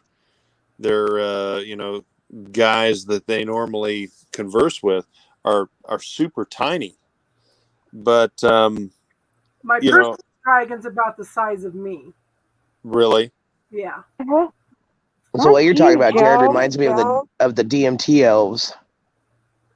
See, I haven't tried DMT. No, my first thought was, what is that? Mulan? The little dragon. What's his name? Mushu. Yeah. Mushu. Yeah. No, my God, no. I wish I had a Mushu. So the DMT I ain't got a elves, Mushu. Crazy Crystal, please expand. I am. I didn't see them. I just heard of them. Okay. What have you heard? Because I'm curious now. Because that's awesome. Just that lots of people who have done DMT have seen Yeah. these interdimensional beings, and most of them have described them as, elves. Uh-huh. And they seem to have a ton of knowledge or whatever, and only a few people, reported being scared. But most of them reported, feeling safe with them and wanting to converse with them and stuff. So when my grandson did it, he says he was in this other room, this temple, and he says there was this being in front of him that was like a blue-gray, and as he walked around it, there was no face. It was just covered with like a robe. And he Wow. kept walking around it, and I kept telling him, it wasn't your time yet. But that would make sense. Yeah. Yeah. He didn't tell me everything that he saw, but he kind of freaked him out a little bit. He wanted me to do it with him. I said, oh, hell no. Yeah, I read a study, and they were like, more often than not, like 80% of the people saw them. Wow. Interesting. Yeah, pretty interesting, I thought. That is, yeah. I am intrigued. I am searching for this lurking, flipping animal. Hmm? Don't ask. You're searching for a lurking what? Animal? Critter. Animal? I thought you said edible for a second. I'm like, Yeah, lurking edibles. Woo! Yes. Sign me up. Yes. Nope. A lurking animal that I feel watching occasionally, but never wants to show itself. It's like, I'll come when there's danger. You're looking for something. You're chasing a ghost. It's a shadow self. Stop chasing it, because it's right there in the shadows. I'm not chasing it. I'm not. You're looking for it. You're looking for it. You're chasing it. Yeah. Because I feel like it's staring at me, but I just can't. It's just. It's okay. They stare at you for When it's time, it'll expose itself. Yeah, stare right back at them. I usually do. I have fairies around here. Oh, dude, yes. Yeah. The struggle. I believe it. Oh my God. Yeah. Little things come up missing occasionally and then pop back up randomly. Yeah. Underwear nose. Yes. Okay. I swear they're the ones who steal the socks out of the dryer. I agree. Oh, what they did to me back when I had my first house, the one that was on the first vortex, my keys disappeared. Okay. My whole set of keys. I didn't have another set of extra keys for my cars or anything. Ugh. I had to have all new keys made. And I came home and those keys disappeared. Oh my gosh. I'm running through the house and I'm yelling, okay, I don't know who you are, what you're doing, but I want my keys back. And this little voice popped into my head and said, oh, your keys are in the humidifier. In the humidifier? Yeah, it was a big box humidifier where you had the little slot on the side to put the water in. Mm-hmm. I went over and tilted that humidifier over, and the keys were in the bottom. Oh my gosh. The water part. No kids around. I didn't have my kids yet. Yeah. That should not happen. Yeah. Yeah, but I was upset with them, and they told me, "Way out there in the humidifier." You know what you're talking to? You're talking to the infamous Hausvatir. What's it called? It's called a Hausvatir. It's a house spirit. It's a house right. Yeah, you're dealing with a house right. So let me tell you, she said keys. I gotta tell you what happened today. Y'all ever seen a preacher's face turn white? No. Yeah. I wish I had a camera set up in here. Okay, I have had this keychain for, I don't know, my daughter might have been 4 at the time. Mm-hmm. We took her to Florida. We went to flipping Disney. Okay, I'll never go to there ever again. No, hell to the no. Anyways, I have a keychain from there that says "Mommy." It is. I mean, it's not lightweight. The little rings on it are not light. The mommy part of it, like the actual keychain itself, fell off when I picked my purse up, right? But the piece that it was hooked to was not undone. Hmm. I was like, I'm looking on the floor thinking maybe there was another piece attached to it. I have a magnet out at this point. There was nothing else. He turned ghost white, maybe whiter. I'm not sure. Interesting. Cheyenne just looked at him and said, "No, this happens all the time." Like it was nothing. I laughed. I couldn't help it. And he turned white. Yep. And I was like, no, this really does happen all the time. But you know, I'm crazy. Remember? I have to giggle when anyone says they're crazy. Well, no, he's literally called that me that forever. I mean, I'm used to it. Whatever. I don't care. But Shane just let him just plain and say, no, this is normal. This happens all the time. Just like it was nothing. Went on doing whatever she was doing. I was like, he's just like, I'm like, can't you hand me my needle nose pliers so I can fix it, please? Mm-hmm. Like, this is.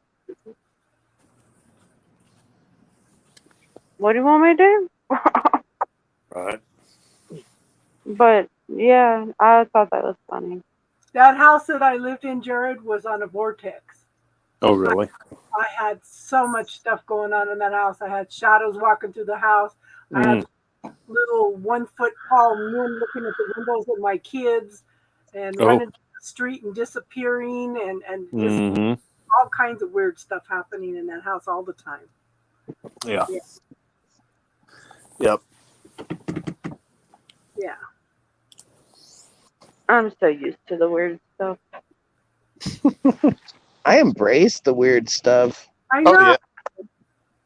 Well, the weird stuff isn't weird to me. Is the sad part. It's weird to everybody else. I'm like, oh. Yeah, exactly. Well, it's like so for example, around here, there's been some weird stuff going on, but like after a while, I realized who the house, the land spirit was, right, for this area. And, I mean, I wish it was a jolly character. It's not. It's a pretty grumpy spirit, and like he doesn't even give a shit that I just said that. Like he doesn't care. It's a he, actually. And he's like, you know what? I don't care. Take care of your stuff. Take care of this land. He doesn't care about all the feels and all that stuff. He's a really weird character, and he does not share his name. That's the thing I've noticed about this one. So, like, I've got this, wood carving that I did that is, kind of a representation of the spirit, and he is one grumpy looking carving. And now, if you knew his name, you would have. If you knew his name, you'd have power over him, right? Yeah, he'll never tell you his name. Sometimes they will, but it's not about power over them. It's about a relationship with them. And this one does not care about the relationship you would have with him. He is absolutely about what you will do for this plot of land in this house. Yeah. Oh, he's a guardian then. Right, exactly. And I say hi twice every time I enter the house. One for the family and one for the house here. He doesn't give a shit. He doesn't say hi back. He doesn't. He does not care. Yeah. But I still say hi. Don't say hi one day. I bet you he cares. Oh, dude, you don't want to piss this one off. like every year, Christmas porridge goes into this dude's bowl, along with a homemade traditional mead. Like you don't. Oh, nice. Yeah, you don't A screw. holiday sizer. Yeah, Ooh. dude, you don't screw with this house Vajir. He will fuck your world up. So I don't screw with him. I'm like, you know what? Here's some rice pudding. Enjoy this meat I made. Please don't hurt us. Touche. So, that's how he is. How many gallons of honey do you use? How much do you brew? I probably do maybe 5 gallons a year. Yeah.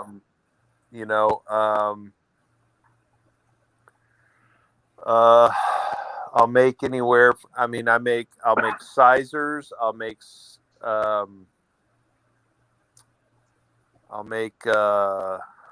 golly, I made tons of different stuff. I basically made everything except for like a capsaicin mead. Okay.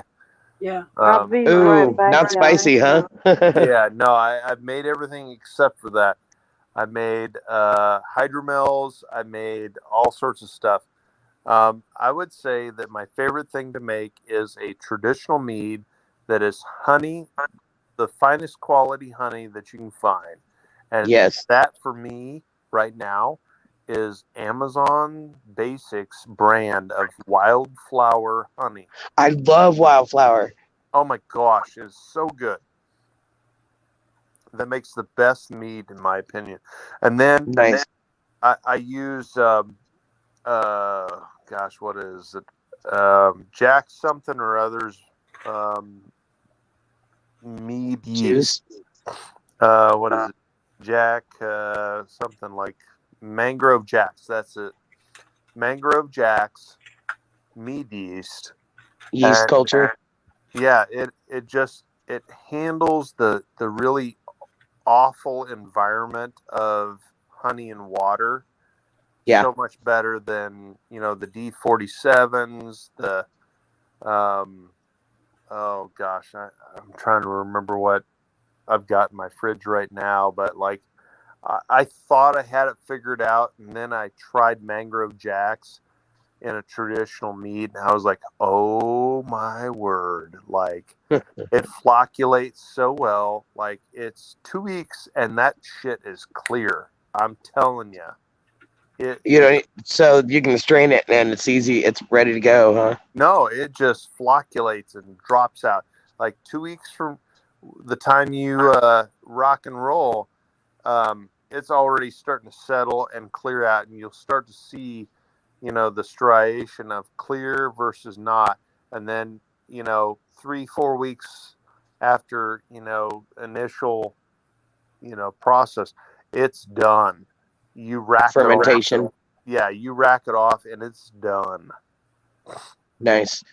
We made a holiday sizer and we used Musselman's apple cider because there's no preservatives in it. Yeah.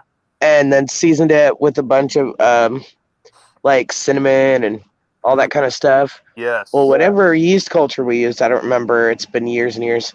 It self-carbonated after we bottled it. Uh-huh. And like we gave it to a bunch of people, and this one couple we gave it to, they rarely ever drank. So they were like, we'll wait till you come back to town before we drink it.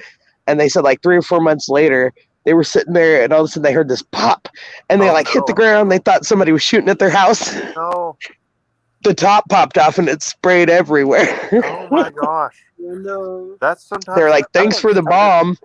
Wow. Yeah, no, that sometimes happens. Gosh, like I've run into that a couple times, especially, even after you kill off the culture. Like, let's say you drop a couple Camden tablets in there and, you kill everything off, you stabilize the wine, whatever. I mean, and some people don't even do that. They don't even stabilize the wine. They don't do nothing. They just pitch the yeast, let it do its thing. And I've done that before myself. I think that's what we did. Yeah. And, and it'll kind of reach its natural conclusion. But Put an airlock on the big carboy and Right, exactly. But here's the kicker, though. They don't tell you this one. If the alcohol content that is created in the vessel doesn't exceed the tolerable limit of the yeast that's been pitched, it will re-ferment. So let's say some natural sugars, or maybe there's a citric acid cycle that happens, and you create a couple ATPs from that. And let me tell you, you'll have a secondary fermentation. And I'm pretty sure that's what happened. Yeah, you got it. That's exactly what happened. I mean, ours carbonated. We had some we drank, right away, and then some that we hung on to, and it carbonated, in like maybe a month and a half, something like that. And it was good. It was really good. Oh yeah, what a good time in my life. You wouldn't have got before. Oh man, I love a secondary firm. So yeah, that's the part they don't tell you, is like, this can go again. Yeah. Yeah. Anyway, I'm sorry. I got it down a rabbit hole, but that was, yeah. It was awesome, though. Very informative. Well, so I think about, like, I look at life in terms of nature, right? Okay. Yeah. Look at what we just got done talking about, a microcosm of a macrocosm, that is fermentation. Okay. Yeah. So you talk about energy in terms of sugar, and you talk about, the yeast in terms of an end user. Okay. We are an end user, and what we put into our lives is that the potential energy that is to be released. So we're the yeast? Yeah, we're the yeast. And so if you put yeast in a really good environment, right, then it'll be really successful. But if you put yeast in a rather taxing environment, such as mead, which is why a lot of yeasts don't do very well in the mead environment, you create a mead wort, and it's not very hospitable. It doesn't have a whole lot of nutrients, which is why some people add raisins and things like this to help with that whole thing. Mm-hmm. But more sugar. Right, exactly. More sugar, more nutrients, B vitamins, things like that. Well, guess what? Life is like that. And so we're put into that environment where we're not given all the nutrients we need, but we somehow have to figure out and be the best yeast out there. Right? And sometimes it comes down to a personal choice, doesn't it? Yeah. Yeah. It comes down to our choice to not allow ourselves to settle for less than what we want. Yeah. Very true. Yeah, how many times do we settle? Right. Exactly. I was just talking to somebody about that today. Don't settle. Mm-hmm. Yeah. And especially when we're younger, how many times do we do that? Oh, gosh, yeah. Because we don't know we're capable of so much more. Yeah, we've been conditioned not to know. Exactly. Yeah. That's really the worst part about religion, is the conditioning. I mean, yeah, they make you feel so like, any of the stuff that, we've talked about is like evil, or, you know what I mean? Like tarot and stuff like that. They condition you against it because if people knew their full power, how powerful we really are, we wouldn't need a shepherd. Right, exactly. And then nobody would pay their tithes to the church. Exactly. You're exactly right. I was thinking of this idea that I was looking into earlier today, because I had looked at, I was clearing out my basement, and I I came out upon these old Catholic books and all this stuff, and I was looking at the Psalms. There was a prayer book in this thing, and I was looking at the Psalms, and it was like something like, and I'll paraphrase here, but it was basically, "Help me, O Lord, for I am weak, for I am but a minuscule human being." I'm ad-libbing here. I supplicate your power, because I am a mere speck, on the ass of society, right? And I'm just like, that's, Doesn't it say that we're created in His image, though? I know, right? Well, And Okay. yes. so we're a I don't we're a think piece yeah. of shit. In other words, like, really? No. I disagree. Yep. It's 111 We're here. not. Huh? It's 111. Oh, wonderful. I love hearing that. I would say that we are not bound by these continual ideals, especially originating out of the desert. Let's look at this, folks. I hate to say it, and I'm not regional specific and all, but honestly, most of the world has been influenced by a small portion of the world in the desert. For God's sakes, we've been influenced by the desert. And not only that, but we've been mostly influenced by peoples who have been slaves their entire lives. Most of the world religions, and I'm not picking on people, okay? No. That's not what I'm getting at. I'm talking about realism here. Most of the world has not been enslaved. There's been a small portion of the world who's been enslaved, which is terrible and should not happen to people. No. 100%. I'm against slavery. Yes. That said, we should not model our lives based off the ideals of people who are enslaved from life till death. And that's what is going on in the major world religions. It's about supplication. It's about submissiveness. It's about becoming, better than oneself. Well, guess what? What if yourself is good enough? What if yourself is the exact model of what you should be? Exactly. Right? And so, well, it is. Right.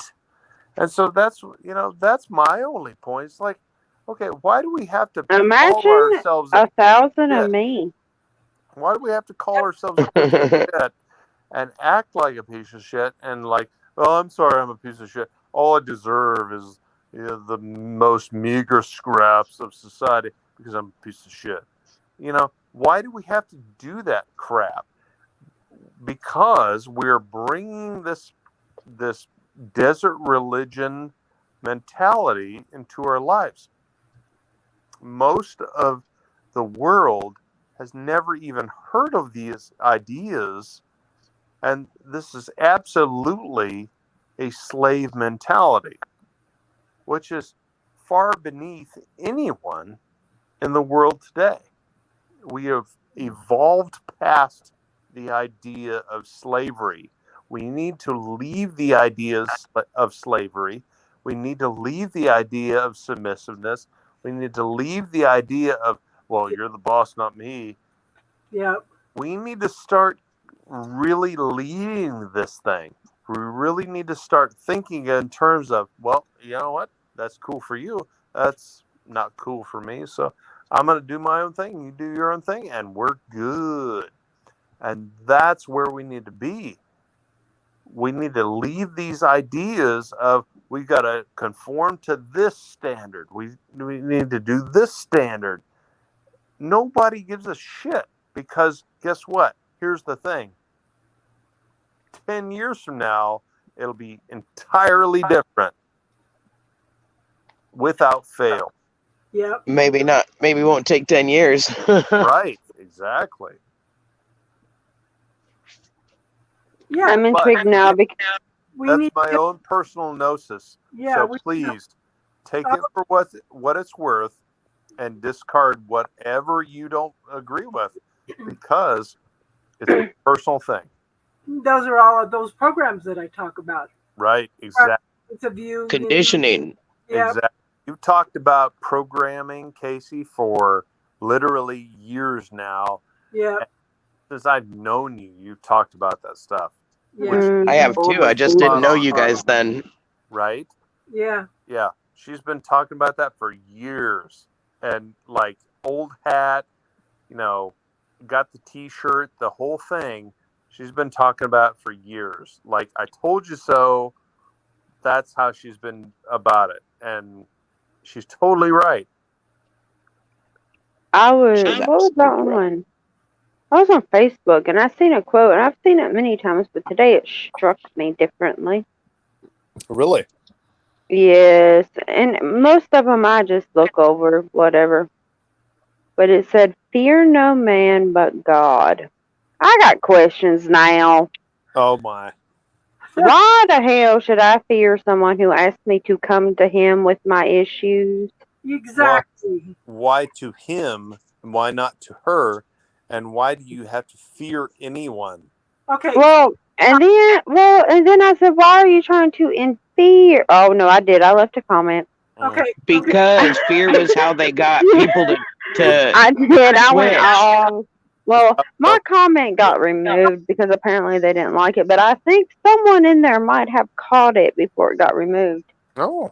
Because this it just triggered me of, what? This is what happened.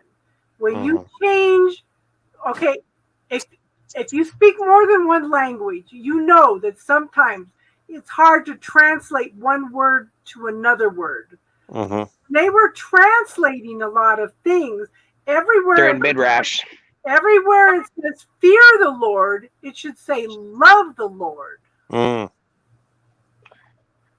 Oh, Lord of but- what? Well, see, pretty much that's what my thing said was, I don't fear him because he probably sees my name on his caller ID more than he likes to in any day of the week. I mean, speaking of calls, we that's have something, a bond. that's something I heard recently that really struck a chord. I'm struggling with a little bit of imposter syndrome where, you don't feel good enough. You don't feel like you're qualified or whatever, So I'm doing affirmations and things like that. And I heard somebody say, when you're called to do something and other people tell you, oh, that can't be it or whatever, don't listen to them because it wasn't a three-way call, Right. It's the It's just AP conversation, see your way out. Oh yeah. Right. But that just really struck a chord. When you're called to do something and somebody tells you can't or you're not good enough or whatever, it wasn't a conference call. You got it. They weren't part of the call. Yeah. No, that's true. And I tell you, don't worry about Absolutely. what anybody else says. Nobody lives in your body, your thoughts, anything. They don't know what your personal relationship is to God or anything, Well, and see, that's the thing, right? So, like a lot of the, the traditional beliefs, Yeah. the Yahweh, God, whatever, can know what you think. Mhm. They know what you think. They know what you secretly do. They know all the stuff, right? They're not only omnipotent and that's all powerful, but they're also omniscient, Which is all knowing. All knowing, exactly. The Nine of Cups. So they know everything. So once So once a spiritual entity enters your mind, they control you. And that's an interesting concept because once you get in someone's mind, once you get into how they think, you absolutely control them 100%. Well, I can tell you, Jack Wolf will never be controlled. Ain't nobody going back in there. You talking about? Wait, are you talking about gods or entities getting in your mind? Or are you talking about other people? Oh, I see what you're saying. Okay, I get it. Jack says, read this Hebrew Bible in Hebrew, and yeah.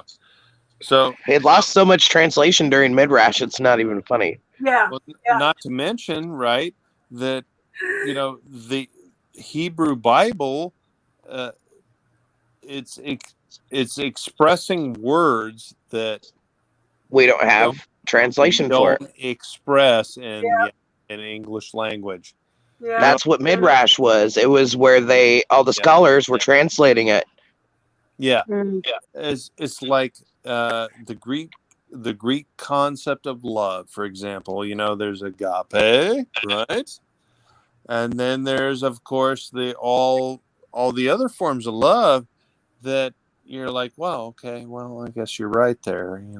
We can love with someone without eros. We can love someone without agape. Oh, I can love someone, but I can love them far, far, far, far away over there. Right, exactly. I want you to eat, just not at my table. Right. Right. Exactly. Oh, And that's your table great. just might be a kiddie table, but hey, at least you got a table and you got food. I'm happy. Yeah, that's right. Right. Exactly. So, I totally agree with that statement. We're talking about concepts that are so multi-level. Yeah, but if I was to say that to somebody else, the way that struck me, they'd be like, "Huh? Why? What? That don't make any sense." What's wrong with you? You shouldn't say. Yeah. Yeah. But I don't fear him. Like what? Or her? Look, I do not fear the divine. Is my reaction, like just divine, source, God, whatever you would like to refer to each their own. I don't fear. Mm-hmm. It's unconditional. Jack Wolf says an energetic connection to your physical brain allows them to control you. Well, Jack, you ain't got to worry about nothing. Ain't nobody touching your brain. That's right. Nobody's touching. Not without permission and not without disconnecting. No, not without a condom, and he gonna feel it. So ain't nobody going in there. Oh my Right. Well, there is that. Yeah. Wolf rabies. But it all comes back to the programming, the points of view, the belief systems, Yeah, Jack says, hell, Inuit has 400 different words for snow. I believe it. You know what, Jack? You bring an awesome point to the forefront.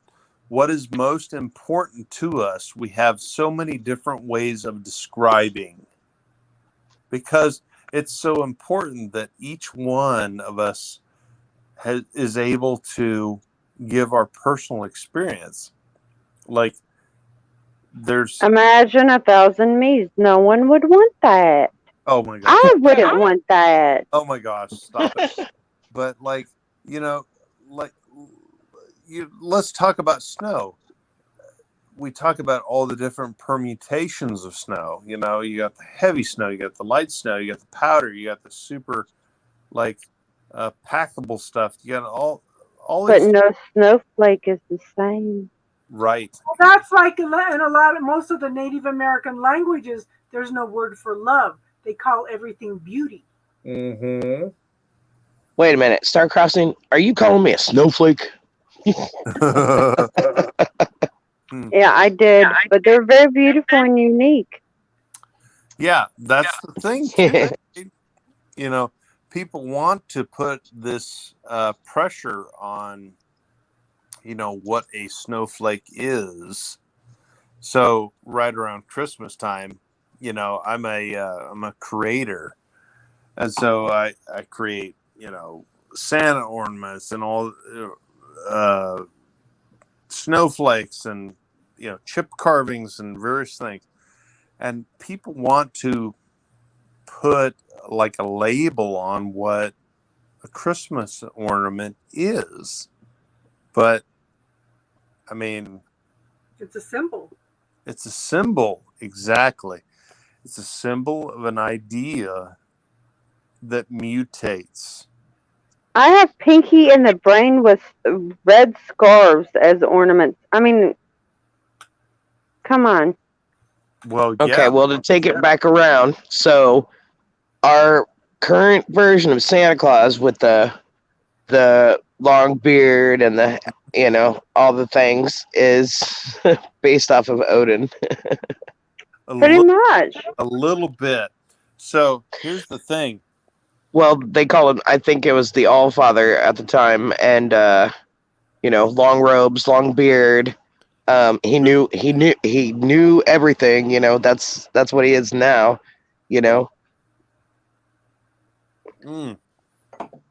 So let me tell you a little story about the Allfather. The Allfather is part of a pyramid. Okay. So you got the Vanir, the Aesir gods.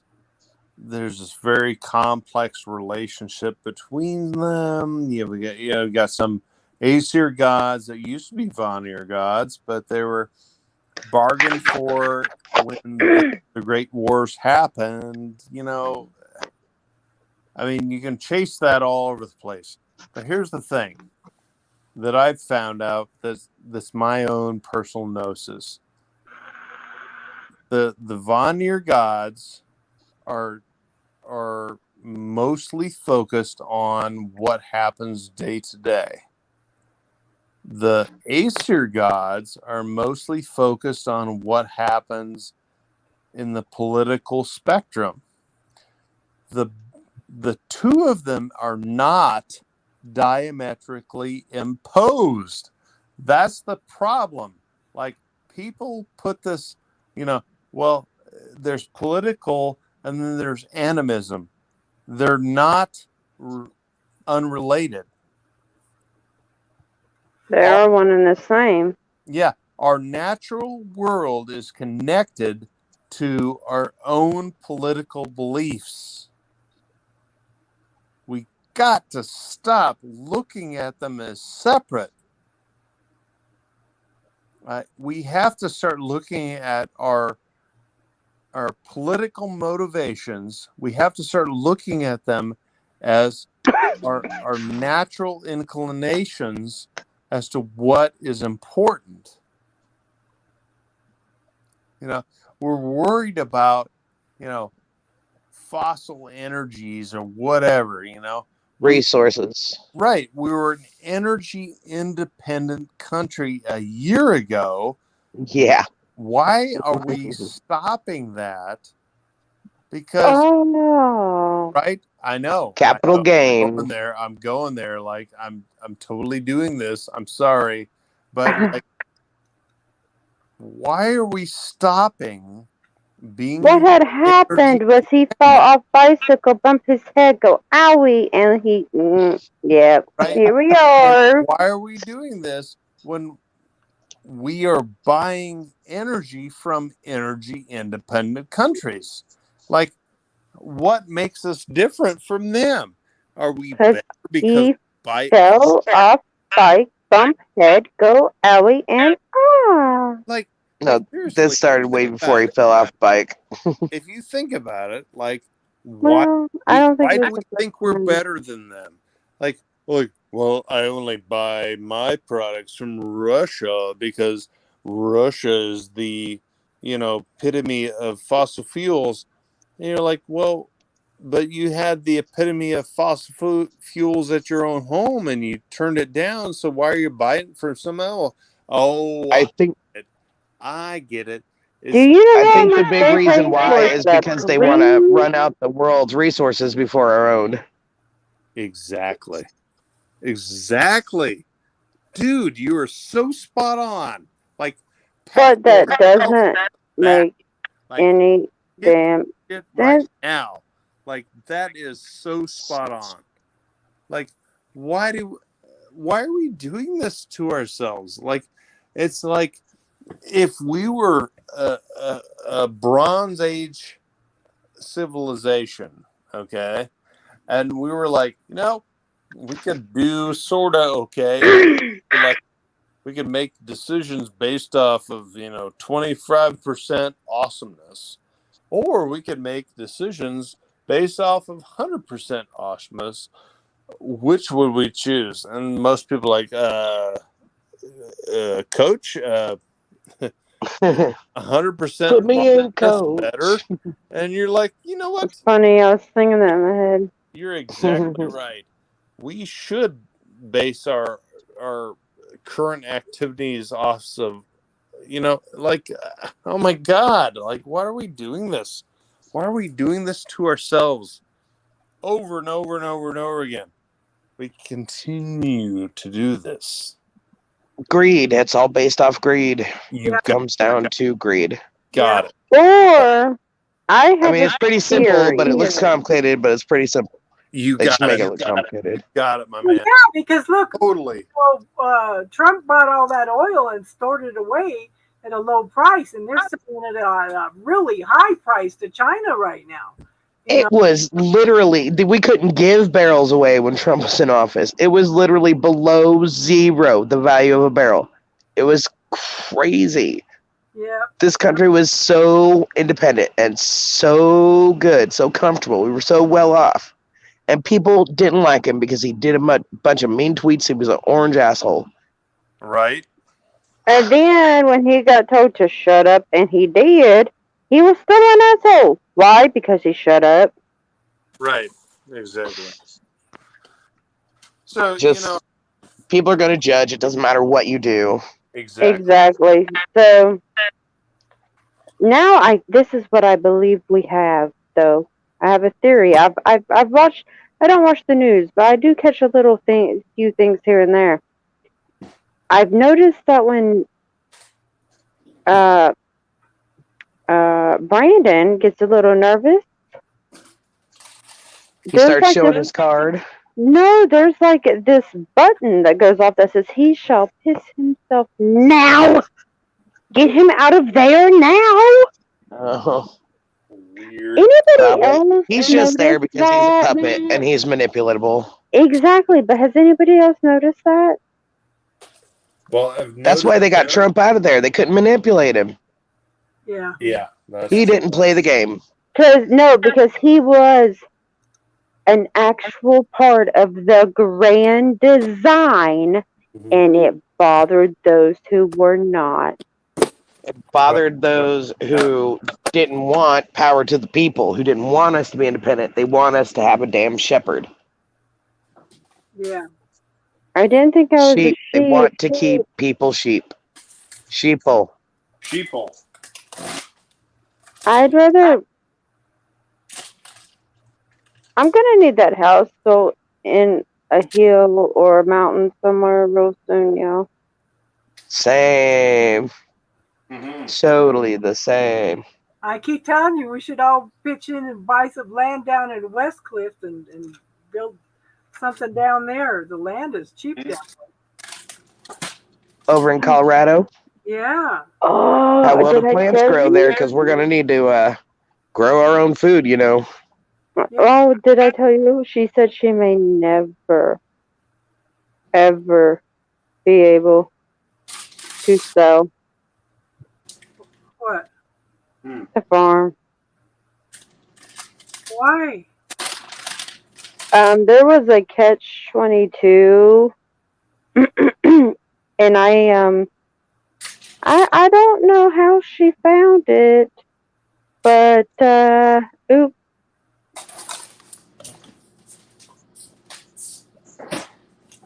I have a feeling you're talking about Truly. No, Oh, no. I was going to say, no, if so, I no. hope so. But that'd be cool. My family's farm, literally. I say my family's farm, but we leased it for 33 years. I'm 33 years old. Do the math. That's all we've known. Yeah. The niece that I've only met out of 33 years, twice I've met her, decided she was going to come in and say, "Oh, well, They passed, so we're gonna sell the farm. The fuck you are? Hmm. Well, I might be the catch-22, and Right. found the documents where Boggs' Rolling Acres has been paying the taxes on the property.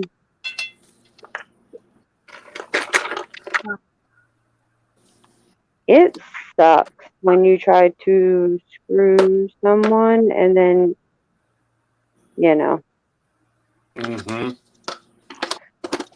Karma, like, she don't lose an address. And if you move, she'll find you. oh, I had her address, her phone number. You don't want to know. I know when she retired from Delta Airlines. Don't get me started. I had it Who, all Karma? within a day. When Karma retired from Delta Airlines? I had it within a day. Like, look, you can take whatever you want, but you ain't taking the farm. I'm sorry, you screwed. Because that was the one thing that they asked. It stayed a farm, it remained a farm, and it was our farm. Mm-hmm. Well, I hope it stays. I hope he gets to keep it. Mm-hmm. Well, I mean, So- she screwed everything. Like, if you type in the farm's name, it pops up. Hmm. And it's legally ours. It's government ID'd ours. And it's that address. I mean, she's screwed. And the taxes were being paid under that farm's name. So guess what? They've been paying the taxes all those years. Yep. And then when she paid them last year, she paid it under Boggs' Rolling Acres, but she didn't know it. Thank you. Right. Oh, Whoops. Sweet. Maybe next. No, I've known this the entire time. Maybe next time you'll ask before you just start taking, and before you steal millions out of your aunt, who's literally laying in a bed dying. Before you go to the bank and steal millions, maybe you'll rethink that next time. Right. dang. I mean, you can So what have the did the money. left eye say to the right eye? You can have the money. You can do whatever you want, but they gonna get their wish. That farm's gonna stay the farm, and it's gonna be name legacy. It will be. So you guys have He's been cooking something. Who, me? Yeah. I am making a salad. That's Yeah. the right idea. Mm-hmm.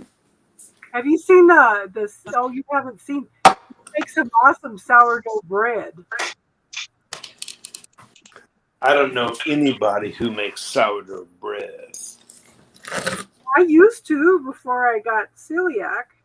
I'm kidding. I make sourdough bread on like a weekly basis. I'd say if you got a bunch of yeast in your fridge, you probably do. Man. Oh, geez. I make no less than 4 loaves a week. Mm. Wow. Yeah. Every week. 2 kilos of flour. Oh my goodness. Yeah. What are you working on, Casey? Notes for the Kabbalah. Mm.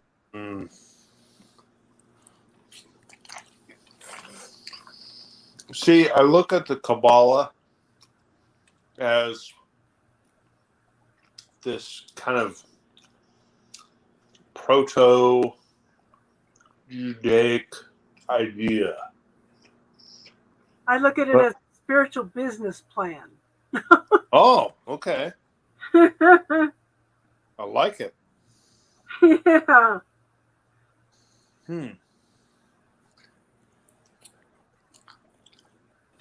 I'm definitely going to have to dive deeper into it. Yeah. I just see it as a different form as the tree of life. It's the same but different. They just call it different. Oh yeah. Yeah, I mean, basically. Yeah. Yeah. Yeah. Mm-hmm. Right on. I really like Hermetic teachings, like the Hermetic principles, and Mm-hmm. Yeah, they're kind of like a slap in the face. what is? Hermetic principles.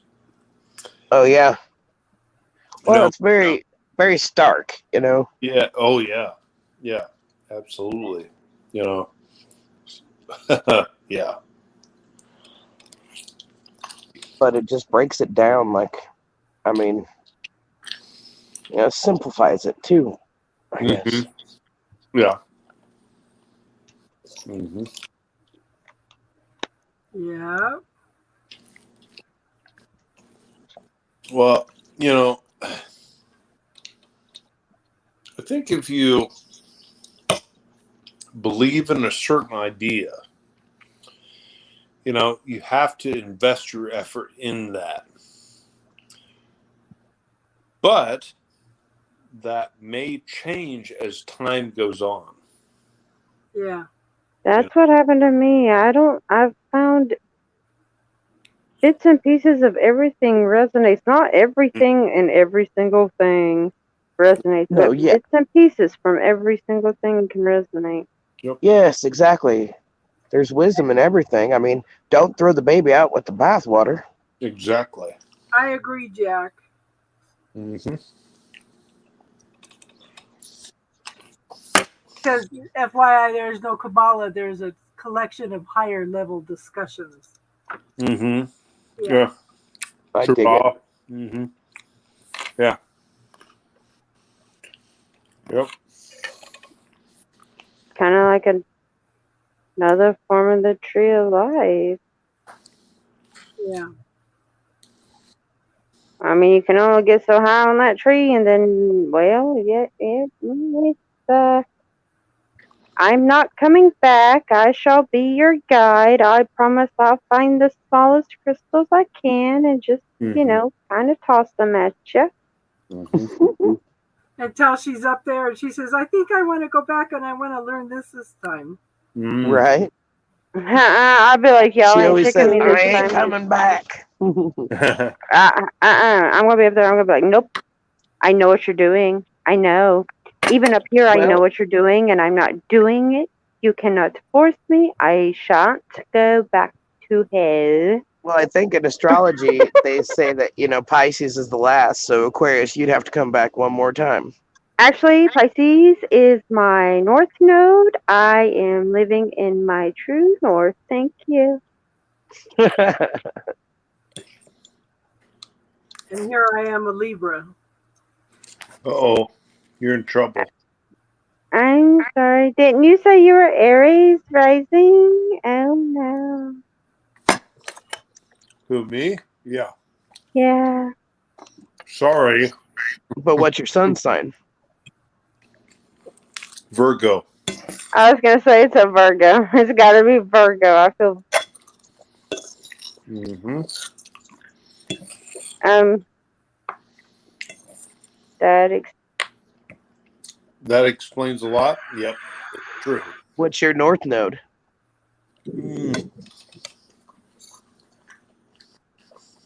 That one I'm not sure of. Gotta be a water sign. Or Sagittarius. Aquarius. So I've got so much Aquarius and like Gemini and I can hear that the way you talk. oh my god, like it's in my chart. So I have 5 planets in Libra. what? What? Right. The salad did not stop him from getting the what? Libra in my head. So tell me about your Libra. Sun, moon, rising, Neptune, and Holy shit. and one other one. Yeah. So I'm 41% air, 41% water, 9% fire and 9% earth. Wow. You can't be. That's balance too, right? You can't be. I'm 50% yin, 50% yang. Tell me I didn't come in to work on stuff for balance in this lifetime. You can't be 41% and 41% and then 9 and 9. Wait, I guess you can be. Yeah. My math was off. And That's crazy. That's a very balanced. I came in to achieve some kind of balance in this lifetime, and I'm not flaky like a lot of Libras. It's true. When you hear Casey talk about one thing or another, it's the way it is. So she doesn't flip flop. She's where she's at. You know, you hear the opinion of Casey and you've heard it. And So- now up to you to find your truth. Yeah. Right, exactly. Yeah. Well, The only thing that was out of balance was, let me see. I have, where is it? Once upon a time, it was her kids, but no, she set that straight pretty quick. Was my kids knocked me off balance. No, you knocked them right back. Oh my God. I almost crawled through the computer one night to go after my daughter. oh my. I'm 75% cardinal, 25% fixed. My life path is 11 and my destiny is 1. Hmm. Yeah. Hmm. And I have a stellium in Libra and Capricorn. I have a stellium in Capricorn and Scorpio. I do that. It's not Capricorn. It's Scorpio. I have a stellium in Libra and let me look. I forgot. Oh my God. Well, stelliums are planets, not just placements. They're planets. I know that more than 3. It's like a sun. It's like an extra sun. 3 in a house or more, yeah. Yeah. 3 or well, more. 3 or more in either a house or a sign. Mhm. Yeah.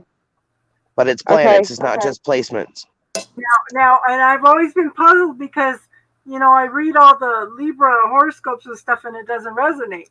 But it kind of bounces back and forth between, because my Scorpio is, I have my Venus in Scorpio. Uh-oh. My Yeah. Venus is in Capricorn. Wish me luck. So I've got a Libra stellium and a Pisces stellium. And then I've got Aquarius moon and a Scorpio rising. So I watch all of those. But then all of my stuff added together, all my air and all my mutable signs, makes me a Gemini. So sometimes that resonates. Mm. But because my Pisces stellium is in my 4th house, it's Cancer. It's the house of Cancer. Sometimes Cancer resonates. Yeah. Huh. I watch all 12. My Well, tarot wasn't originally, with the signs in the first place. So Yeah. That's why I watch all 12 and take. So my stellium is in Libra and Capricorn. Yeah, I was right the first time. Capricorn. Yeah, mine is. And my North Node's in Capricorn. Oh. Yeah. Hmm. I know. It's no wonder you're so earthy and a hard worker. My North Node is Pisces. My. South Node would be Okay. Leo. South Node would be Leo. Because my North Node is Leo and my South Node is Aquarius. yeah. Wait, Your South Node will be Virgo. Pardon me. And that's where my Lilith sits.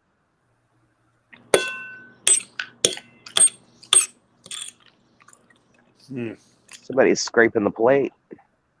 Sorry, that's me. No worries. Eating the salad.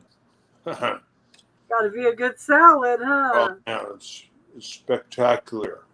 Making me jelly. I'm about to go hit the kitchen. So good. I had to take some magnesium earlier and eat a banana because I came down with a migraine. Well, no. Oh. So far I've lost 40 pounds. Oh, 42 pounds. Congratulations. That's amazing. Thank you. I think so too. I feel so much better, so much lighter. Oh, that's fantastic. How are you doing it, hon?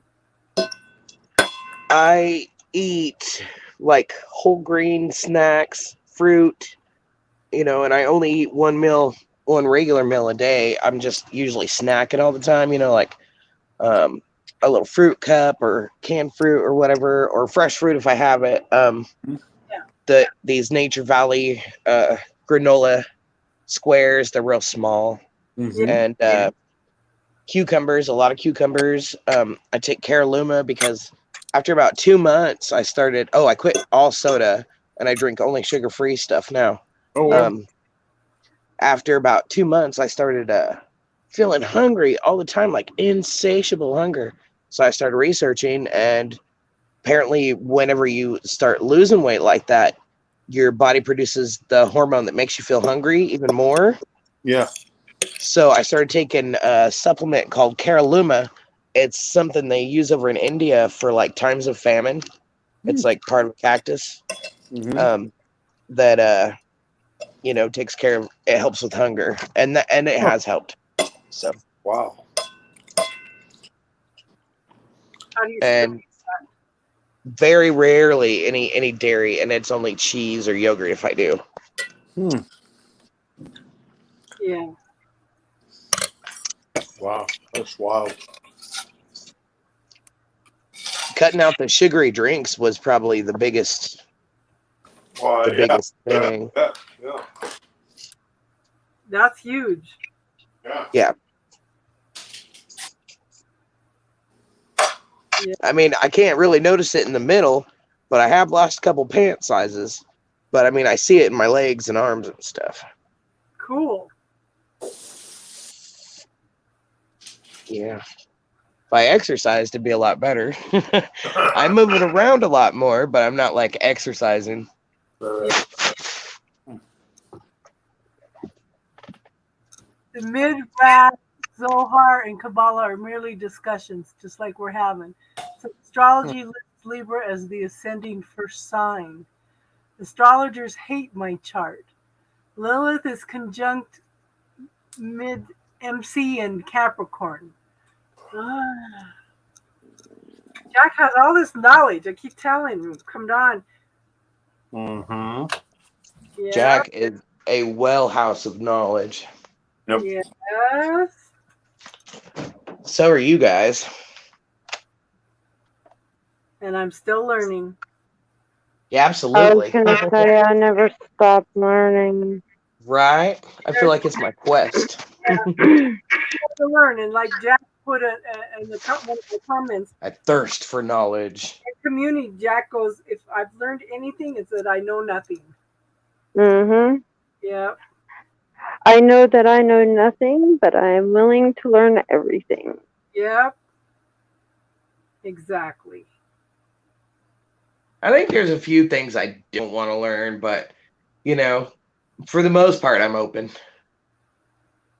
Me too, except I keep telling Star, I don't think I could do what she did and have all these spirits keep coming in. And I mean, I've got one here now. I mean, y'all want to really talk about it? Because I got one that's why I've been quiet. I'm like, who the hell are you? What you want? Where'd you come from? Who you here for? Yeah, I'm trying to figure out who you here for. What's her name? I can tell you who it is right now. It's my ass being tired and ready for bed. No, actually, I think it's your Dad, No, probably not. grandfather. I heard granddad. I'll tell you what. If it was anybody, it was my grandpa. It's Grandpa Wood, and he's like, you know what? Oh, that's why I kept hearing Woody. Okay, go on. Yeah, yeah. I'm like, you're a pervert. His name is Marion, and he's not having this shit. So he was, Oh my god. he was No, I like, kept hearing Woody. it is way past my bedtime, so he's telling me to go to bed. And I'm like, you know what, Grandpa Wood, I'll do it. So it's been Well, it was nice to officially meet you, and thank you for the knowledge, for sharing. Oh gosh, it's been a fantastic time. I've enjoyed it. Yeah, long time really no expanded see. Yes. my mind. So thank you so much, and certainly let's do this again sometime soon. And you guys, Well, we're here every Friday. We don't know where you are, but we're here Fridays. you know, it depends on the job. So unfortunately, but you know what, guys, just keep in mind, you know, even if I'm not there, I care. And we know. you know, so just don't forget that. And you know, let's chat soon, and we'll continue on. Yes. Well, you Heck have. yeah. Thank you for being here. You made my night. Oh, you made my night. Thank you so much. And you guys will talk soon. Okay. Tell them Yeah, why absolutely. we said hi. Okay, we'll do. Take All care. right. Good night. Be Bye. safe, love and light. Bye bye. Bye. So it's what, 3:00 in the morning for you, Crystal? No. It's 2. And it's 3 for Star. Yeah. Yes, and I'm hearing Woody, and I'm going, you're a perv. What's your name? Oh. See what happens in the middle of the night at my house. And then Jared's over there munching on a salad. I'm going, I do have salad in there, you know. Right. See, I had to go snag a couple pepperonis, which is not on the list of, you know, healthy snacks. But I used to listen to Coast all night, and I quit listening to it because they kept talking about EVP. Oh, that was you'd wake up in the middle of the night and hear them playing recordings of ghosts, you know, that they picked up on tape. That they only picked up on tape? Yeah, that they're picking up on tape. That when you wake up in the middle of the night and hear that, it scares the shit out of you. Wake up in the middle of the night with them standing over you like, oh, you're awake. I wasn't. That's why I say I don't think I could do what you do. You know? Or the ones that just crossed or are trying to cross and they're like, we were told to come to you. Huh? I imagine a Jack. Can you come in the daytime? Jack goes through that too.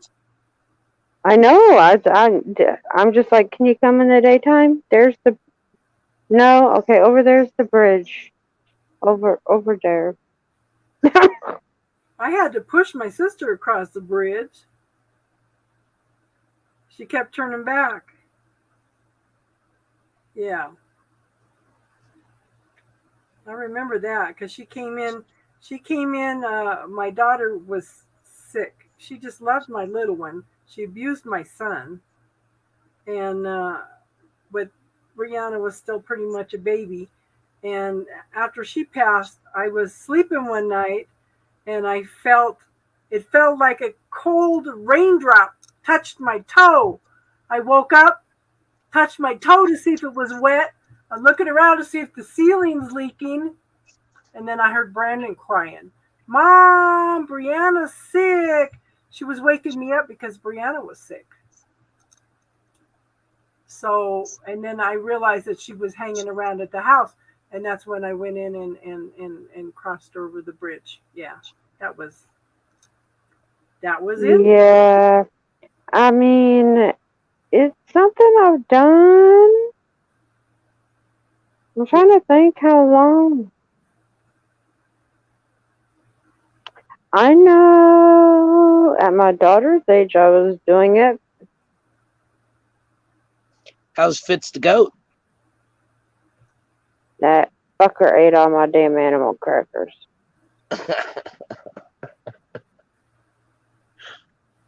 I just love that. We are not speaking at the moment.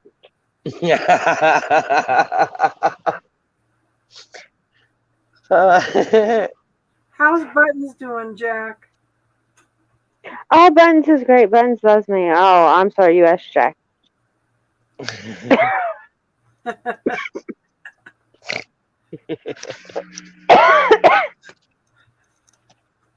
How's Buttons, Jack? Carrot salads in the fridge. Is that a carrot salad with mayo and raisins and everything in it, Jack? That sounds good. You know what else I've been wanting some weird stuff. I've been wanting egg salad. Like y'all like egg salad sandwiches? Yes. I have been wanting egg salad. Weird stuff that I That ain't don't weird. usually want. No, I'm like stuff that I don't usually want. Yeah. Yeah, I got this chipotle sauce, and man, I like to put it on about everything.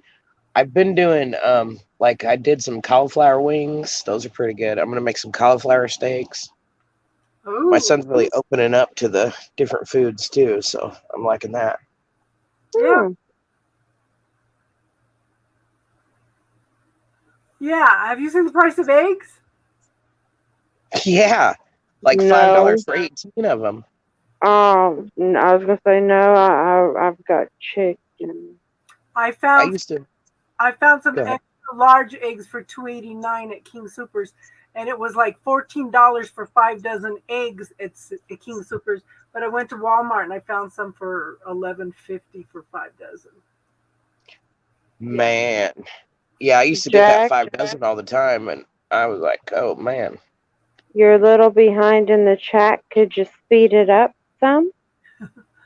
You're right. Too. Yes, of course. Is the carrot salad, the mayo and the raisins and the carrots? Yeah, my mom used to make that. She also used to make a lime jello salad with carrots and celery in it. My mom made one with like cottage cheese and marshmallows and pineapple in the lime jello. Have y'all ever had fruit pizza? Have what, hon? Yeah. Fruit pizza? I've never tried it. Look, I'm going to tell you, it's not healthy. It's not healthy at all, but it is delicious. I just found a sour cream that's made out of it's non-dairy.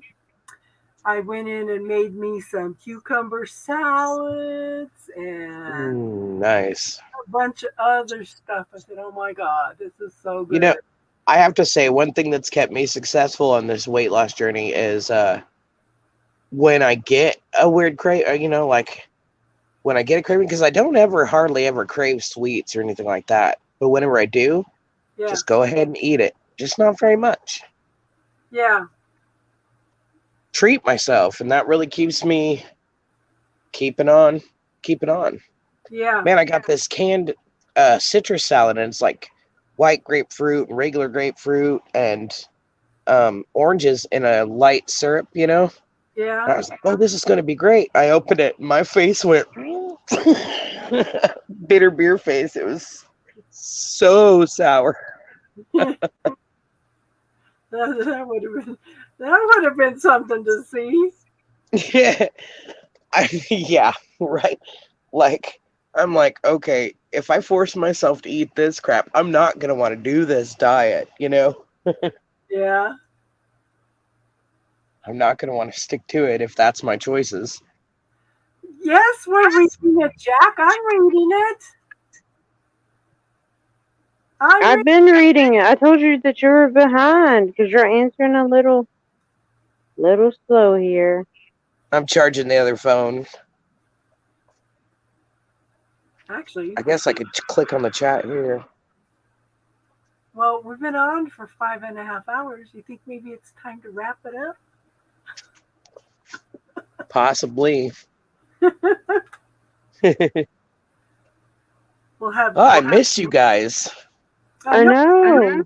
Too. It's been awful quiet without you around. I'm really loud. I know. I'm not talking I get about loud. I'm not talking about loud at all. that. I'm just teasing. Yeah. No teeth can't eat crunchy food. Oh, Judy. Ooh. But how long before you get the parts for your truck, Judy? She said country food. My daughter has Captain Crunch in there. Mmm. I know, That sounds good. right? But only with almond milk. See, I can't eat any of those. You can't do almond milk? I can do the almond milk, but I can't have any kind of cereals. Oh, the grains. Yeah. Yeah, You can do oatmeal though, right? yeah. So peaches and cream oatmeal with a shot of vanilla almond milk is pretty dang good. Try this. Okay, get some kiwi. Okay, put a layer of cinnamon. Put a layer of pecans or walnuts. Put some fruit in. I use stevia, and then put your almond milk in or your coconut milk. And eat. I'd probably use real honey. I still use honey once in a while. Yeah. Oh my God, that is so addicting. Oh, that is so good. My daughter Sounds like it. Yes. I love quinoa anyway. I was actually just telling my son yesterday I want more quinoa in my life. Yeah, it's pretty flexible. You can do a lot of things with it. I know Costco. Yeah. Costco sells some. It's got like olive oil and vinegar, and then it's got the kiwi. It's got some of those. Oh, I don't know what those little beans are called. I have some of them, but I don't know what they're called. And then some peppers and onions and stuff like that in it. Oh my God! Oh, like a Mediterranean? Yeah. That sounds good. So you'll have your parts next week then, Judy. Good. So that reading today kind of makes sense then. Yeah.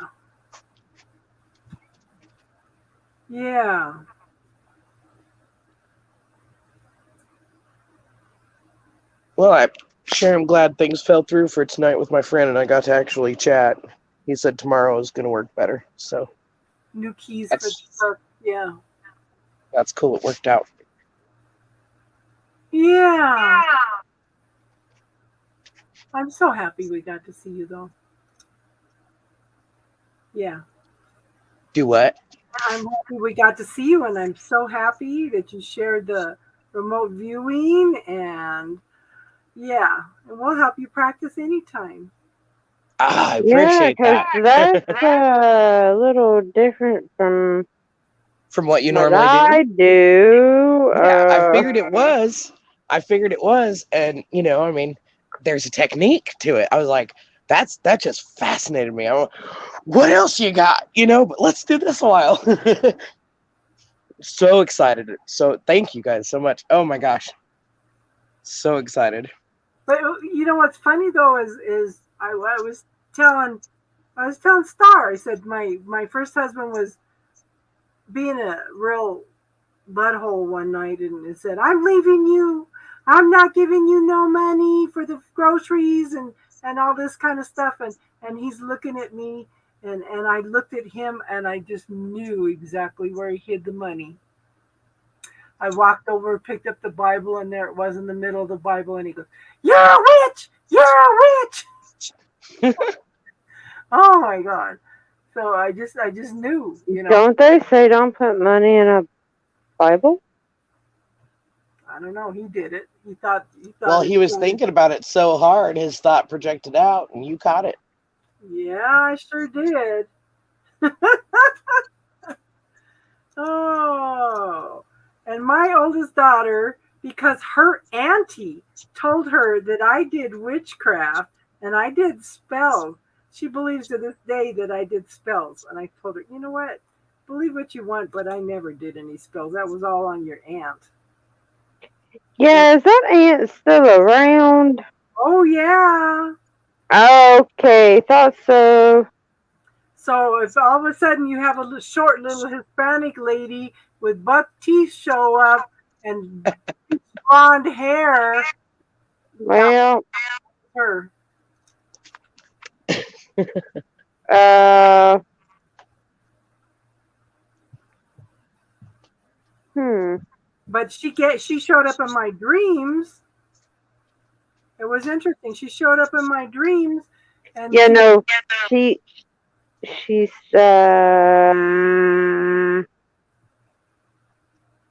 I think that might have been the person that scanned you.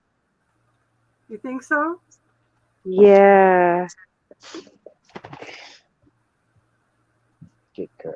So in the dream, she You're outside? showed up in my dream, and she told me that she didn't know where she was. She was lost, and I said, "Okay, well, being me, I said, okay, well, I'll help you." And then I took her to where she wanted to go. Even in my dreams, I can't be an ass to them. Yeah, but it's like falling for a trap. I was falling for her trap. Yeah, because kind of like when you help, you energetically let them in, even in your dreams. Oh, don't tell me that. Okay, I won't tell you that then. I kind of did. You sure did. But I mean, it's better to know than not to know. Yeah, well, I won't help her anymore. I'll tell her to ask her angels. I would just definitely put up. I put her face on that black crystal you got too. What kind of help? She just said she was lost and she didn't know where to go. Right, kind of like a, I don't know, black-eyed baby would. Like helping them cross, you mean? I called my son and asked if she crossed, but she hadn't yet. Yeah, I think she's using it as the kind of like, the black-eyed children thing. Yeah. Yeah, I think it's a tactic of help me. Okay, well, I'll be more aware now. But it was funny because my niece called me and she said she had a dream also. Oh, and that wasn't the same morning, but I was dreaming about my sister who has crossed. And my niece messaged me. She goes, I was dreaming about people that have crossed over this morning. And I said, so was I. So I don't know what was going on that night. But I said, yeah. She goes, yeah, they were all telling me they were alive and well on the other side. I said, yeah. Yeah, the veil's very thin. Yeah. And that's why everybody's upping their antics, thinking that, oh, we can get away with. No, you can't. My grandma and grandpa were in my dream the other night. They didn't talk to me, but they were just kind of keeping an eye on stuff, and just, I mean, doing the same things they did when they were alive. This is funny because my grandma asked me this. We're talking about a non-believer. Okay. She's telling me about her dream. It was my grandfather. She said he didn't talk to her. He wouldn't talk to her, but he bought her a cake. But he didn't talk. No, he didn't talk much, anyways. But I'm like, he's just letting you know he's around you. Because if he comes to you and you're awake, you have a freak out moment. Now that I talked about it, I remembered a little bit more of it. What was really weird about it was, the ex that, my heart was broke over that led me to all this in the first place. and the chick that he's hanging out with now or whatever, she lost her house and they lost everything and they had to move in with my grandparents. Interesting. It was weird. Forgiveness takes more courage than holding hatred. Oh, I don't have any grudges or anything. I just, he was significant and, Yeah, no, but my it's the path way where of I'm at. acknowledging that how far you came. Oh, yeah. Well, that's cool. Yeah, it's weird. My grandma was like knitting or crocheting like she always did, and grandpa was younger and healthier. So was grandma. They were both younger and healthier. Yeah. But the other two weren't quite as clear as grandma and grandpa. Grandma and grandpa they looked like, when they first met or something, you know what I mean? They were. Yeah. I've heard that sometimes some people will, like, after they cross, they will revert back to their prime. Yeah, or like their most what's joyful weird? time. That's kind of how I see my higher self. Like it was me in my prime, basically. Yeah. That's kind of how I view myself. I don't even hardly look in the mirror because I think I still look like that, but I don't. or how they want you to remember them is how they'll come forward. Yeah. Very. I mean, they were very picturesque, Yeah, I mean, I don't think, has my aunt visited you yet? I don't know. Oh, you'd know. Well, I mean, this is all, I just started really heavily meditating within this last week, and I had a whole bunch of things happen. Yeah, no, she forces it, even if you're not meditating, she forces it. She woke Casey up. Who all's here? Just Judy and Wooster? Yeah. And us? Okay. So I did my first psychic reading, and the guy who mentored me, who walked me through it and told me what to do and how to do it and everything, was, I mean, he was like, "You've really never done this before?" He said that it was the level of, like, the school that he goes to, like a level 3, which is the highest, that quality. But so I connected, and as soon as I did, I saw rushing water like a river. So, I looked at the river, and then I looked, and there was a gravel bar, like sand, gravel, and then I could, there were some trees and a path, and I could tell behind me that, like, it wasn't in my forward vision, but I was kind of looking around, and I could tell out of my peripheral there was like a teepee. So I turned forward, he's like, telling me to investigate further. So I walk up this path, and it leads me to the top of a waterfall, and I can almost feel the mist on my skin. And I'm like, there's this waterfall. And he's like, okay, look around, ask, what is this? What are you telling me? What are you showing me? Ask more.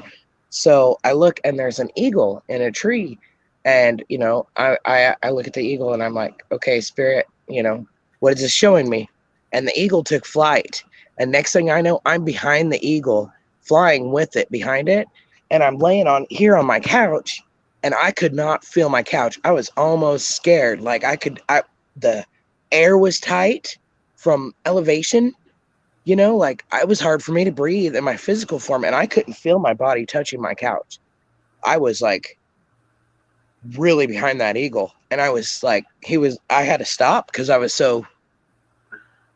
it was so real, So why don't I bet you anything that your totem's an eagle?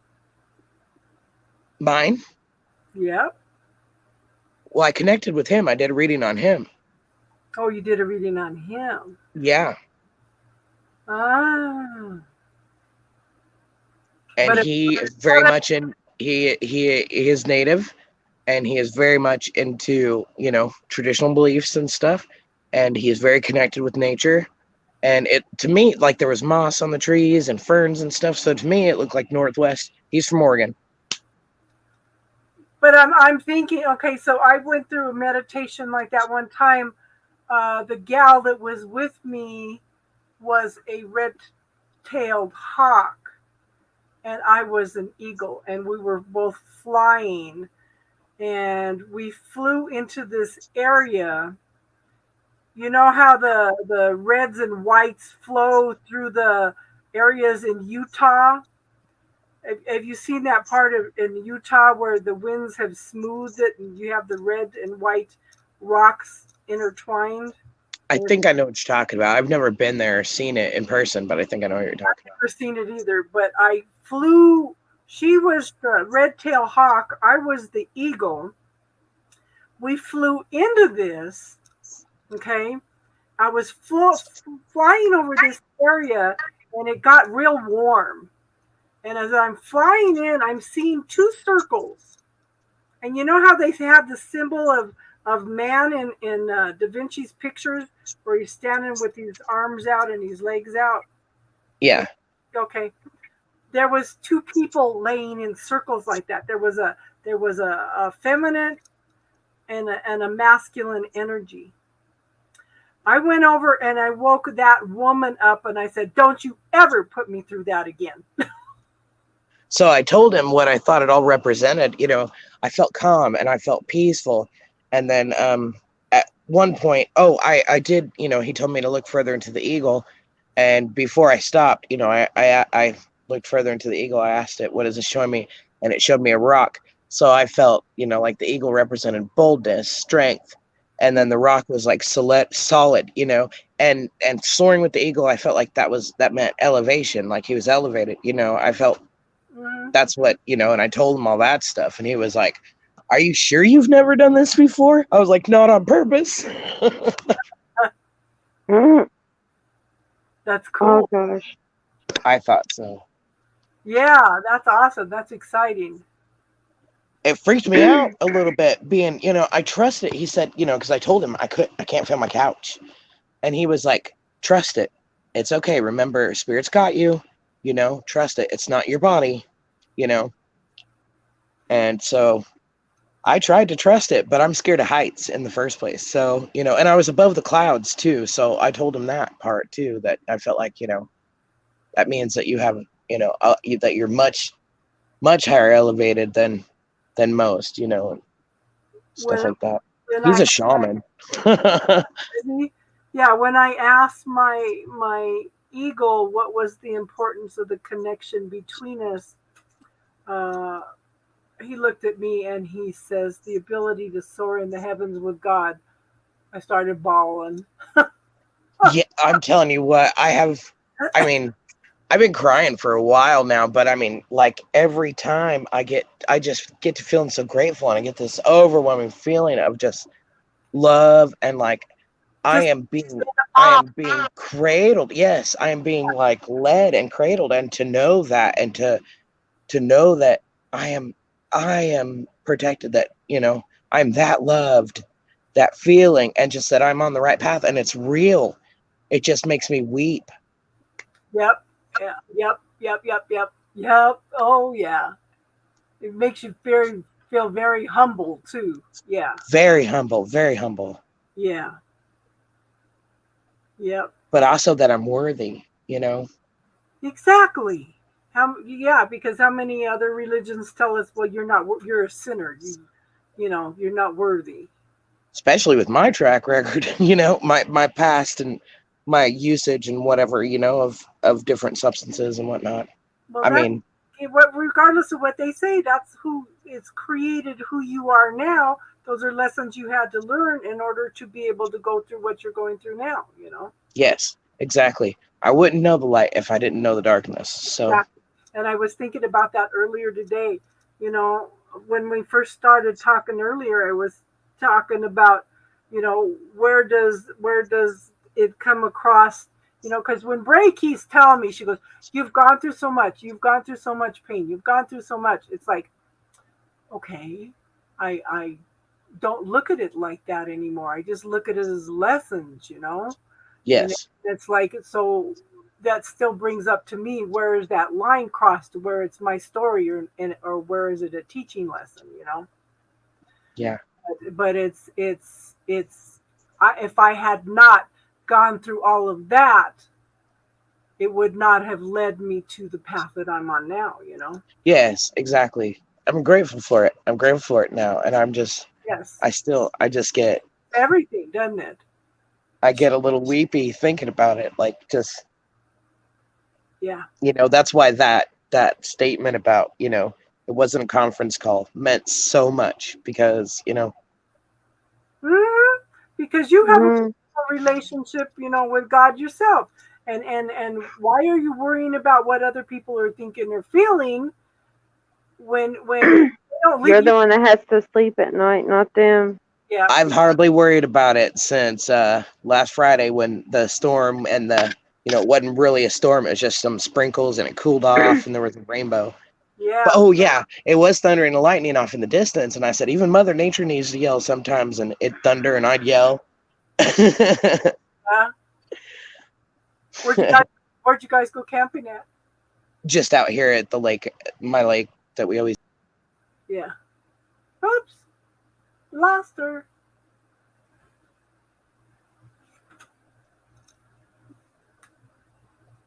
Well, Usually Did we we? have a big camping group out there, and we didn't. We had maybe there was 4 campers in a spot where there's usually like 16 campers, and then a bunch of tents and everything else.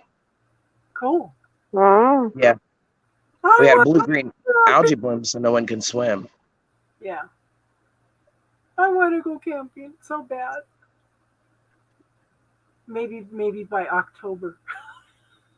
It'll be nicer and cooler in October. Oh, let's hope so. If it doesn't snow in October the way this weather's been. Right up there, yeah. The weather is just crazy here. But I'm fine. It's. I don't think it's been over 85 at all. At all. That's beautiful. Yeah, and I'm hoping that next month we're not going to jump into the hundreds. So. We just got to the hundreds. Oh, don't tell me that. Down here in the flatlands. Yeah. Yeah. Yes, let's all focus on the gratitude. Yes. Popping in and out. Yeah. Well, it's 1:27 here. So I know, Star, are you asleep all day tomorrow? No. Oh my goodness. So I think we'll wrap it up. We're going on almost 6 hours here, so. Yeah. But I think tonight was a productive night. We had some awesome stuff tonight. I thank you. Yeah. Yeah. And yes, thank you for everything that you brought in also, Crystal. Hey, no problem. I told you I'd share. Yeah. When I had something worth it. That's it. I'm gonna play with that a little more. But My dog's going off. well, message me. We can practice. I don't have anybody to assign numbers to anything to look, you know? Yeah. Yeah. Come on. Well, we can totally practice. Yes. All right, guys, I'm gonna go. Have an awesome night. You too. Yes. Everyone night. have a good night. Yes, everyone have a good night. Love and light. Lots of love. Lots of love. Namaste.